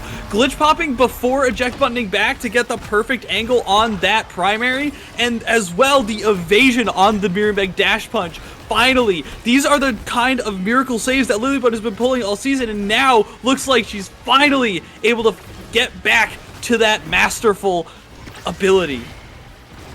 Yeah, that was a really well played round by Finesse. I mean, there's nothing to say there. It looked like Oshi had that, but they just weren't able to make anything come from it as Puffy wins the strike war in front of Merchant. Kashikoma has core flip coming up, uses the core flip, burns it. Puffy's keeping it through, getting it to Joker, blinks forward, loses control of Kashikoma's turret's not the best, but it is able to find it. Miramag's looking worse for wear, though, and is going to have to relegate themselves off the field, but Merchant just misses it. Merchant misses it. Merchant misses it. This is crazy. They're finally finding their way through this iron wall of an Atlas who looked so good for the first 2 sets, right? That looked like he was able to get all of these crazy clears, and now it seems like finally Joker and Puffy are back together, right? It feels like they're starting to play around each other. Look at that passing lane open. Look at how Puffy's positioning, lining up that piercing shot, and is able to help Joker punch it through. The turret has to come through in a defensive option. Lilybun's trying to find this core flip. You can see that she's posturing for it, really wants it, doesn't need it. Puffy sends it through with all of the abilities, and that's going to be Finesse equalizing in set count. Yeah, as I said, I think that last draft might have been game-defining because Joker with the quick strikes there looked absolutely insane. The dribble plays were immaculate, getting core flips faster, everything was going so well. I don't know if this one's going to turn it around. Momentum just went hard in the way of Finesse. 2-3, 2-3, 3-2, 3-0. I feel like Miramag has to go with something crazy here. Like, the obvious option is Stagger Striker. I would have wanted to see a nice edge. I really wanted to see it. All right. It's fine. Okay, so Kashikoma does have X Special Timeless. That is worth noting. That is a powerful option for them. Merchant did get Prime Time, so more defensive options here. So they're not out of the woods yet, Finesse. Oshi definitely has a lot of fight still in them, and we're hoping to see that here. Right, to match the tempo swing, right, the Stagger Swagger makes a lot of sense. Gonna try and fight Joker for not only aggression, but also regeneration. They're gonna try and get this one through. Both teams have 1 goal barrier down. Both teams have a core flip online, but one is not Joker, who is able to punch through, who's able to hit so many abilities through to the players of Oshido core flip, and it seems like all of a sudden the pace has switched directly to the hands of Finesse, who's determining the stagger bars, who's determining when the core gets placed where, who is absolutely shoving everything in the directions they wanted. But this time, maybe Miramag says otherwise. Finally, another KO from the turret on to Lilybun. What they've been trying to find the entire game has not been found the other in these past 2 sets. That's an open goal. That's the first time they've come back to equalization since they started getting a little bit down. Can Oshino core flip win this? I mean, yeah, absolutely. Kashikoma's glitch pop there to get both barriers was absolutely insane. Hotshot's really playing out well here for the IME. Kashikoma almost has another flip, by the way. They just need to strike the 4 once or twice. Joker does get a barrier, gets a flip off the dribbles, and finds a KO with it, which is very valuable all the same. Unable to find the barrier, but so many resources were used on that. Miramag just yoinks it away.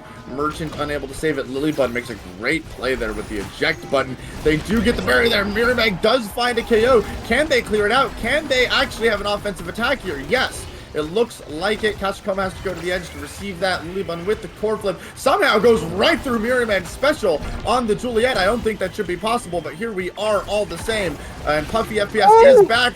The barriers are gone. Miramag, Merchant has the core flip. Kashikoma's ult is down. Joker pushes it through. Saves it is Merchant. Miramag doesn't quite hit the redirect, but the dash punch gets it.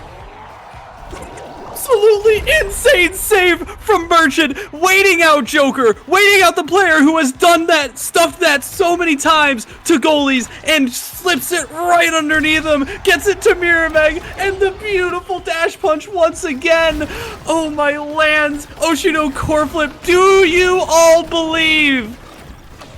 I'm a believer, but I think Finesse has at least another point in them. There's no way this ends 1-3. Puffy gets it to Joker. Merchant makes an amazing save there. Puffy's looking worse for wear. Lilybun showing the offensive prowess on the IME. Joker's gonna dribble this. There's no way Joker doesn't just maintain this by himself in a 1v3. He almost had the core flip off that too. He does have the core flip now, and they're gonna try to get it to them, but there is a kill with the core flip, but can they keep it away? No! Merrimack, Merchant! Kashikoma's doing it! Kashikoma is able to help on the defense, but unfortunately ends up getting taken down there. These health bars are so low for the members of Oshino core flip, and finally, the power plays end up with Oshino core flip powerless. They are not going to hang on for that goal. They need one more. They need to find these KOs onto the IME. This is what it's coming down to, is these stagger bars on these long-range players. And the Joker just took both the barriers instantly on his own. It doesn't even matter that Puffy isn't getting to play the game anymore. They're keeping Puffy out of it, but Joker just says, I am the team. Merrimack does find another KO. They have a power play here. Lilybun has a core flip. Joker's core flip's almost up. Kashikoma's is almost up. The IME turret's not used to an effect, but they do end up getting Joker's core flip. Lilybun able to lock it down. They can't find the pass around Joker. Merchant does have a core flip here for defense. Good clear there by Lilybun. Core flips are all finally burned. Merchant's the only one with one left. Merrimack trying to find the kill on Lilybun, who is still just alive. Avoids using their eject button. It is now as the midfielders. Puffy's rotated back into the goal. Joker's dribbling it forward. They finally find the kill onto Lilybun. Merrimack has nothing left in the tank though. Core flip just coming up. Dash expended. IME turret. Everything. Joker saves it. Joker keeps it away. Joker's about to hold this thing down himself. He's the forward that every goalie dreams of and is in all of our fantasies. Can Joker find this one? Has the open goal, has a breakaway, has the abilities burned, and is able to find it. Joker comes back, claws his way to victory, absolutely never giving up. I kid you not, this man is what Omega Strikers wants and needs from the gameplay. That is the most hype Asher I have ever seen. Asher just got nerfed, by the way. Yeah.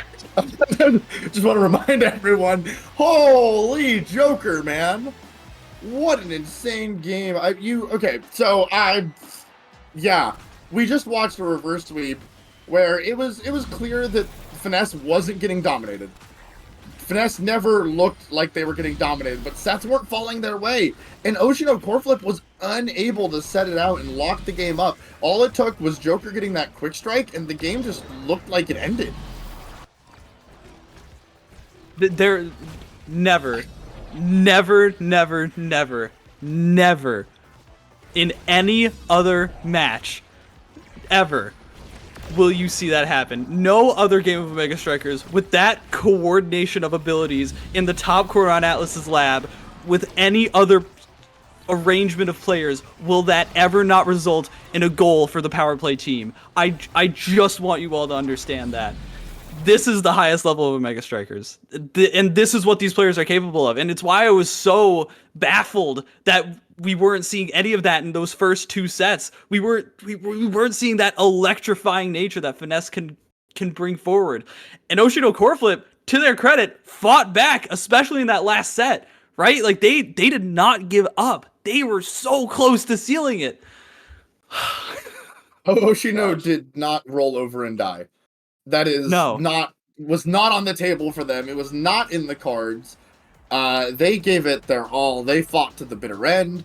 And we're talking about it as if Oshino didn't go up 2-0, right? We're talking about it as if they didn't win two sets off the gun. They did. They looked strong. They looked dominant in what I'm going to call the non-flashy play style. But then Joker put on the Riz and just went to town. Joker just said in chat, job's not finished. And he locks in the Asher again. I didn't see the bans. What were the bans?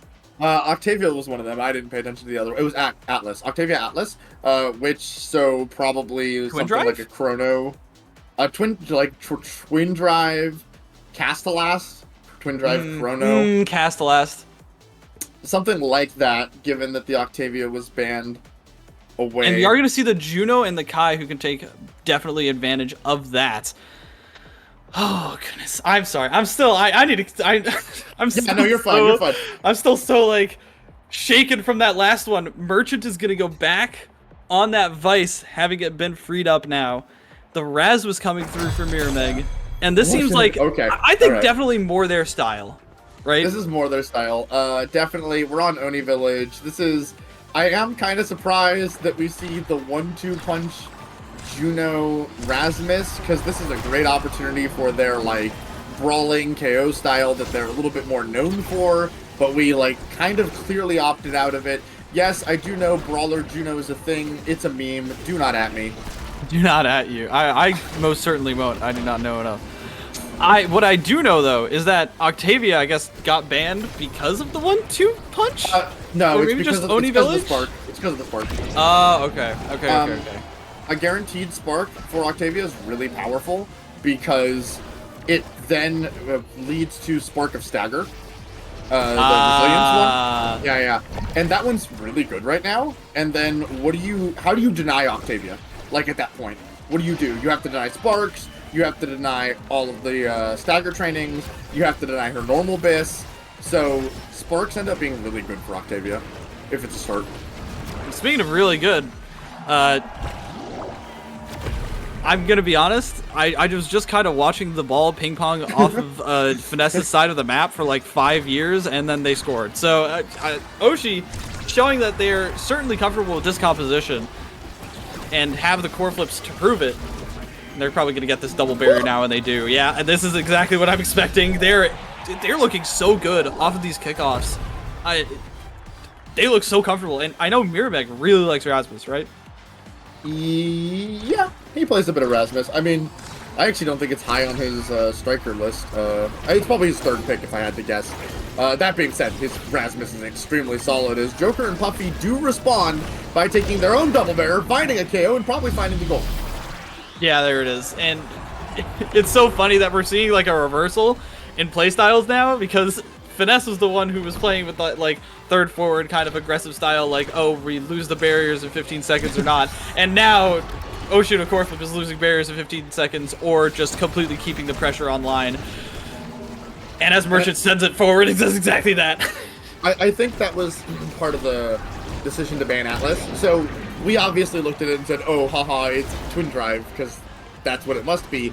But really, Atlas is way stronger than Vice is on this map. So they wanted to put Merchant in kind of a awkward position. Well, now you have to play the Vice, and the Vice is that good. Mirrormeg with an amazing hook there sets up the beautiful cross up on Lilybun to take set one. That was nuts. That was the village at one ever.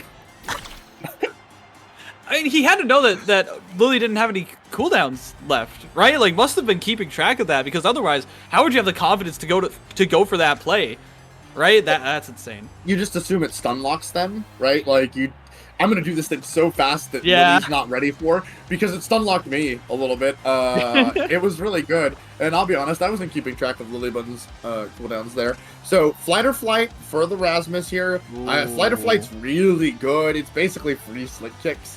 In addition, it has this weird little bonus effect where if you take damage or if you just hit, it doesn't even have to be a strike, and your secondary sometimes refreshes if you stagger or get staggered. So it's like this really overloaded awakening that's just kind of really good on people in general right now. And then we have Joker got their second spark. This is the Spark of Focus, Spark of CDR, cooldown reduction, so that's pretty good here. But both sides have taken a barrier. Mirrormeg and Kashikoma looking to take another one. Trying to do their best. All in all, both teams pretty happy, pretty solid with these awakenings. They're just gonna have to try and play around them a little bit more, see how the pace of the game changes. As we're seeing, it's definitely slowed down a good chunk as these players are trying to go for a bit more damaging plays on the side of Finesse, trying to keep Mirrormeg's stagger bar low, but it's gonna be chilling in the center of the map as the blobs come out. Puffy looking a little bit high damage as well, as we see a little bit of a switcherooski. Mirrormeg going back getting some health, now has the Death's Touch, and this is chilling Oni gameplay if I ever did see it. Oh, okay, goal is open, core flip Joker, and that's a beautiful setup, sending it right through Mirrormeg, who was not expecting that pass play. You can core flip to pass, by the way, friends. You can? Help. I didn't know that. Oh, sorry. Help. Get orbs. Use energy burst. Yeah, no, to quote Gumi, as you said, chilling only gameplay indeed.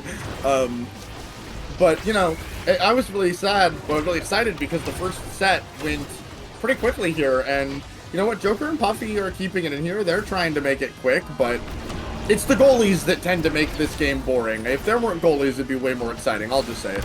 Well, who died? Wait, what happened? You know, fair enough. I believe that Joker is suddenly yoinked away by the Death's Touch, is what it sounded like in my eardrums. There's a lot of happening in my eardrums as well, as Merchant slams down with that Thunderstruck. Not able to find it, though, even after a core flip. And Joker's back online. There is a breakaway for Mirrormeg, and does land that pendulum swing. So all in all, this is kind of what we were seeing from Finesse in those first 2 sets of the last match, right? Where all of a sudden they were just kind of getting passed on, right? Like the core control from Oshino core flip was just too much to handle, too hot to handle. Yeah, something I thought that was really interesting is Lilybun missed the Giga Blast there on the save because the Rasmus hook didn't hit the fast speed. So Lilybun's reactions were actually too fast.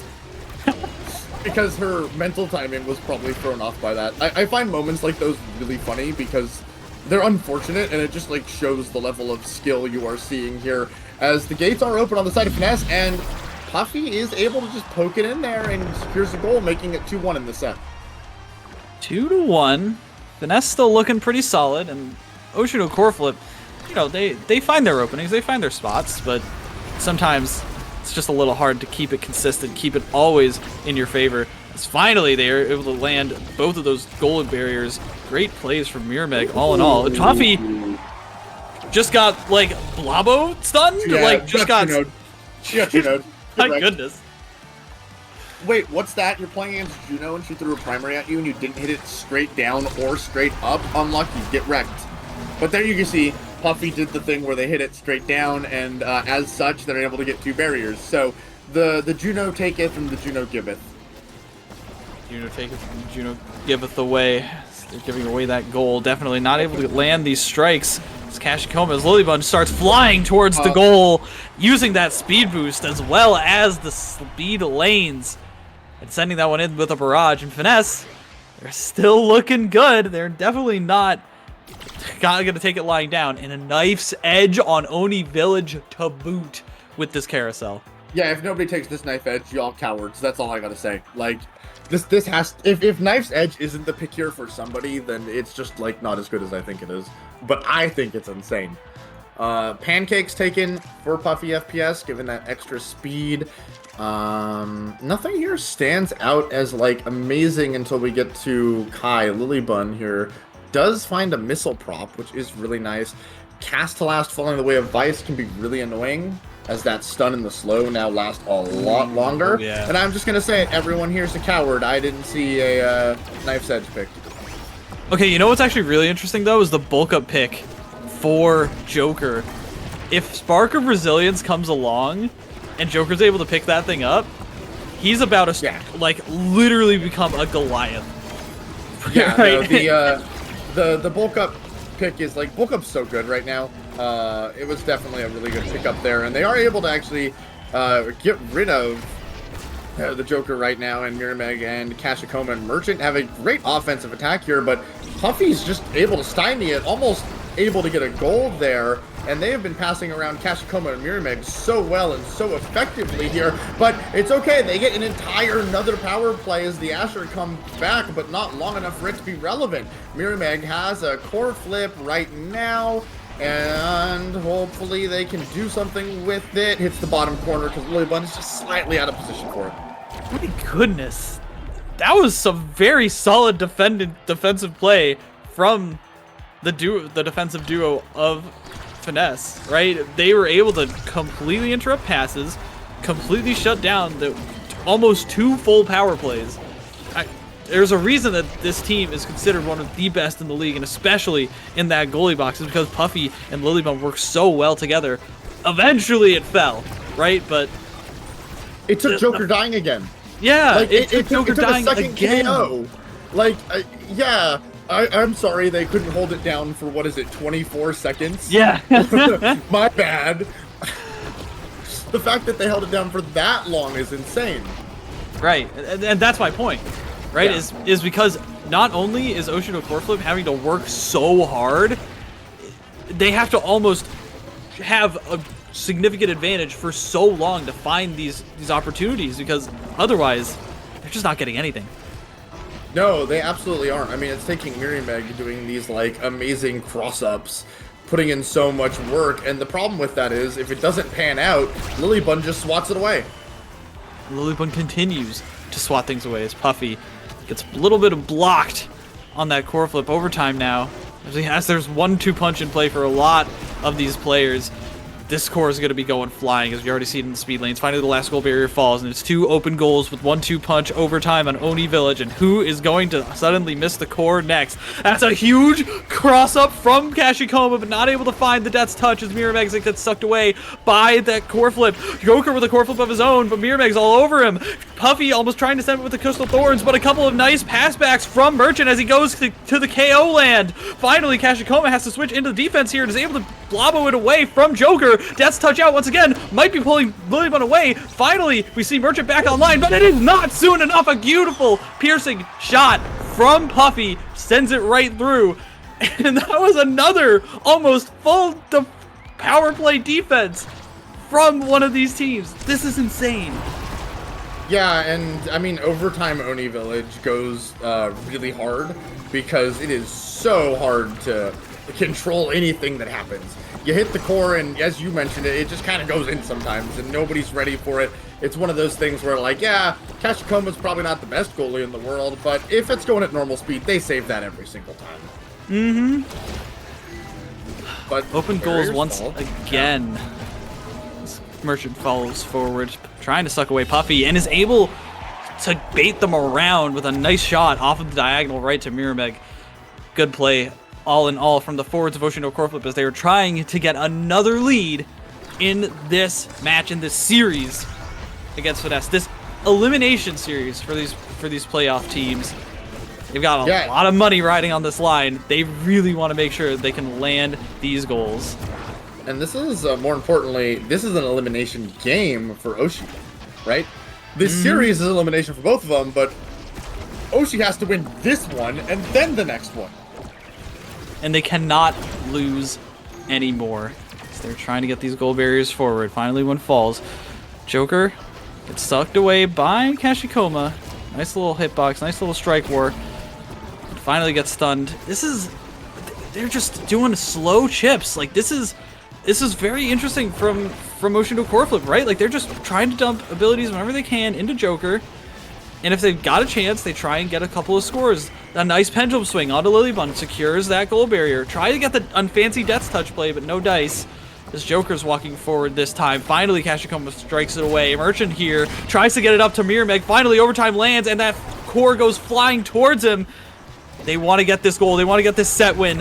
Mirameg with the Blobos, trying to get one through, not able to find it. The Death's Touch right as Lilybun clears it, and Mirameg is able to yoink it back and get that goal. That's going to be the carousel. There's a lot of potential awakenings on the line here. They really needed this, and they're going to get rewarded with Spark of Agility? Yeah, do you have to deny Spark here? Oh, is that so bad? Is that just Whis? Like, it might be. If you don't, oh yeah. My god, that's and now so Demolitionist bad. for Asher. It was a win-win. Yeah, no, that's the problem. The Rasmus really wanted Demolitionist, but you can't give up the Spark of Agility there. That is honestly a little tragic. So obviously that's not great for Rasmus. That's pretty good for Asher. Twin Drive is fantastic for Merchant. That was probably like the best thing you were looking for there. The hot shot had to be denied away from the Juno, although I guarantee you Puffy is not very sad about that. I mean, just look at that speed right there. And then we do get a good perfect form. So more cooldowns for our Juno, more Blobos, more friends. I'm looking at this. I'm thinking still that, honestly, Oshi won that draft. They probably got the better things all in all. The Twin Drive for Merchant means that he's going to have so much more offensive pressure.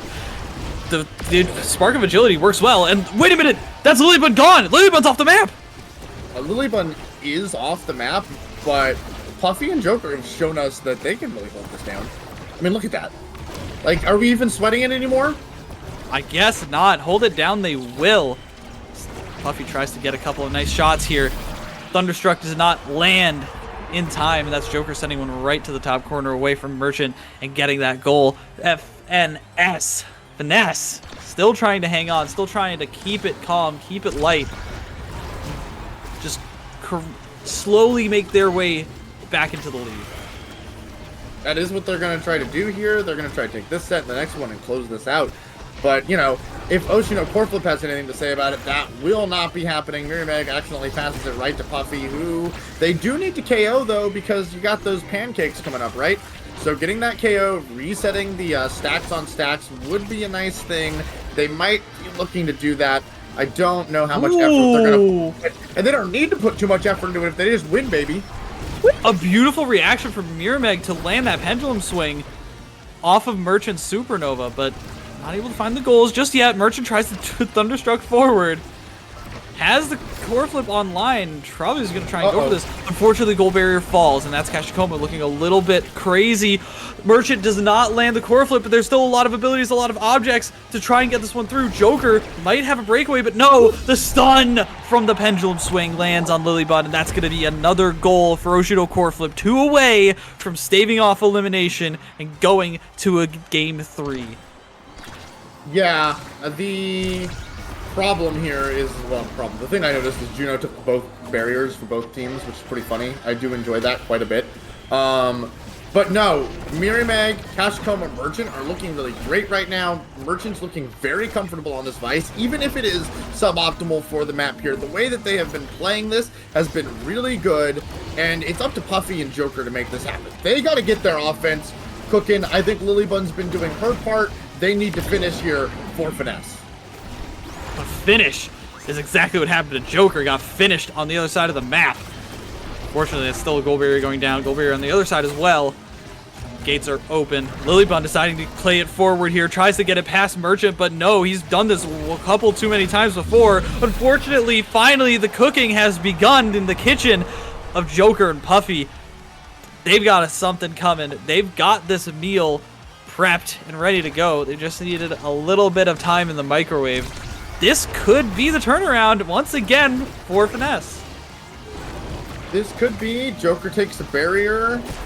Doesn't look like the offense is cooking as we just let that core float by. Mirameg probably going to try to take both, but isn't able to find any angle to make that happen. Does take one with the core flip. Puffy's able to push it past here. Mirameg gets it away, trying to get it out and make an offensive attack here with the help of Kashikoma, but the Joker comes in and helps out. They're setting it up. Puffy, Joker, sets it down to Lilybun. Kashikoma, Merchant's now clearing it. Puffy, there it is! They take a set, and we're going to set 5. I have a sinking feeling right now for Oshino Coreflip that they just might have 2 games. That's Spark of Resilience. Absolutely thieved. And Spark of Resilience as Joker gets the top pick. Does and he take what quick strikes? He takes do quick you strikes, do? yeah. Wait, what? No, it's definitely quick strikes. It's definitely quick strikes. The Spark's kind of a bait because you don't have the speed one. It's not that great. It's good. It's not that great. Joker hasn't been getting KO'd because of stagger. You want the quick strikes for the dribbling plays, the energy. All of it is really good here. Yeah, we have other things coming up. The Estelle gets aerials here, and Lilybun gets specialized. I don't know, man. I think Oshino lost this draft hard. I think Oshino lost this draft hard too.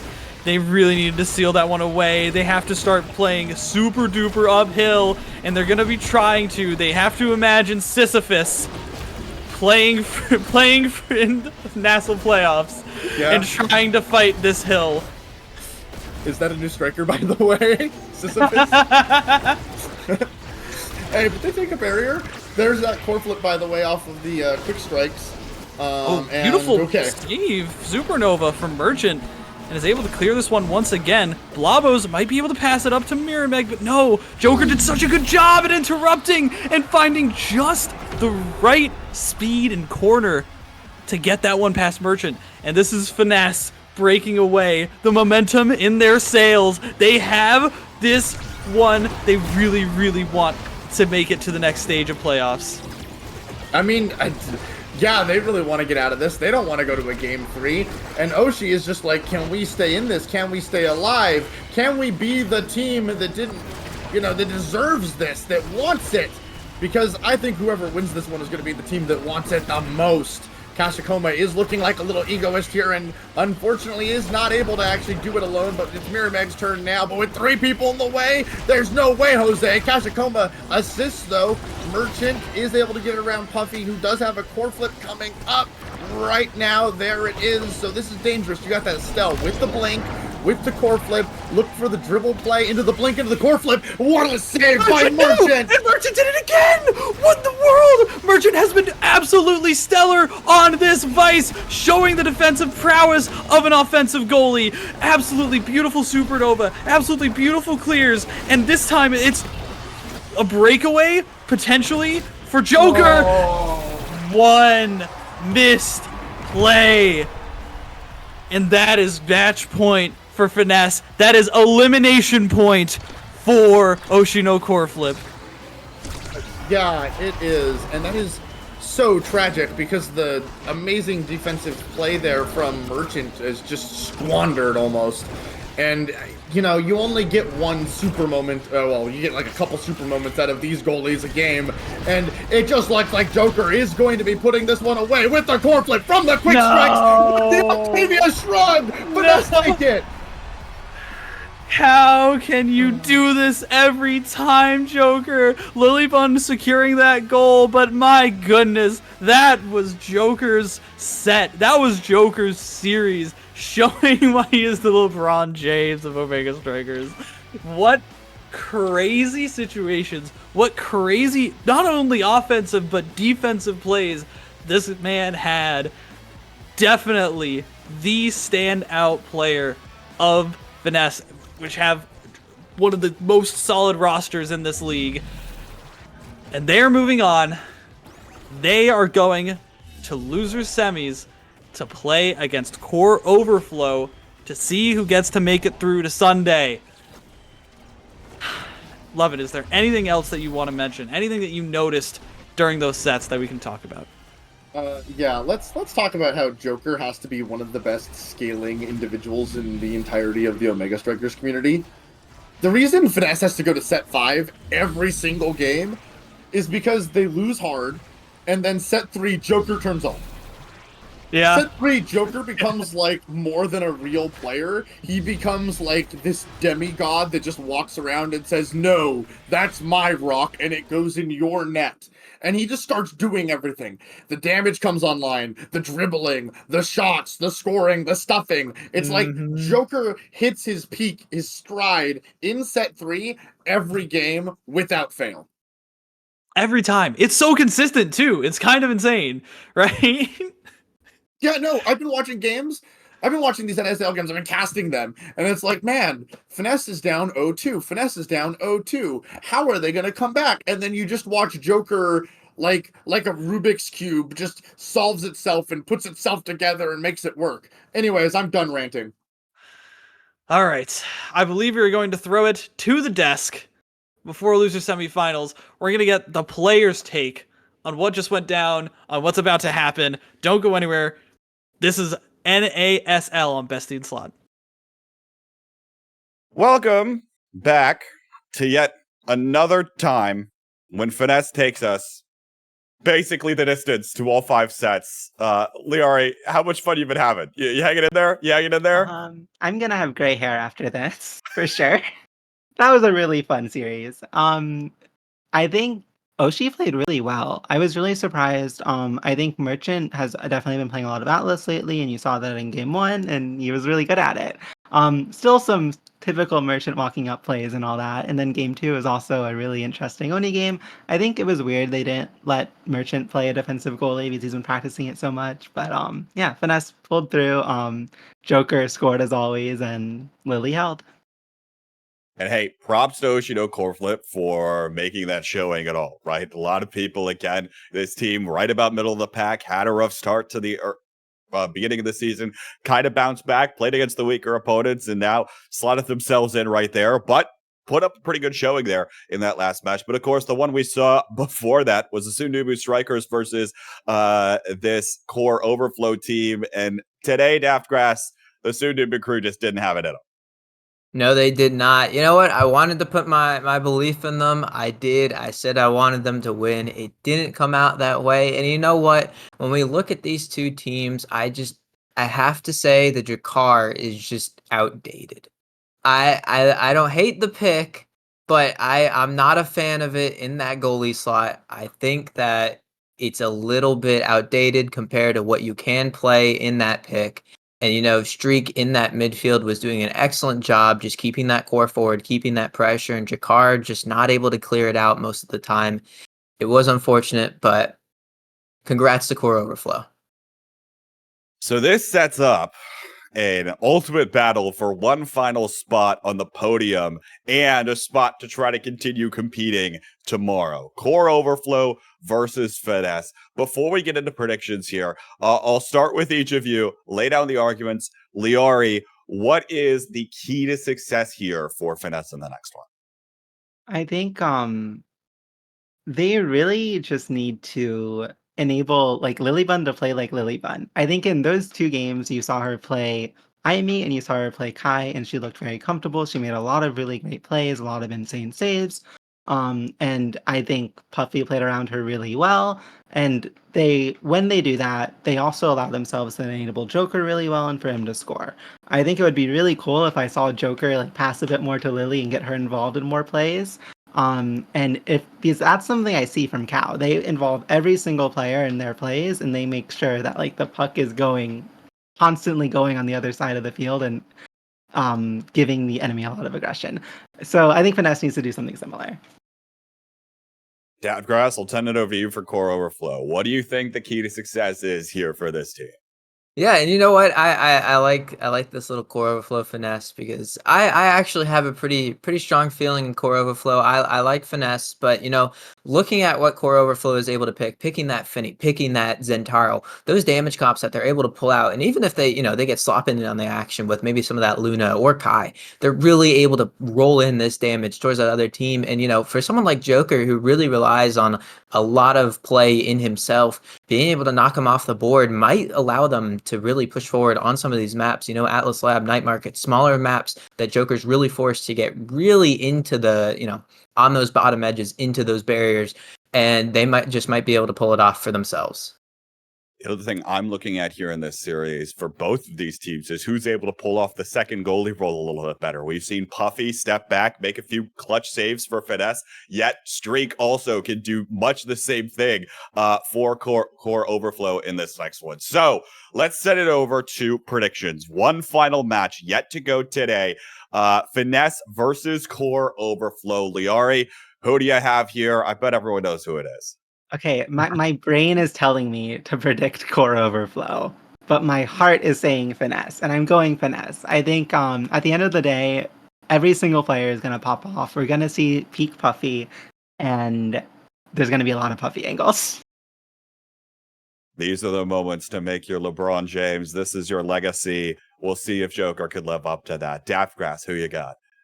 Look, at the end of the day, I have to be, a little, we could talk about some of these matchups, but if Slop is able to be allowed on some of these range goalies, I think it's just too tough for Finesse. So if Finesse can actually, stick him onto the Atlas, ban that Luna, maybe, ban the Kai, just get him onto something that he can't really affect the map as much, I think they have a good chance, but I'm going to give this one to Core Overflow.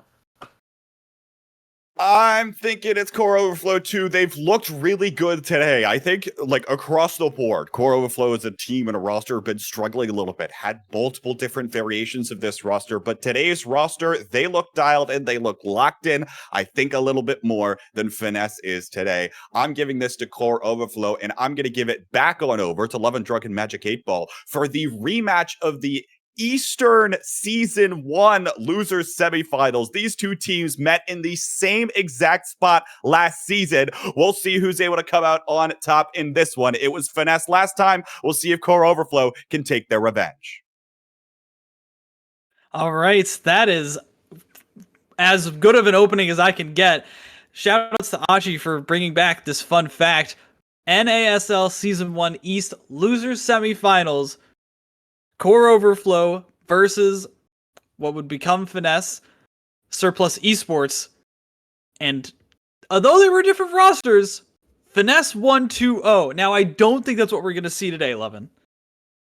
No, I think that's what we're going to see today. In fact, I'm a little bit of a chatter. I just chatted about it in Twitch. In fact, as we were getting thrown to, I was like, "Oh, I better finish up my message." Ooh. I gotta get that chat again. I think we just watched Finesse, right? Did Finesse just not look insane? I mean, I watched the Core Overflow game today, but like, Finesse just looked really good, right? I think either way, this might be like the series of the day, considering how close these teams probably are, how much these teams really want to fight, how long they've been going. There's all these factors are just going to probably equalize out into being a very scrappy, very fun series that we're about to witness. That is my prediction. I do not know who is going to come out on top. It is too close to call.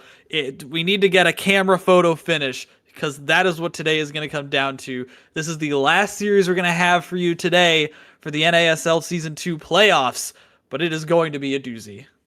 It's not only is it going to be a doozy, but I think Finesse is going to make some good burgers by the end of this. I think at the end of this, Finesse is going to be eating some nice, delicious charbroiled burgers as they take down Core Overflow, acronym COW if you didn't get the joke, because they're going to be moving on out and not seeing Sunday. All right, I'm done. I got my cow jokes out of the way. No, I don't want you to stop. Like I do, but Okay. I don't. I don't, but I do, because that was beautiful in the worst way possible. That's good. Thank you for that. I'm a fan of puns. I am. I am a fan of puns, actually. Not Magic Goofball.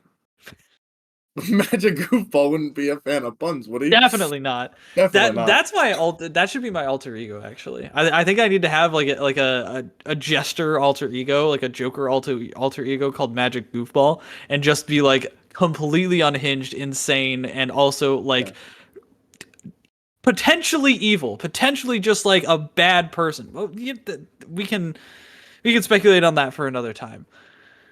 No, we can't. We have time right now. I think that should be your alt account in any game from this point forward. That should be my alt account. This point forward. Oh no. That would be so cheesy. Imagine Magic 8-Ball and Magic Goofball together in one lobby, and you're just like, what is going to happen to me? You're gonna get Abracadabra, Alakazam, and then honked with the clown horn. Like, I don't know. There's so much room for possibilities there. But I don't know. We have a great game coming up between Core Overflow and Finesse. This is going to be a really hype one. I think that there is going to be a lot that goes on here. So I'm excited getting into this. We just watched Lilybun, Joker, and Puffy, who looked really phenomenal on the field of play. And now we're going to get to see who's coming for Core Overflow and what they're going to bring to the table. The roster they were running earlier, which I think is by far the best roster they've brought, was Slop, Leo Leon, and Streak in the midfield, which I think is just so interesting, right? But obviously the play converts, right? It's the same game, it's the same buttons. But Streak looked stellar, right? Playing stuff like the Fini, playing stuff like the Estelle, and was absolutely giving Demons Raw a run for their money. Didn't end up securing it, did not get the bag, but here they definitely have a chance, because I don't know if this Finesse team is ready for something like that, because like we saw in those last few games, if one of them is off the field, all of a sudden they're reeling. Joker gets off the field, all of a sudden the power play goes through. If Lilybun gets off the field, goal barriers down, right? And Core Overflow is a team that is going to collapse on that so much quicker, so much more convincingly. It's going to be scary for this team if they can't deal with that kind of high damage and high aggression. Yeah, I think that we're going to find that the awesome plays that we saw Finesse making last game were maybe more mishaps on the side or lack of punishment, let's say it that way, by Oshino, and Core is going to punish those this game. Core overflow, we're not going to see Joker make this insane 1v3 goal play because Core overflow is not going to let that happen. We're not going to see Puffy and Joker hold it down because Core overflow is not going to let that happen.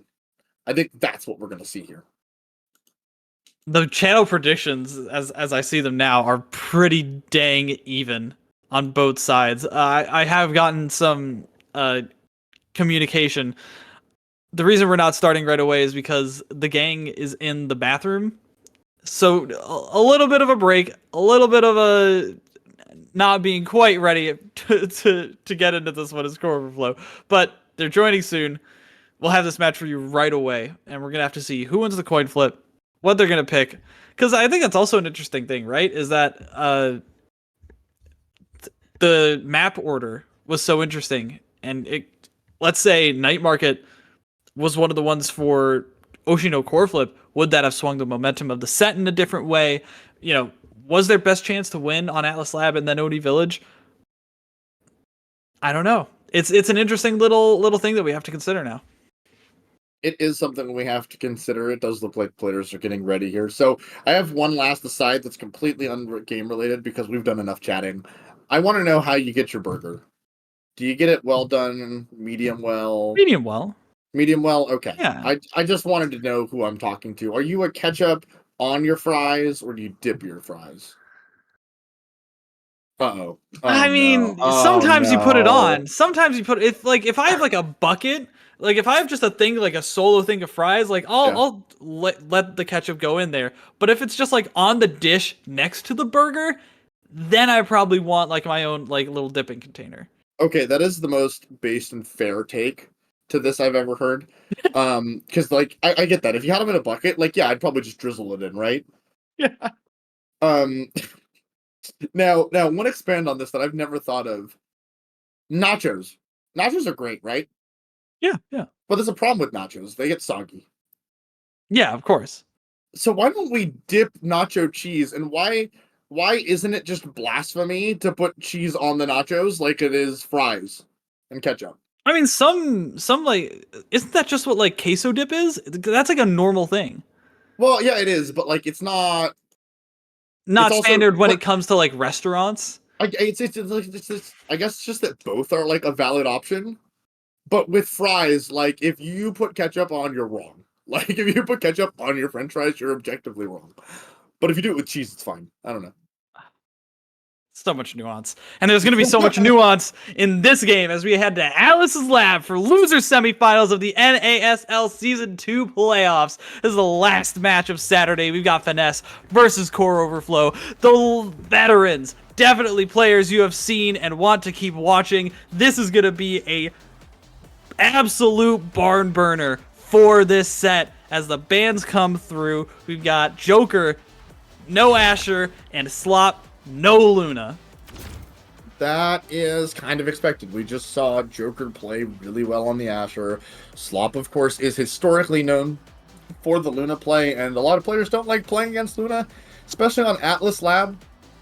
In fact, last time I witnessed that at a high level of play, you and I witnessed a 32 KO game, I believe. So I understand actually why we don't want to see Luna Atlas Lab. Instead, we're going to see Zentaro Finny, and it looks like a Kai. And we do get to see Joker's Octavia come out. Yes! So some part of me is hoping that we're going to see kind of a weaker start for Octavia, actually. Because if we saw something too strong, it'd probably be banned. But I am curious. Okay. It's a big fish egoist start. So Big Fish is the same idea as the Sparks. You want stagger, right? Yeah, right. Yeah. And like the size helps the special too. Oh yeah, it helps the kit a lot.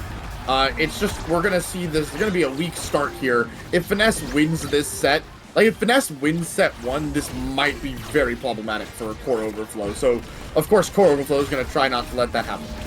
But the other thing I don't understand is Joker picked this into a Finny. Into the Finny. This is insane. That's insane to me. I would never in a million years, if I saw a Finny on the board, I would never click the Octavia button. Never in my life. But maybe Joker knows something that we don't. right? Maybe You don't. And what you are doing right now is you're underestimating the jokester. Because he's about to show you why you should be picking Finny into Octavia into Finny. Sorry, my apologies. As hey, barriers are down for both sides. Leo Leon does have a core flip here. Can he score on both the goalies? No. Streak does what we call a little bit of trolling, but there we go. The Finny Funny special lands first goal of the game. Now, I did see something earlier in chat as I was the one chatting about Joker's Octavia. Yeah. And that is that Joker was 1 in 4 in Nassau matches on the Octavia before that match. And spoiler alert, he lost. So, not a good record. Not a lot of confidence going into this one, if I'm being honest. But if there's any Octavia believer, it is me, and I am here to try and give Joker my energy, because God, I just want to see it do well. So in that stat, did they have his win rate against Finny? Because No. if I had to guess, it's probably non-existent. So Yeah. he's about to be 100% against Finny. I'm just saying. But hey, going back to the game, Streak and Leo Leon are doing a great job here, putting on the pressure from onto Lilybun and Puffy, and there you go. Leo Leon is able to find it there with some amazing Zentaro play. Joker has been effectively nullified. Joker is not a part of this game right now. They are putting damage onto Joker, and then they're forgetting about it. Yeah. They're just making it so the Joker can't actively come back and actively be a part of the game, because if he crosses the midfield line, they're just going to KO him. And if he's anywhere near midfield, he's just gonna get hit into the black hole, like with no hesitation at all, right? It's so hard for this Octavia to stand basically anywhere on this map, and especially if if Puffy starts getting poisoned, right? If all of a sudden he's staggered, they're just gonna dump the damage onto the Octavia when they get the chance, and he's just gonna have to sit over here in the other corner, nowhere near the core. Yeah, and the problem is, like, sure, Leo Leon uses a core flip there to KO, but that's just because the core was on that side. They are not putting too much attention on this. They are just kind of willfully ignoring Joker and just saying, that's fine. You go sit over there and be almost dead, as Leo Leon makes a beautiful play to get around Lilybun there, and a convincing 3-0, but that is a bit of what's to be expected against an Octavia. Pass to last is But it's up, not. and Joker is last in line, which means that is not going to get anywhere close to him. Super Surge as well for Leo Leon Zentaro. It might get close, but I would imagine Streak takes it here because they probably don't want to give it to Kai. Because one of those two was going to take it for sure. Yeah. Like, there's no way it slips through at this level of play. But I mean, Spark of Resilience? Yeah. See? Like, the thing is, the way Joker looks at this game is a little bit different. And that's what makes, I think, his Octavia so good, is I've been here for too much of this, and I've played too many games against Joker to know that he saw that spark of resilience, and he was like, oh, you guys messed up. So we'll see if he can put my thoughts that he has into fruition, as we are, 15 seconds in to set number 2. Joker eternally scaling for late game is what I'm hearing, and you know what? Respect to that. But no respect being given to Puffy FPS as he gets kicked to the side of the arena. Lilybun has to burn the firewall sentry, and they're going to be able to keep this one away for the time being and let Puffy come back. Power play is ended, and they're able to clear it out. But there's still a lot of pressure, and there's still an open goal, and there's still a lot of cooldowns online for Core Overflow. And try and send this one through. Leon in the corner. This is a nice Oni's Blade. Has a core flip as well after the passive strike, and that is just... Yeah, Lilybun didn't even try for that one. That was a guarantee. Yeah, no, I mean, Leo Leon on the Zentaro is just so filthy. His play is just so immaculate. And I don't know, the best Zentaro in the world might be a little much, but Joker does make a great play, does get a KO. Streak is able to clear it away for now with the core flip, which does stall out the Octavia speed. So that is unfortunate for them. Puffy has to go back and take a little bit of a break before they will find the edge of the map. But things are settling down. That was not great getting another KO, streak getting sent away. But they spent that entire last power play trying to get Joker's flow state up. And same with this one. And now all of a sudden, just no progress made. And now there's a Fini just stuffing this ball into a corner.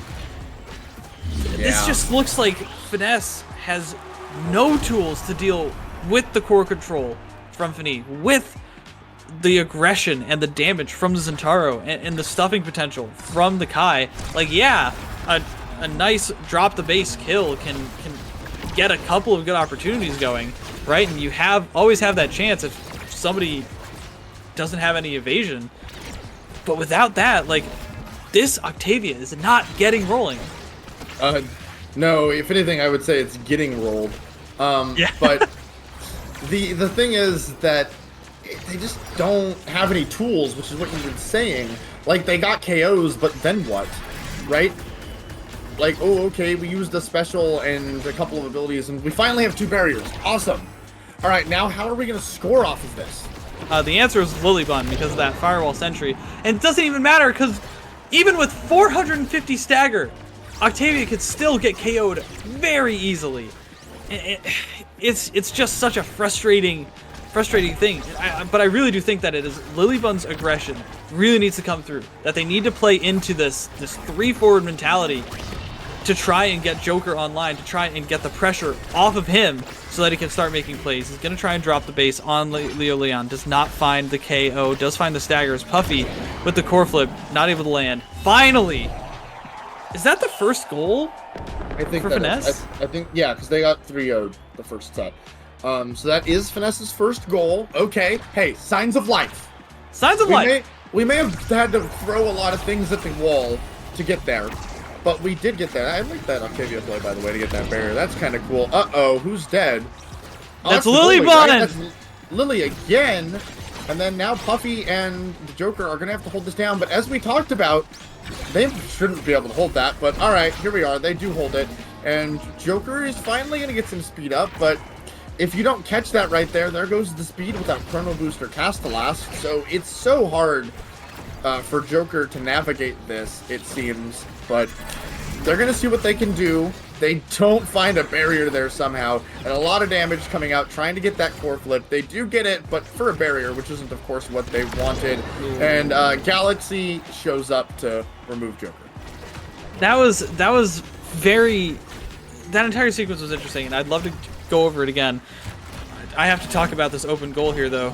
Joker's finally back online. Slop has the core flip. Joker's getting a little bit of speed, but a beautiful redirect from Leo Leon secures that set. That scenario from Joker and everything was paramount. Right before they ended up getting the goal barrier in that top corner, like, that was a classic situation of why this Octavia isn't working, is because Joker was trying to dribble in the top half of the midfield, and Puffy was behind him, and Lilybun was sitting in the goal, and he's just a sitting target for all of that damage. That's a demolitionist for Fini, and I want to talk about that first and foremost. The demo Fini is really good. I've been playing a lot of Fini since the patch, because I was playing her a lot before the patch, and I wanted to feel out how the adjustments have made her feel, and she feels great. And demo has been one of my favorite picks on her, because you can, use your abilities, take the barriers, take more barriers. It's been pretty great, needless to say, especially with how funny her ult is. It is worth noting, Joker is going to probably be a little bit more alive this set than the last ones, because they just got peak performance, which is going to be giving quite a good amount of speed. I can't tell you exactly how much until right now. It's giving about 50 speed. That is a good amount, so this is going to start to make an impact. And if Finesse can win this set, they might be looking in a good position to have them scale, and there is Lilybun being that third forward that we talk about and taking a goal. And Lilybun has the Timeless to help with the turrets on defense. Puffy has the heavy impact to help with the abilities like the piercing shot. This isn't Jover by any stretch of the imagination, but it is also definitely not one. Definitely not a how can win. It is very, very difficult to get through this Leo Leon that has Super Surge and Perfect Form from this carousel. It is going to be so much harder to deal with this entire... I mean, look at that. Look at all the abilities just flying through. and he's gonna have them back up in like 2 seconds probably. Yeah, he's using his abilities like it's actually high T hijinks, which is kind of insane because that's been rotated out for a while there.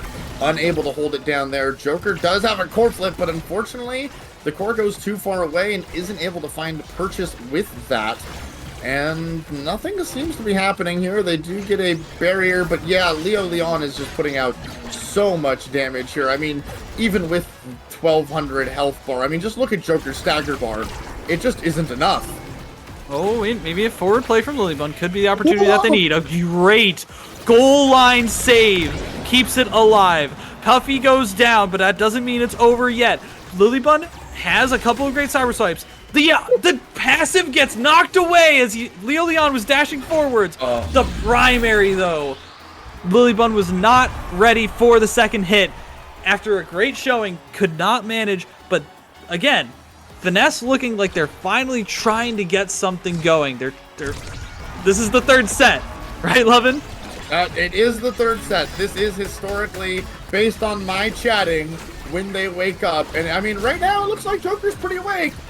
Like this in this moment, it's really easy to say that when, you know, you're doing the zoomy zoom thing. They're gonna stall it out with core flip here and get it away. But Joker did have the primary this time, is able to still keep it up for a little bit longer. They're gonna then stall it out with the core flip and the movement speed, but they're waking up. Lilybun is looking activated, and they are able to keep the core away right now, but it looks like Joker might be having a hard time as the Finny debuff is a lot of pressure. A lot of pressure, especially when you're going to get hit by that Oni blade, as Leon takes advantage of Lilybun being out of the goal, rotated back for Joker. A nice piercing shot means Puffy might get the goal barrier, but no, and Joker ends up flying off. Finally, it falls, but that doesn't mean much if Leon is shoving this into a corner. The sentry turret kicks it away and is able to keep it there against Finny's secondary. Finally, Joker comes back online, and Lilybun has a core flip and moving forward, doesn't end up landing it. Dropping the base, but not going to find this core with it. Needs to get a little bit more sound in that machine. Not going to be able to find it is Joker on the breakaway. Finally, once again, trying to redirect it through a crazy upper angle, but not able to land it. Puffy is staying so far back, so not able to find Joker. Finally wins the strike war against Streak, and Finesse is trying to get this set back. Yeah, and I think Core Overflow should be skipped. I hate to say it. I hate to say it because it's a little soon. They need to win this. If they do not win this here, Joker is likely to run into everything. Because how do you deny this Octavia at this point? What are you gonna take away? Spark of Agility's there, Chrono Boost is there, Quick Strike's there. It doesn't even matter if Joker isn't the MVP. There's too much left. There is too much left. And you have to imagine that Core Overflow might start having that sinking feeling right now as this is crowding around their goal barrier and it falls. Lilybun able to keep it out of the way, and the Finny special ends up sending it right back to their own goal. Lilybun's walking forward, activated, has the speed boost. Joker has a core flip and the flow state, able to kick it, trying to get it to Puffy. Lilybun cyber swipes in, and Finesse all of a sudden is finally awake, and I cannot believe the O2 comfort zone. Dude, I told you, he takes every game. If he sees resilience, we go resilience. There's nothing here. Oh wait, I'm wrong. There's Twin Drive and Spark of Agility. You can't. It doesn't matter what shows up. He wins. Spark of Agility. Oh my god. And Spark of Agility is not going to only get the agility buff from Spark, the stagger buff from Spark means that perfect form gets their peak performance gets more speed, so there's going to be so much speed on this Octavia. Twin Drive for Leo Leon is going to go crazy. Hot Shot for Slop is also going to go crazy. But you know what else is going to go crazy? Fight or Flight for Lilybun, who's going to be able to fly so much more. And 1-2 punch from Puffy with the heavy impact, it means that there's going to be so much damage coming through for the members of Finesse as this Octavia is finally looking alive. Really is. The one thing that Joker doesn't have is any cooldown reduction, any way to really get that secondary up more, and nothing really to keep it up. But I'm going to be honest, I don't know if that matters. The Octavia is just going to be too much, and the offensive pressure of Finesse looks like they're just going to turn this game on its head.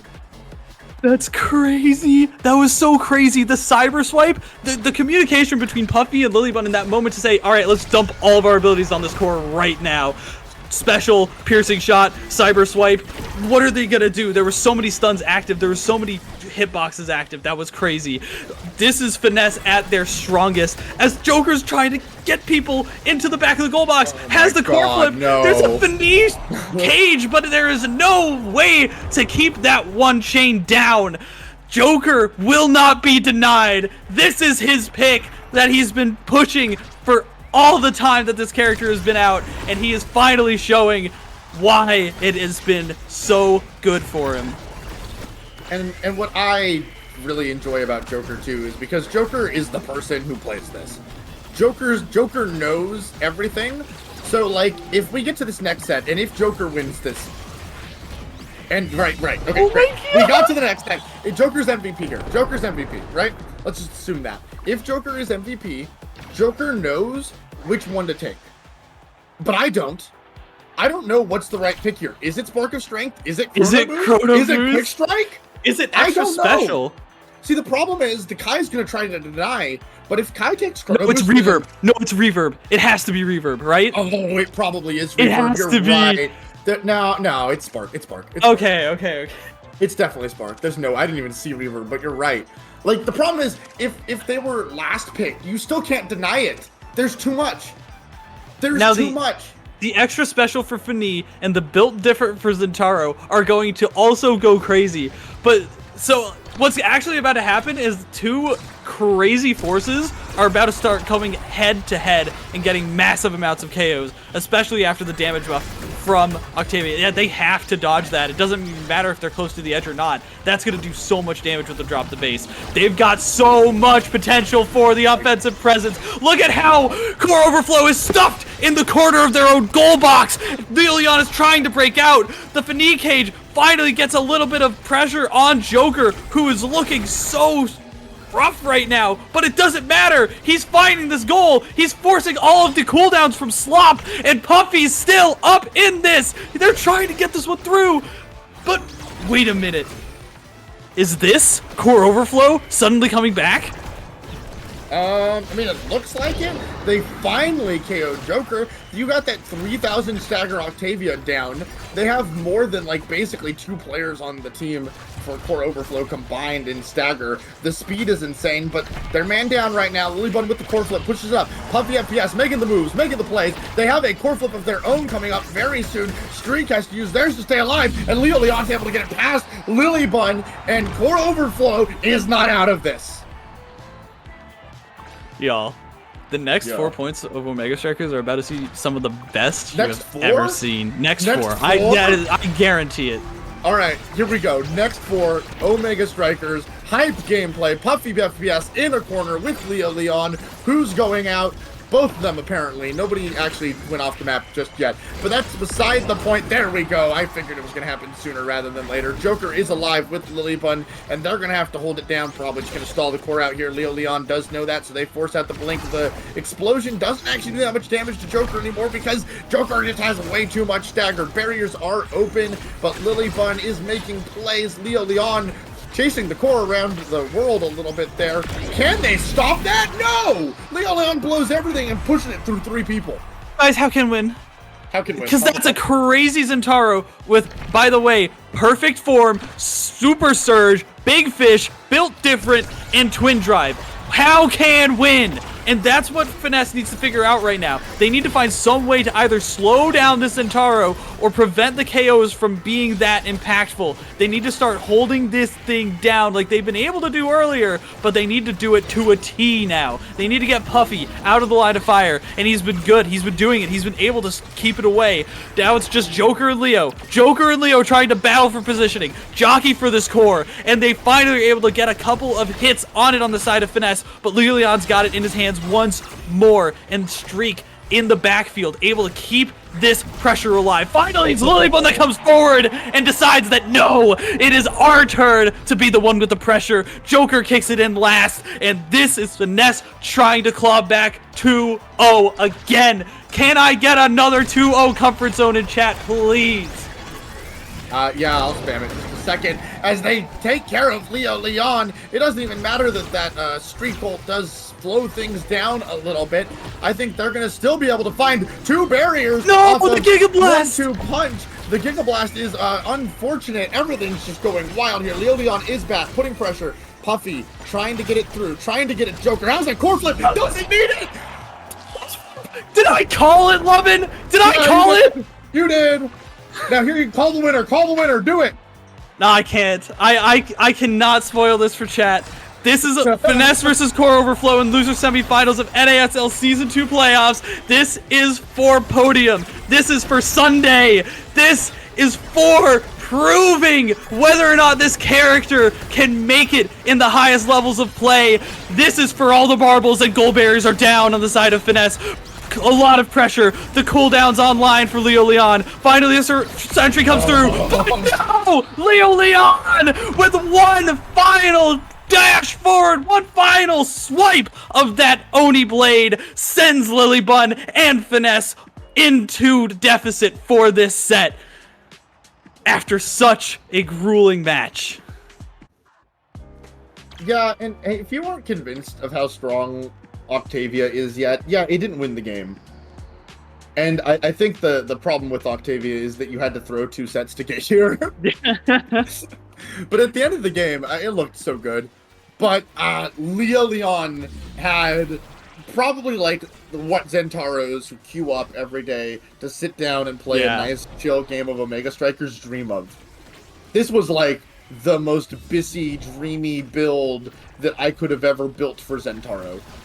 And I think that actually is part of why the Octavia pick is bad in a way. Yeah. Because you don't deny any of this stuff. You're not playing for Brawler Awakenings, and Leo Leon can just scoop them all up. Yep. Or you have to take them on someone who doesn't want them. Those are your options.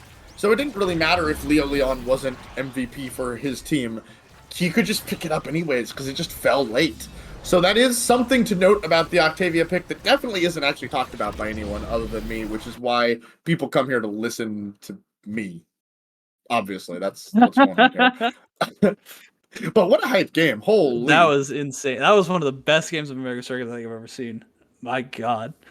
And we've seen a lot of Omega Strikers lists too so far during this entire season. Yeah. This has been a crazy season of Omega Strikers of amazing gameplay, and that might take the cake.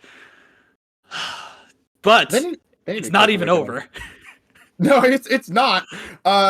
And see, the thing is, this is the part where we go, okay, all right, awesome. There's some adjustments that teams need to make.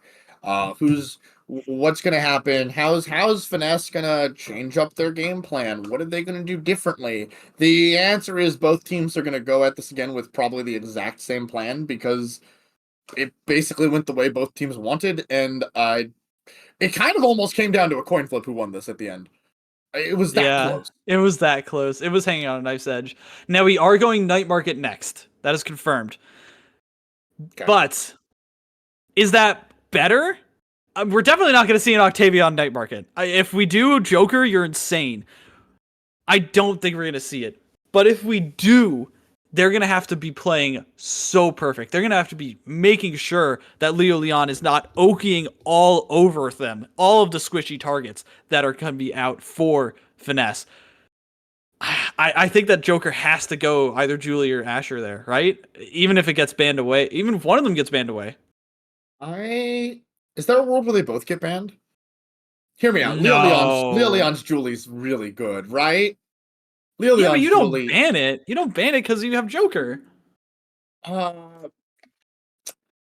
don't know. I think Leo Leon's Julie might be better than Joker's. Joker's is good.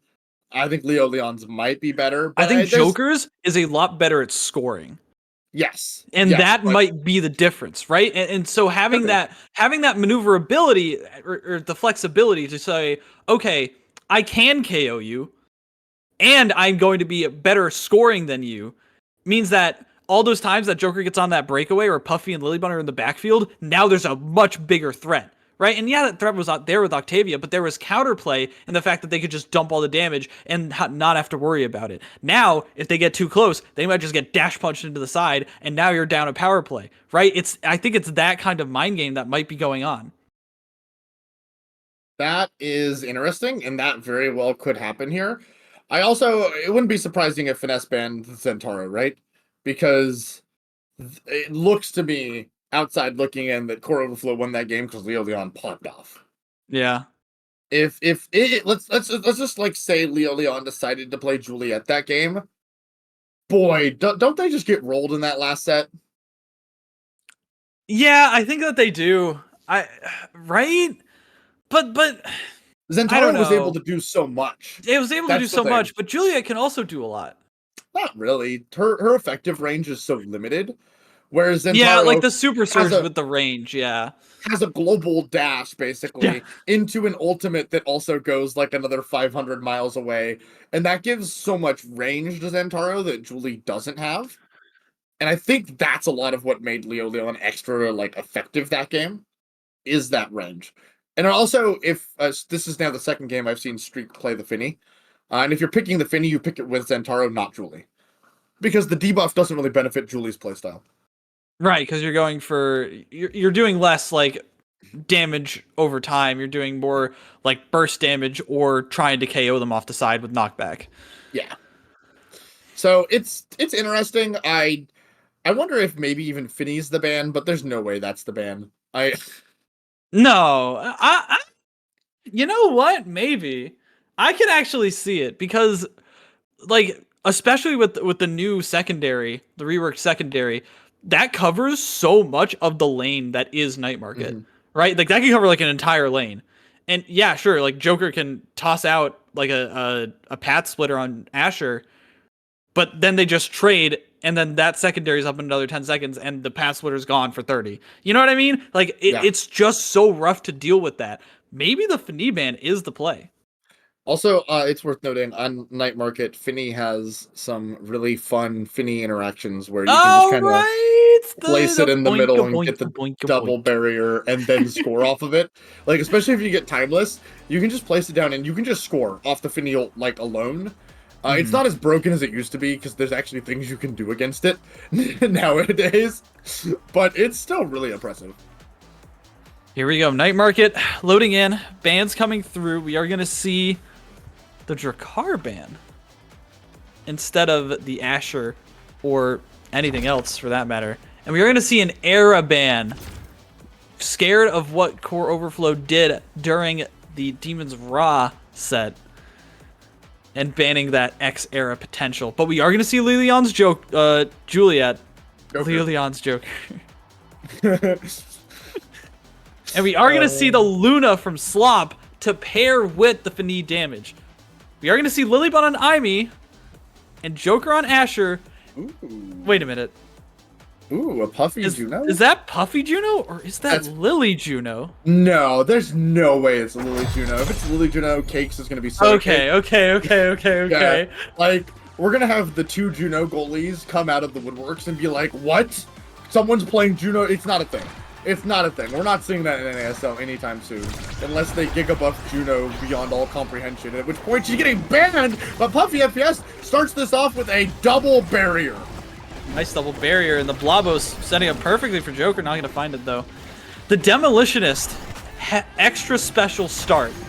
As we see the dash punches for Joker, for Leo Leon, who does have that Demolitionist on the Juliet. And we are going to see a nice setup here, trying to get the help from Slop, but not going to find it. Instead, Joker trying to get this core, trying to push these players away. And Puffy's able to back it up. Finally, this is actually the calmest it's been. Yeah. It's pretty chill right now. I kind of like how like relaxing it is, just kind of watching them whimsically like hit the core around. Like, oh yeah, there it go, Blobo. Ooh, a dash save, nice. Joker throws some fire. We kicked the ball a little bit. Awesome. Oh, there it goes. Lilybun clears it. Awesome. Ooh, ASMR casting with Love and Drunk and Magic 8 Ball here at NASL. You don't want my ASMR voice. I'm sorry, I'm not going to do it. But what we are going to do is we are going to see whether or not this goal can come through. Slop booting, beautiful defensive play, but that blob blocking the other clear angle towards Streak, and Joker just banking it off the 45 every time to try and keep that pressure rolling. They're going to score that first goal. That felt like an Oni Village level of goal with how like much they were ping-ponging back and forth. Night Market sometimes can have these weird situations where nobody can score, especially like when it hits overtime, because of how fast things move around and how like limited your movement is. It's a little interesting how that can work out, and just sometimes two teams line up in a way that neither of them can score.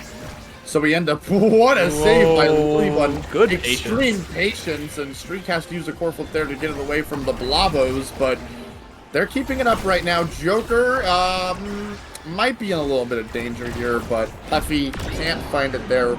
Slot makes a great save. Leon stuns so that they get that. Slot pushing it forward. Puffy gets it out.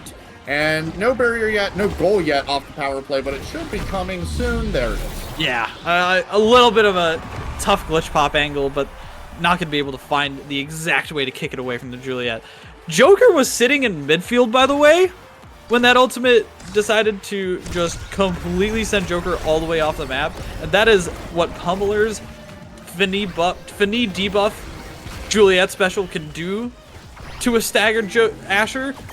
That's crazy. That's insane. That means that there's nowhere safe for Joker to stand if he's debuffed, staggered, and Juliet has special. And that is going to mean that there is so much more of an advantage for Leon in these brawling fights. And you can see it already. Joker's and Puffy are both so low on stagger already. And they're not able to find exactly what they need to. They need to try and just get these goal barriers and get into these situations before Joker flies off the map. Yeah, but it's so hard against the Finny. Going back to it, I think the Finny might actually be the correct ban, because of just how much damage and pressure it puts out right now. And the thing is, secondary is so easy to hit. I don't know if you've played Finny, but you just kind of click it on people and it hits. It's almost guaranteed that you're going to hit at least one part of it if you just, like, click. Yeah, it's so much nicer now. It's so much... I don't want to say it removes some of the depth, but it definitely makes landing that ability and chaining these hits easier. And speaking of chaining hits, look at Joker getting absolutely bounced around in the corner of the opposite goal. Leon with a core flip and another dash punch means that is the set for core overflow. And they're 2 away from making it to Sunday in the NSL Season 2 playoffs. Here with Love and Drunk and Magic 8 Ball FM 50674. The core. The core. Oh, dude, you did it. You did it. I don't know why I got in my head when I did the ASMR thing that this was now like a radio broadcast, and I just kind of really enjoyed that mental image. Anyways, we have we definitely, dude. How hard would that go? Like just an audio only broadcast of Omega Strikers. Anyways, Twin Drive. Prime time coming out here for Leon and Puffy FPS on the Juliet and the Juno, respectively. More dashes, more friend flings. Those are very good pickups here.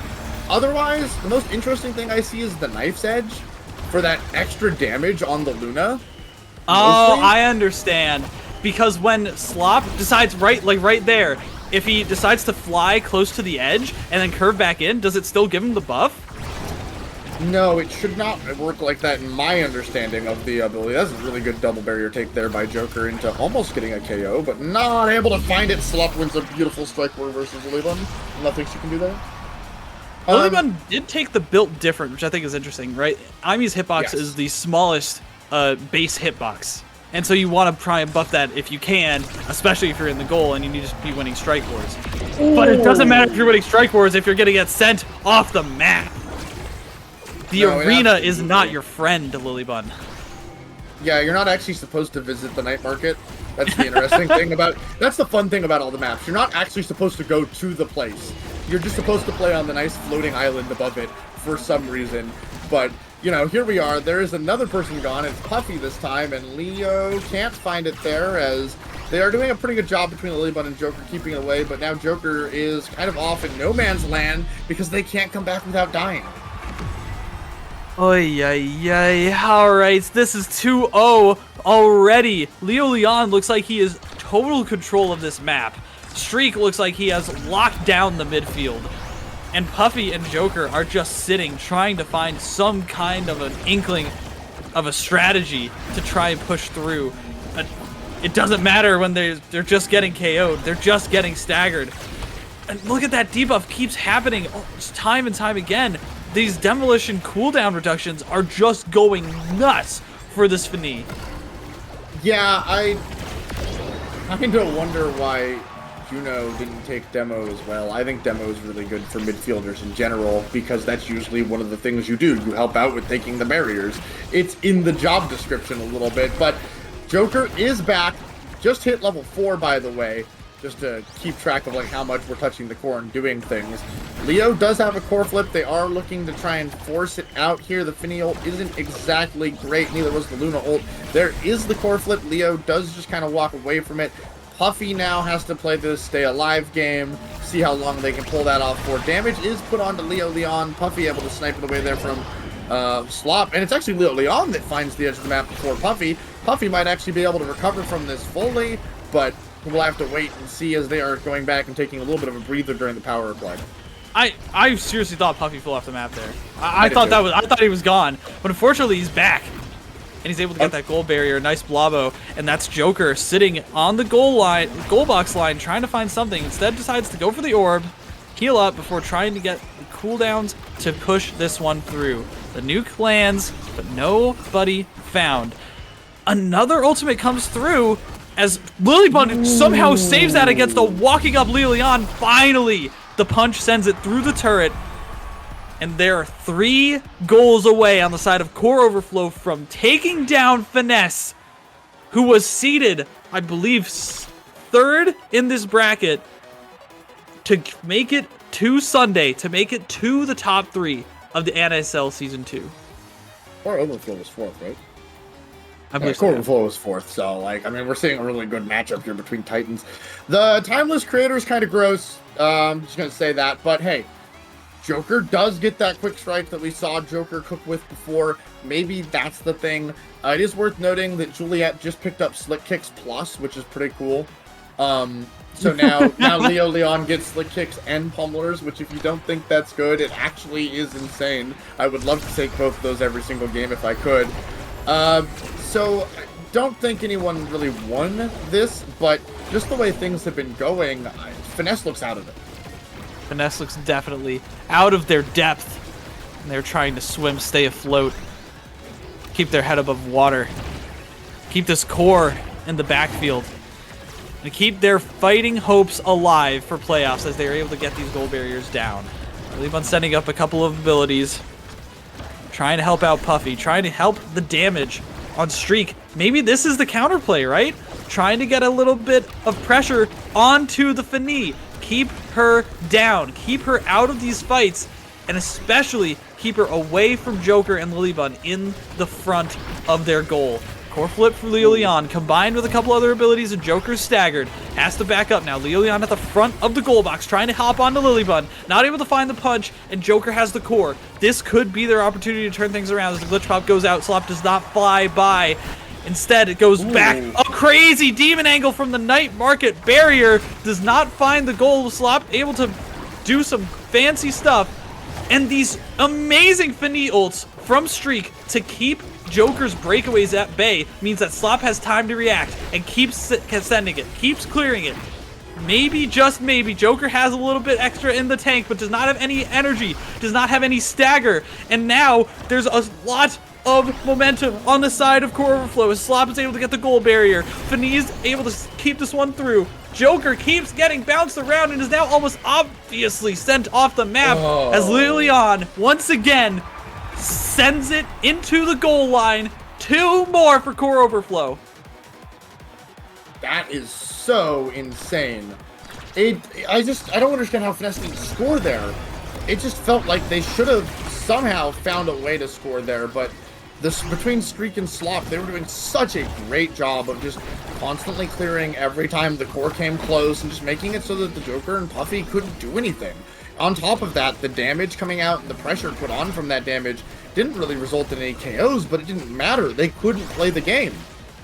This has to be Core Overflow's pick, right? I mean, this has to be it, because it looks like Finesse just do not have the coordination here. This barrier in the middle of the map keeps them so split apart, does not let the Puffy Joker combo do their thing. As Leon walks forward and barely gets saved by Puffy. And finally, maybe a little bit of pressure. Leon staggered and gets stuck in the ultimate. Maybe, just maybe, this could be an opportunity now that Lilybun got a revenge KO onto that Juliet, but they're not able to find this goal barrier. They're struggling to work around this mid block. No, they really are. They're having a hard time finding angles, getting the passing set up, working together on top of that. And Lilybun has been missing a lot of their blinks recently. The last, like, 4 or so blinks have been bad, but there we go. Joker's able to set it up, get a KO, open up the net, and score. I'm concerned that the blinks have been missing, though, this consistently. That if Finesse is going to win, Lilybun needs to start hitting these, on top of a lot of other things. I think the streak KO was paramount to the success of Finesse, but it doesn't even matter if the other members of Core Overflow can open up the gates by themselves. Lilybun Nujek's back. Tries to get this one. Keep it at bay. Keep it away from a core flipped, energy full Leon as he sends it through. That is match point. That is elimination point for Finesse. They've got 2 goals to try and equalize and bring it back. They have to make miracles happen right now. They do have to make miracles happen right now, and I do not know if it's in them, but hey, I'm ready for a miracle.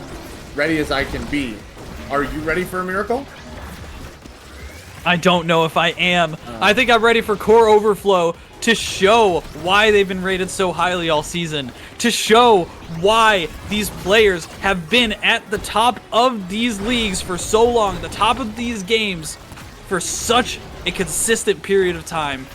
Leon, the forward that people try and model after because of this. In the corner, dash punch, ultimate, able to get it through. That is Core Overflow, landing their spot in the top 3 of the NASL Season 2, in the top 3 and playing on Sunday. Finesse goes home. Not the result they wanted, not the result that anyone was expecting. And that is how today ends. But it's just like Batman. It's not the result we expected, but it's the result that we deserved. It is. I think that it is. Core Overflow played so well. They played so well. They looked very dominant in this game. It almost looked like the first game was a warm-up game for them, right? Like, it looked like they had to get themselves back just on retrospect. Maybe this wasn't their map. The Finny pick is really good here. Slop did get to play the Luna because they were probably rightfully scared of the Zentaro, right? It's just a lot of things here. The Finny is hard to play against. They probably don't have much practice against it because... Yeah, who does? What real person has been playing Finny? I've been playing Finny, but I'm not a real person, right? Like, there aren't real people in ladder, in houses, in scrims playing Finny, and a lot of people don't have a lot of experience with and against this character yet. Expect to see a lot more Finny in the upcoming weeks in your games, as well as in these games. Still, Finesse, a personal favorite of mine to watch, and I'm glad that I got to commentate 2 of their sets in this playoff bracket. Obviously, definitely a contender for the top, have been such a strong group this entire season, and for good reason. Core Overflow came out. That's just how sometimes the cookie crumbles. Sometimes they can't adapt quick enough, and they weren't ready, and maybe it was just an off day. Who knows, right? I mean, who knows indeed, but, taking, 4th place in this it's pretty great, all things considered. It's not the outcome they wanted, but I'd be ecstatic if I was in their shoes. So, yeah, being the 4th best. Yeah. Being the 4th best in the best region for Omega Strikers probably is a pretty dang good result. That is definitely worth it. And they should be proud of that and happy of that at the end of this. They might not be right now in the moment, but that is, regardless, Core Overflow does advance to Sunday and does have a chance at winning this all. They're in contention with Demons, Raw, and Sad Boys. They'll be playing one of those 2 tomorrow after those 2 play off first, correct? Correct. And I believe there's still more coming for you all. Don't go anywhere. We have a post show. We've got a one more video to play for you all. Don't turn off this Twitch. Don't hit that X button. We'll be right back. Thank you for joining us for the first day of NASL playoffs for season 2. We'll be right back.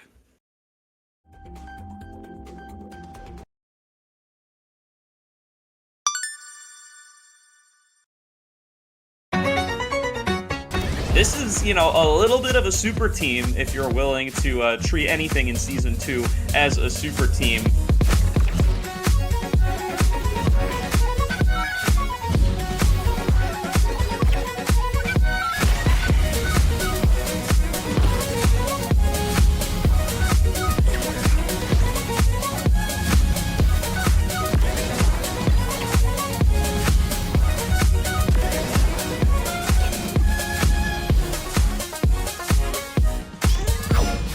We had Elo Heaven and Streak, who were first seed in the East Conference last split.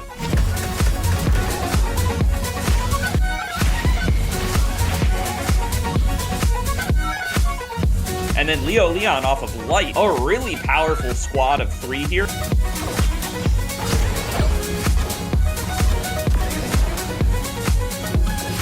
I've seen what Slop can do in the goal, and I think he's very strong. A bit of a substitute in Treddy. They're looking to fill that gap quite well.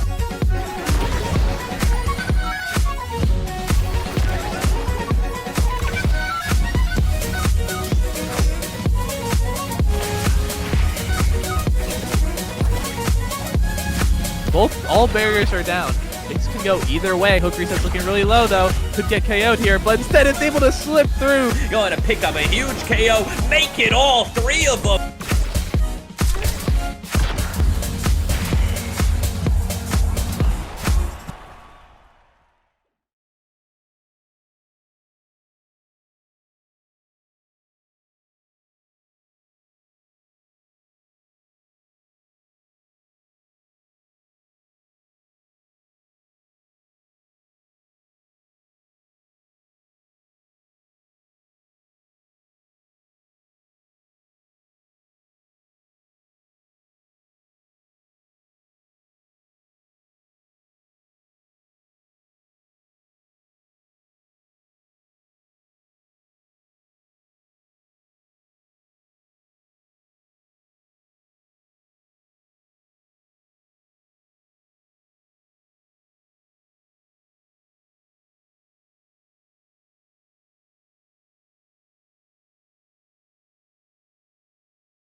We've got some unfinished business to settle that'll have to wait until tomorrow. That's it for the day of the North American Strikers League playoffs. And I am now joined by 3 representatives from the remaining teams in the league. Gumi, Vaughn, and Leo Leon. Each of you have punched your ticket in. Leo Leon, excuse me. You are coming fresh off of that last match. How is your team feeling getting that win over Finesse? Pretty good, pretty good. I think for the most part, we were, well, okay. I was pretty salty that we lost in the regular season to them because it was a really close game and I felt like we could win. But yeah, nothing but high hopes here for tomorrow. All right, like it. Morale's coming in high.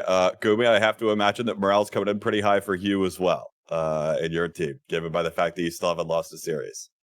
Yeah, we're pretty happy. We discussed some strategies and drafts, which we've pretty much never done. We kind of just ball and wing it, you know what I mean? But we actually put some thought into our comps and stuff going into day 2.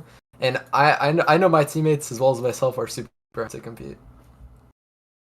And Vaughn, how do the sad boys feel? Probably not too sad. Expected result here all the same, but of course, now you get your arch nemesis on the other side of the bracket tomorrow to start things off.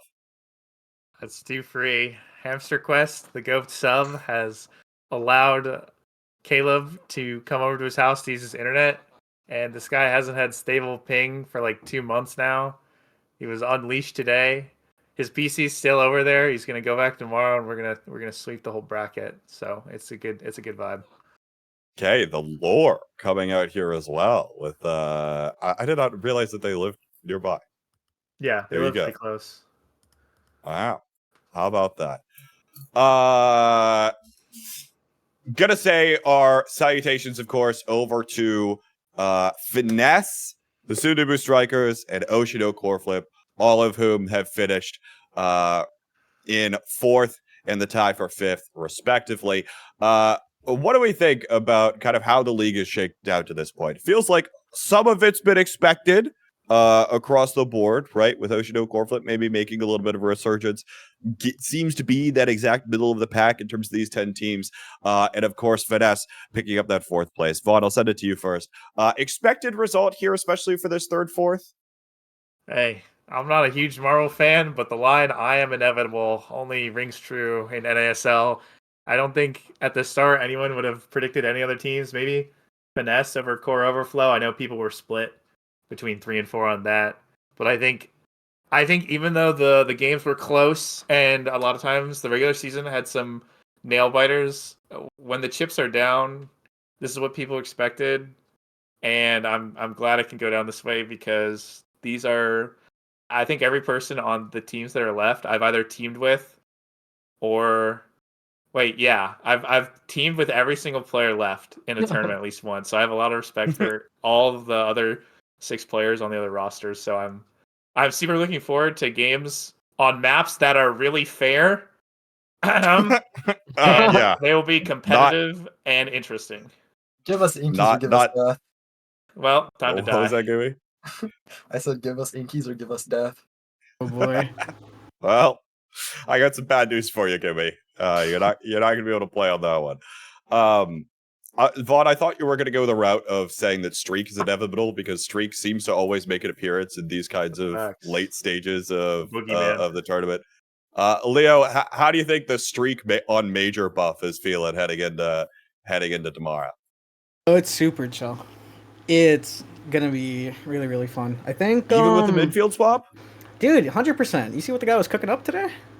He just pulled out Finny out of nowhere, and he's like, "Yo, I'm good," and I'm like, "Yo, you really are good." Yo. Okay, where did that come from? Because at the top of the show this morning, Daftgrass said that yesterday Streak went on a 30-minute rant of why people shouldn't pick Finny and pulled it out nearly every game today. Dude, listen, Streak's a man of mystery. That's all I gotta Streak say. infamously known for good takes and not saying things that he'll change his mind about. Infamous for that. So Infamous. That's a surprise. Yeah. Right. Okay. Well, there you go. Gobi, of course, want to congratulate both you and Kainu landing your spot on the first team All-Pro. You're voted amongst your peers as the best goalie in the league. How does that feel heading into tomorrow? You think you're going to be able to hold it down? It feels pretty good. I've been really grinding a lot, Hey, knowers know the Vaughn and Gumi in-houses. We have Real. We have Gumi and I, everyone else between the there. two of us, Gumi and I have 100 in-houses in the last 2 weeks. 100. 100? Yes, between the two of us, we've each played over 50, and the next, like the third place on the ladder has like 9 in terms of the MMR. So 50 games played on average for both of you in the past week is 2 how weeks. much playtime? 2 weeks. 2 weeks. 2 weeks. 2 weeks. How much I playtime mean, is that? I don't know. We essentially we just ping everyone every night, and we're like, we need to play. Let's do it. We're grinders. So Gumi and I, hey, leading the charge. That is facts, Gumi. 07. But yeah, it overall feels pretty good to be voted at the top and have my team do that good this season. And it's just really fun playing with kind of and Snake. Like it is so much fun, like just in that team atmosphere and competing together and like picking comps and just playing together. And I can't wait for tomorrow. I can't wait. Certainly set up to be a lot of fun. We're getting word in from Streak. Guys, I said Fitty sucks. Fitty goalie sucks. He just lost the Finny goalie. Yeah, what happened in quarters or semis? Oh, Bro, I was not a real X that game. No, if you Let's be real. guys had grinded in houses, you would have known to ban the comp. Everyone but you knew that comp was coming. By the way, you guys got slaughtered by it. Hey, it'd be like that. Now we know. Hey, that's true. Playing forward against the Finny era X comp is really fun. I think. Smile. Smile. Yeah. Smile. Just dripping with sarcasm. Hey, while we're here, why don't we get y'all's thoughts on the new awakenings? What are a vibe check? I'll send it around the board. Leo, I'll start with you. Knife's Edge. How we feel it? It's chill. That's all right. It's nice. Can we talk about how demo's cringe? By the way, I want to go there. That training is so broken. Dude, Also, so sometimes stupid. it refunds your ult too, which is Yeah. insane. Sometimes it's actually broken. Yeah. Aside from being very strong. But that's a joke, actually, because Mega Striker is a perfect game, but it has no bugs. Of course. Okay, Yeah. but They just have by features. the way, we said 100 games earlier. We met 100 best of threes in houses. So Oh, just yeah. wanted to There's no way. put that out there. Yeah. Confirmed. Yeah. I'll send you the Okay, so screenshot that's after actually game just like 50 hours. I mean, hey, let's be real. Sometimes the teams aren't always balanced. We'll say that. Midfield is weak. Guys, is midfield beat up? But yeah, no, the new trainings are pretty cool. I like all of them. I think they're interesting additions to the game where it feels like they have like specific niches they fill as opposed to like get more energy, do more damage, don't die, unstoppable. So right. I like them all. I think they all have their different places, but I think it's too early for anyone to say like they're this good or this bad like comparatively. I think it's cool that there's like a small amount of things that change up the draft right before playoffs, and the energy training's gone. Is a grateful universe. Thank you. They did something about it. I mean, so. I'm gonna be honest. These new trainings are pretty cringe, but they are nowhere near Energy Awakenings, Unstoppable, Adrenaline Rush, and Stinger. Yes. Yep. Correct. Yep. Preach. Okay. All right. So I'll do one more little bit thing before I let you all give your closing arguments. Let's do a little 90-50-10. All right. Okay. And I'll go around the board here. Leo, I'll start with you. Give me something that has a 90% chance of happening tomorrow. I am 100% gonna die at least 5 times tomorrow. It is just gonna happen. In game. In game, of course. In game. Just gonna happen. Gooby, give me 50% odds. 50%. There's a 50% chance we don't drop a single game tomorrow. Chills. Whoa. Chills. We. Vaughn's got something to say about that. I Leo? Oh my god. This guy's yapping over here. My lord. True. Vaughn, 10%. 10%. Luna's never banned tomorrow from Savoys. 10% That's a chance negative that... 10%, big boss. I think that's about a 0% chance. Someone was talking to me and they're like, do you think they're going to mirror match you on Luna? Like, how cool would that be? I'm like, it would be really cool. No, I don't think it's going to happen at all. All right, 10% chance Luna gets through one time tomorrow. Luna gets through one time A single time. Okay. Yeah, that's my 10%. All right. Closing arguments. Why do you think your team's got it in you? Why should the fans root for your team tomorrow? Leo, start with you. We got a cute little Dubu as our icon, man. Come on. we got a cute Dupster with a little cow hat. Come on. It's just the cute little Dubu. Bro, you gotta root for the little Dupster. You gotta got, root for the little you Dupster, know, man. you can't argue with that. Yeah, I can't argue with that because you could have a cute little Dubu icon, or you could have a fucking team with their emo in the goddamn game. Flash the sad boys in chat. That's the reason why you should go for us. We're the GOATs. We lost a close game to Demons. I'm excited that we get to play them again and have the rematch, but hey, we're the most decorated players in history of the game. It's time to get it done and get Caleb his back-to-back chip because we want him to be the 2-time. So that's why Most decorated, but also perennial seconds somehow in a way. Goomy, sorry, K-Bot, can you remind me who won the biggest prize pool in launch history for first place? Biggest prize pool in launch history. Is OSPL was It's CCC if you include the monitors. Smile. Who won that one? Who won that one, K-Bot? That was your team. Oh, that's crazy. Carried by Barco. That was your team. Carried by Barco. That's crazy that you can win like 10,000 tournaments, but the disrespect for perennial second. Yeah, my bad. Hey, no. We joked about this at the beginning of the season too. Yeah, all good. Hey, sorry, I forgot that getting first and second and everything I render is bad. That's true. Yeah, you're right. That's you got real. me there, K-Bot. Hey, how's your college team doing? I don't want to talk. Hey, we picked up a win this week. Okay, we picked up a win this week. It was a forfeit win. It was a forfeit win, but we picked up the win. It's got +1 on the win loss. That's what I like to see or hear. Goomy, closing argument. Why should the fans root for you? For those that don't know, me and my team, we have never lost a single set in any NASL ever. We're gonna prove that West League really was the best league. Not this league, by the way. That league was super hard. And we're gonna put on a show tomorrow. Let's just say that. Well, you heard it from the players here. We've got a score to settle tomorrow. The matches will start at about 3 p.m. Eastern time on a Sunday. We'll have a pre-show for a little bit before that as well. So don't forget to tune in when you're pinged in the competitive Omega Strikers Discord server. From all of us here at BestieInSlot, we hope to see you right back here tomorrow to finish this thing off. This has been the North American Strikers League, signing off for now. Anything you want to say here? This is your moment for winning the league. First, I want to shout out to like the TOs and the casters. Like, thank you guys for doing this. Like, this league has been a lot of fun playing in. Playing with this team is easily the most fun I've had playing in any team environment, period. Goomy, what do you got for us? I just wanted to say, I'm on top of the West yet again. I will always be on top of the West. I've never ever lost any West tournament or event I've ever played in, and they call me the King of the West for a reason. I will never be defeated.